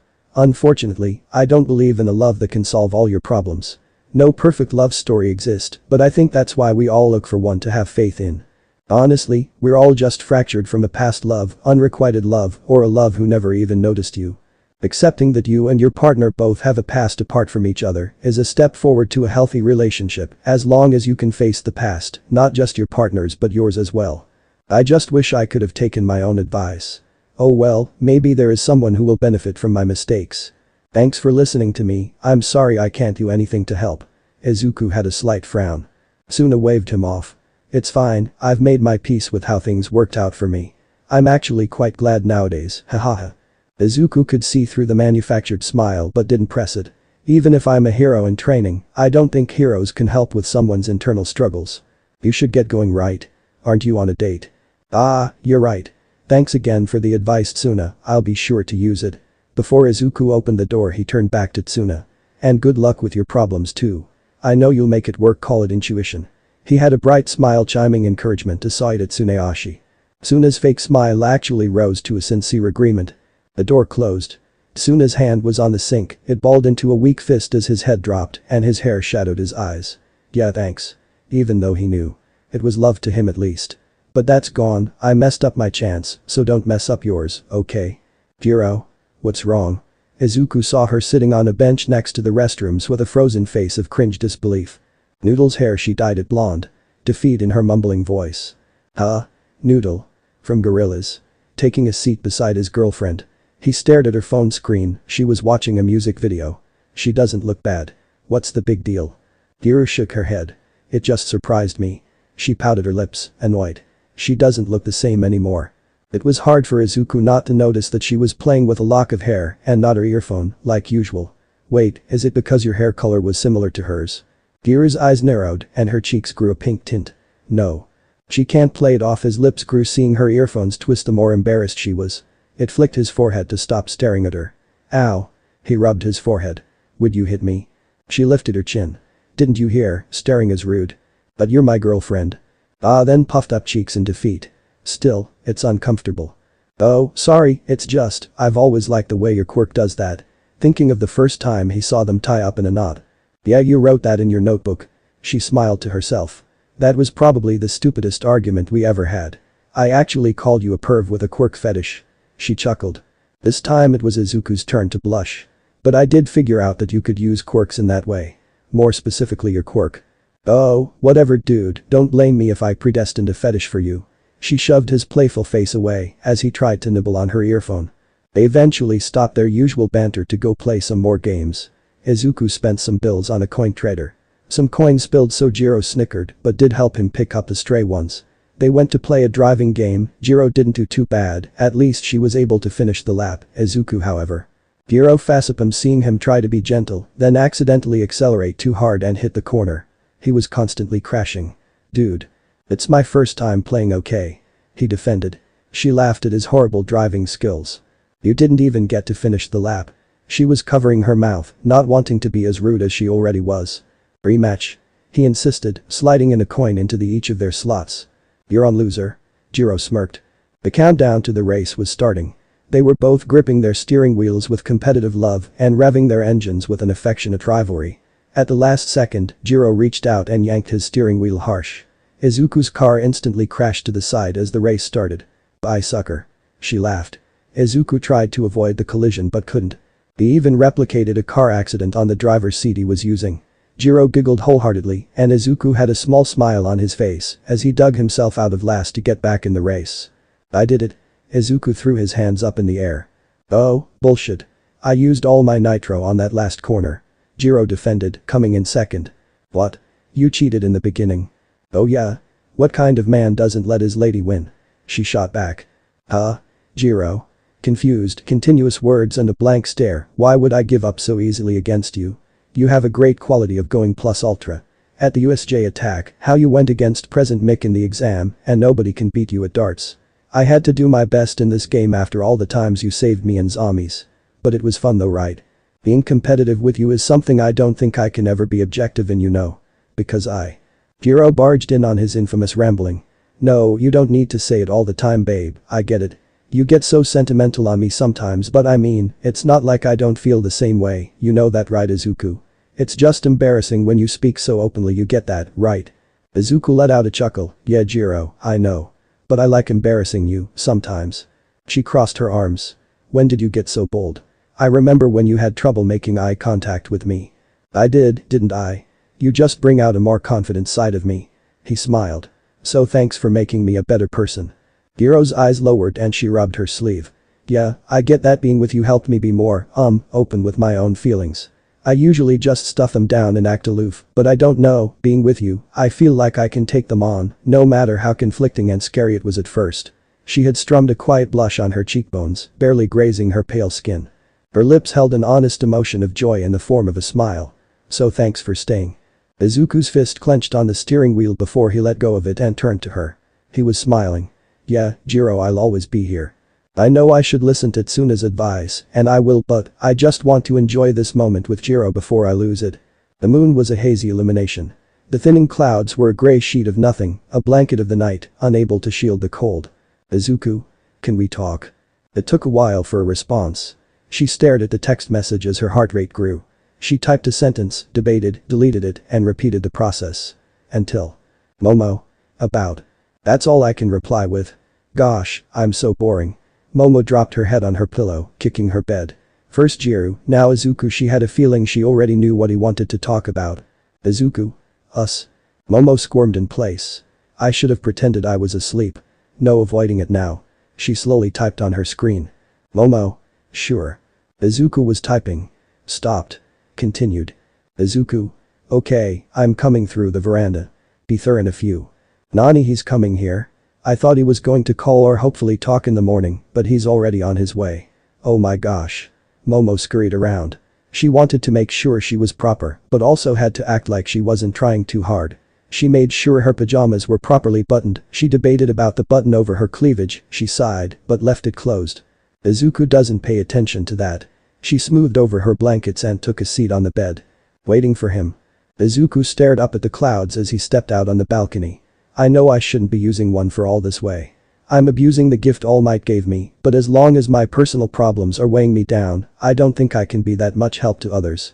Sorry All Might, I just need to use this power for myself just a bit longer. He resolved himself, going full cowling and leaping up the building. He ran across the roof, vaulting over to the girl's side. He began to climb down the balconies with electric agility. Before anyone could notice, he was already at Momo's. He released full cowling and took a deep breath. He tapped on her window. The drapes covering the view into her room were moved aside and there was a faint click. Come in. Just as quiet as the click. Izuku's lips grew crooked. Could he really do this? Momo sounded so pure. He shook his head. I don't know how it's going to go, but I'm not going to let us stay in this confusing limbo of emotion anymore. Sliding open the door with those thoughts of hope. Hey Momo, stepping in and closing the window door. Sorry for bothering you so late. Oh, it's fine Izuku. She patted the spot next to her on the bed. He sat down beside her. So what is it about us that you wanted to talk about? Doing her best to act normal and elegant, hiding her innocent anxiety. Izuku rubbed the back of his neck, staring at the carpet. Back then, when you came to my apartment, what you said about how it never had to have happened. I think it's best if we acknowledge that it did happen, but just that it can't happen again. What we did, I mean Izuku gulped down his dry words. He dreaded to turn his head to her but did. Her expression clogged his throat with guilt. Her fists were balled over her pajamas, her bottom lip quivered, her eyes were misty, and her knuckles were white. Izuku, is that really all you wanted to say? He flinched internally. Yeah. Why? Why do we have to admit it? It was quiet, but a harsh whisper. If I admit it then what? Lose Jirou as a friend too. It's not fair. What you're asking me, it's not fair. Momo's grip released and she rose her hands to cover her face. Izuku's mouth hung open before he regrouped. No, I'm not asking you to lose Jiro, I just want us to lay out the truth. If we keep pretending that it never happened, then I'll have to keep pretending like you're not important to me. But you are Momo, you're such a great person, and it kills me that we're not friends like we used to be, or that you're not friends with Jiro like you should be. Izuku was only able to speak from the heart. You don't get. You still don't get it. Momo shook her head. Sniffling tears, she removed her hands and faced him. Momo. When it comes to relationships, I never once felt like I had something of my own, except for that what we shared, it's like a dream to me. I can fantasize about it all I want, I don't have to feel guilty for it, I don't have to hurt anyone because of it, and best of all, I was always able to dream that it could really happen. But you're telling me to treat it like a mistake we can never make again. How could you ask me that? That little dream was my only victory and you're asking me to throw it away. Izuku didn't know how to reply. He had never seen Momo upset. I didn't know how much it meant to you. Of course you didn't. It was always about Jirou for you. I know it was wrong for me to act like a substitute when you were vulnerable, but I was just as fragile, and with neither of us realizing it we were there for each other. And I still want to be Momo, but I can only do so as a friend. Without warning she tackled Midoriya, straddling him on the bed. Take responsibility. A few tears spilled and landed on his shirt. She was resting her forehead on his damp chest. His body froze with a gasp, finally acknowledging the weight of their unspoken intimacy. I know you're not to blame, but someone has to, and you're the only one I let, because Izuku because. She couldn't finish. Her fingers were clutching his shirt, pulling on it, hoping for him to console her. She knew she had to let go, but just not yet. I know Momo, he let out as he embraced her, letting her have this one night to be weak and cry herself to sleep. I know because it's the same for me, you were my first too, he whispered after he thought she fell asleep. Thank you Izuku. A final lyric before sleep came. Izuku sighed. It was a messy, unclear argument between them, but maybe that was for the best. Momo needed to vent and Izuku needed to clear the air for himself. I'll take responsibility because you're my friend and also Jiro's. We will have a proper talk later, but for now this is the best possible way to end it. It finally felt like the clouds were clearing in the night sky, twinkling the beautiful moonlight into her room. Izuku smiled to himself, content that he was beginning to move forward. After I pick up the pieces, it's like I'm only able to wait and see where they fall this time. 4:08 a.m. Izuku typing on WhatsApp to Momo. Sorry I snuck out on you, I just had to get back to my room before anyone noticed. I'ma try to catch a few Z's. 6:30 a.m. Momo. Yes, well last night was unexpectedly. But you're probably asleep. Sweet dreams Izuku. Izuku. No, I'm up lol. Momo. Oh how embarrassing. You let me send you a sleep well text. Izuku. Lol no, I woke up from my phone vibrating, sorry and thanks for the text. But, we should finish our talk. Momo is typing. Delete. Izuku is typing. Izuku. Last seen at 6:33 a.m. Izuku stared at the conversation, trying to force it to come up with a response, or at least show Momo typing. I guess she wasn't expecting me to reply. He sighed, dropping his phone beside him on the bed. His eyes were heavy and he let them close. Stupid, fading to darkness. Jiro was a bad influence. Izuku groaned after properly waking up. He sat up on the bed and rubbed his eyes. I need to talk to Jiro too. He threw the blanket off and landed his feet on the floor. He ruffled his bed hair before bringing his right hand to his lap. He focused on the scars. He clenched his fist and nodded. I'll definitely tell Jiro the whole truth. He was about to begin his normal routine, but checked his phone first. He was going to send a cute wake-up text to Jiro. His eyes grew, staring at the notification. He clicked on the text and opened up the conversation again. Gulp. Sent at 6:53 a.m. Momo. I have reflected on my actions, Izuku. I don't think we need to finish our conversation. Last night you expressed your desire to remain friends and I understand. I want that too, even if I was secretly hoping that either you or Jiro would notice me in that way. I should have never forced either of you to. I was desperate for an ounce of affection. I was jealous of what developed between you and Jiro while I was left out. Because of it I acted in such a vulgar way. I still feel responsible for them all even if you have forgiven me. I made so many foolish attempts for attention involving both of you. I have only caused hardships for you and Jiro. But Izuku, I want to keep pretending what we shared never happened. I just want that for myself, a stupid dream where I can pretend you are mine. Is it okay if I wish for that? Momo. Izuku kept rereading the text. He felt so helpless. He glanced at the time on the corner of his screen. 7:46. He sighed, trying to come up with a proper response. Izuku is typing. Delete. Izuku is typing. Delete. Izuku is typing. Delete. Izuku is typing. Delete. He glared at the empty message. No matter what he typed, it felt wrong. Momo deserves better than a cheap reply. He dropped his phone back on his bed. He rubbed both his hands up and down his face in groggy frustration. Ah, what do I say, what do I do? He felt like he made the situation between them worse. He dropped his hands on his lap, groaning in defeat. A gentle breeze fluttered through the balcony. He forgot to close the door when he snuck back in. It feathered a weak noise. Izuku followed it. He rose an eyebrow. His lips slowly grew, starting at the untouched treasure. Momo was fixing her hair, sitting across her vanity mirror. She set down the brush and sighed. She checked her phone. Nothing. It says Izuku saw my message. He usually replies quickly. But she felt, given the topic of conversation, a reply might be hard. No matter. The day has just started. Let's do our best. She cheered herself in the mirror. She tied her hair up in her signature ponytail. It slipped under her door. Ara. Momo turned to the sound. Wait, that's. The guitar was strumming an upbeat, affectionate chord. Her legs were dangling off the balcony edge without a care. I thought I'd find you here. A hand grabbed the ledge, pulling himself up. You weren't eating breakfast with the rest, so I figured I'd stop by like a friendly neighborhood Spider-Man. He joked. Hey, babe. Sure, just use your quirk to sneak up to me. Jiro greeted with her sarcasm, then went back to her simplistic yet caring rhythm. Izuku smiled back at her and took a seat beside her. He kept quiet, hearing her play her music. The acoustic melody played throughout the morning. Momo walked to the door before bending down to pick it up. This is the notebook she gave Izuku. Why would he give this back? She grew a bad premonition. She sat on her bed holding the notebook. She glanced at the ruffled mess of where they slept last night. Her hand smoothed over that spot with a sad smile. Her little dream. The cute acoustic played subconsciously in the background. She took a deep breath before opening it. Her eyes grew at the sight. It feels like everything's going to be fine. Izuku mumbled. Something wrong, Izuku? Jiro nudged him for an answer. Nothing, babe. He casually replied, laying his arm over her shoulders. Keep playing. Jiro leaned against him. You like it? As much as the first time I heard you play. He nodded against the hair pressed against his cheek. And so the acoustic melody kept playing. Oh my god, her eyes were twinkling a liquid shine. Izuku, she cupped a hand over mouth. Upon opening the notebook, on the cover side, a page from his old notebook was torn and taped to it. On the page were scribbles of Izuku's thoughts on her quirk, a page dedicated to Momo. Her eyes grew misty seeing a ticket stub of the movie they went to see attached in the corner. Her fingers traced over the faded memory. The page had many notes, not just analytical observations. On the margin, it read, me and Momo went out. At first she said it wasn't a date, but then she did. I was confused when I learned that, but I mean, Momo is great. If things don't work out with Jiro, I think I'll ask her out, but this time it would be a proper date between us. Momo's lips couldn't force back the frown developing. He really thought that. She knew it was true because it was faded penmanship. Momo's eyes glided to the other side with the first page of her notebook. She slowly read over every word.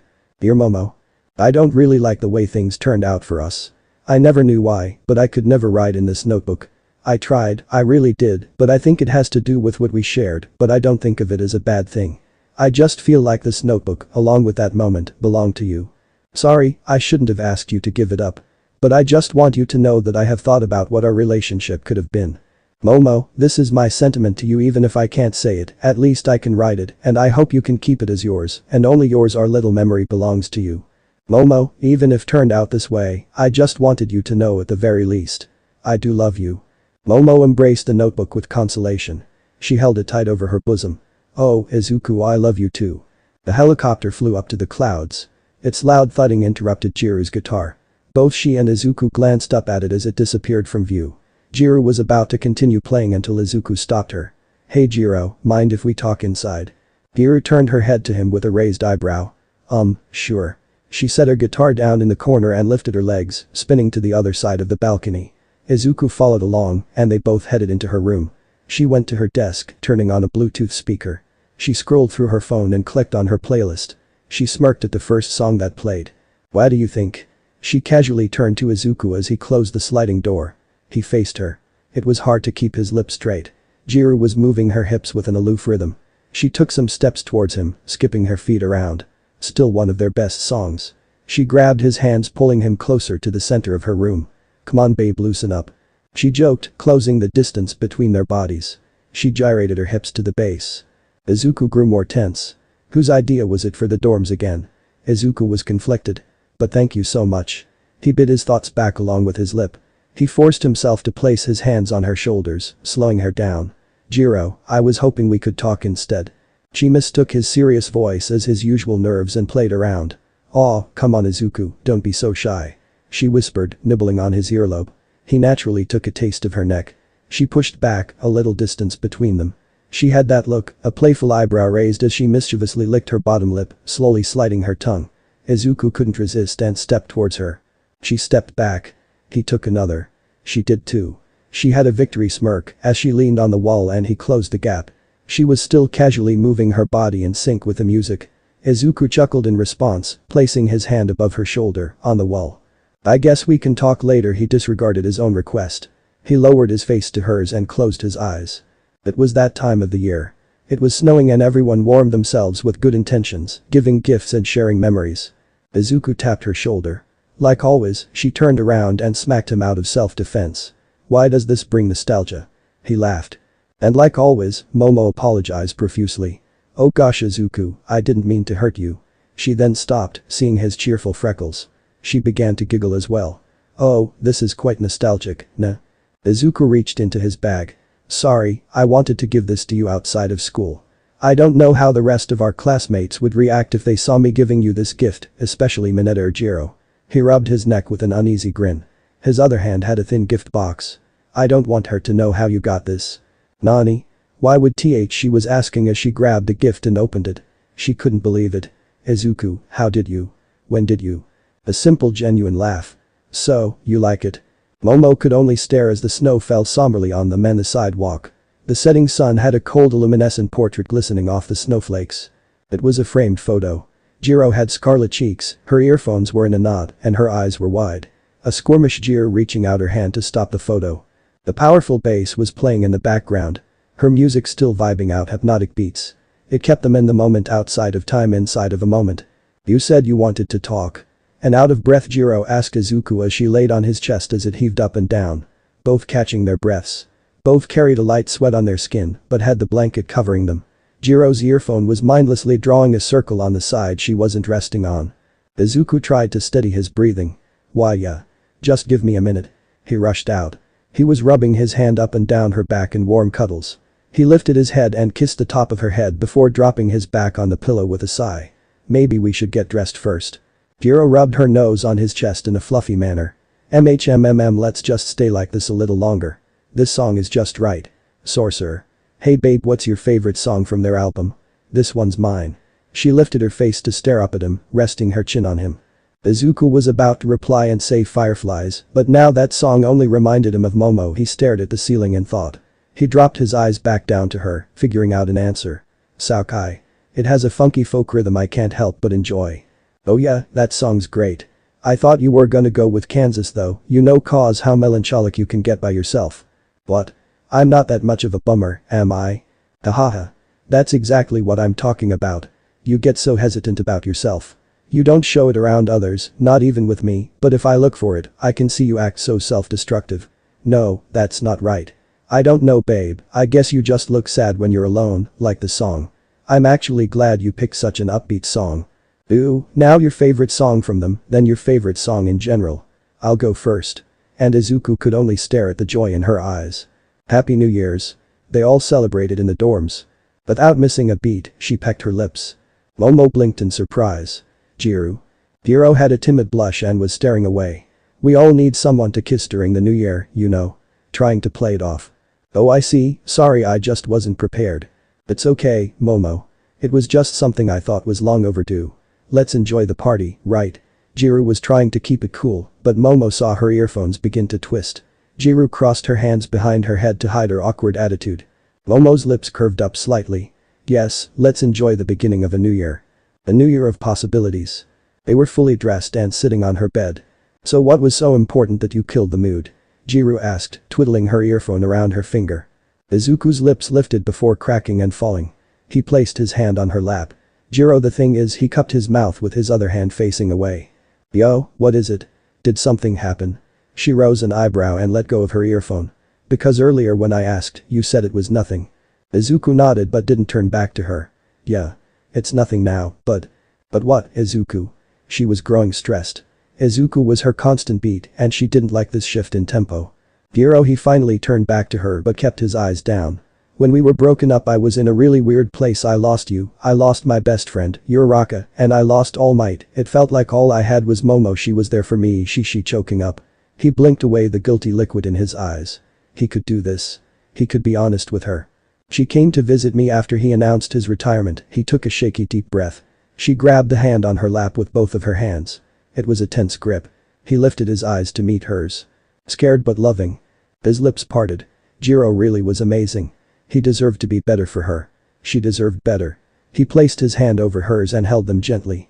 He gulped but confessed. I slept with Momo. He closed his eyes waiting for the inevitable. And? It flicked his forehead. Ow, ow. Izuku flinched and opened his eyes. Ara. You idiot, are you trying to break up or something? She sniffled back her bubbling eyes. She was scowling but in honest affection. Her nose was pink and her cheeks pale, on the verge of crying. What? No, Jiro. You just deserve the truth. She rubbed her eyes and sagged her shoulders. I know we broke up because of me, alright. But that's the past, right? Even if it hurts, what kind of asshole would hold that against you? What? Jiro, you have every right to be mad at me. You think I'm not? I am Izuku, I am. But you want to know something? I'm a stupid too. She was trying to keep her composure while she wiped her tears. We keep this relationship up, but that doesn't mean I want to give up at first. I was scared. I screwed up, you know, because this was all known to me. I messed up a lot in this relationship too. I waited till we were back together to officially end things with Momo. I couldn't even tell you about my naughty side until after the fact. But you know what, you were still there. It wasn't perfect, but you were there, Izuku. You left me a gift at the hospital. You made a constant effort while I kept running away because I was scared. God, we're such stupid ups. But that's okay with me. It's hard, I get it, but this, what we have, it makes me happy, and I'm not going to let go of it so easily. I don't want to anymore. Izuku pressed his forehead against hers as the shadow covered their eyes. I feel so broken sometimes, he whispered. Me too, and that's okay. She strained to hit the right vocal. I want to stay with you, Jiro. Then stay, Izuku, dummy. The lyric to their story. After, I told Jiro about One for All. I explained how I was All Might's successor and why his retirement hit me so hard. She seemed to be taking the information well until I told her about my arms. I saw her visibly crack. She had an expression of unfocused dysphoria, but it left just as quickly. I stopped my own words and could only say, Jiro. And she tackled me into a hug, falling back on the bed. Her tears were streaming down my shoulder. She didn't say anything, and neither did I. We just laid there scared of the future, and we let ourselves be completely vulnerable to each other, showing how valuable we were to each other. It was spring. He was running at a relaxed pace. He was heading to the park. She was strumming a few chords belonging to her guitar, sitting cross-legged on a bench in the park. She was feeding the gathering ducks. It was a melancholic melody played despite a hopeful vibe. The cherry blossom petals scattered gracefully around them and landed on the pond with serendipity vibrations. Izuku slowed to a stop, staring at the scene. His lips rose to the moment. After everything. He walked to the bench. She opened her eyes after getting the note to hit just right. Izuku. She cried in shock. They both giggled at her reaction. Sorry. I just couldn't help it, Jiro. He smiled. She tried to shrug it off, but her cheeks remained a shade of red. "Can you keep playing?" asked. Jirou opened one eye to stare. She begrudgingly agreed. They smiled as the song continued. "I'm running another lap, okay? I'll be back." Izuku was about to head off until he stopped. "Wait, here's some encouragement." And both Jiro and Momo kissed him on either side of the cheek. And they continued their lives. "Feel good?" "Okay, I feel like there is some explaining to do." Momo was that piece of the puzzle that didn't want to fit into the story. That's why this story is the way it is. Originally this was supposed to be Uraraka Izuku Jiro love triangle story, it's easily noticeable in the first chapters. But, it is what it is. Hope you guys like this story. Please do subscribe to my channel. For now you guys should watch this story. So click on it, I will see you guys there.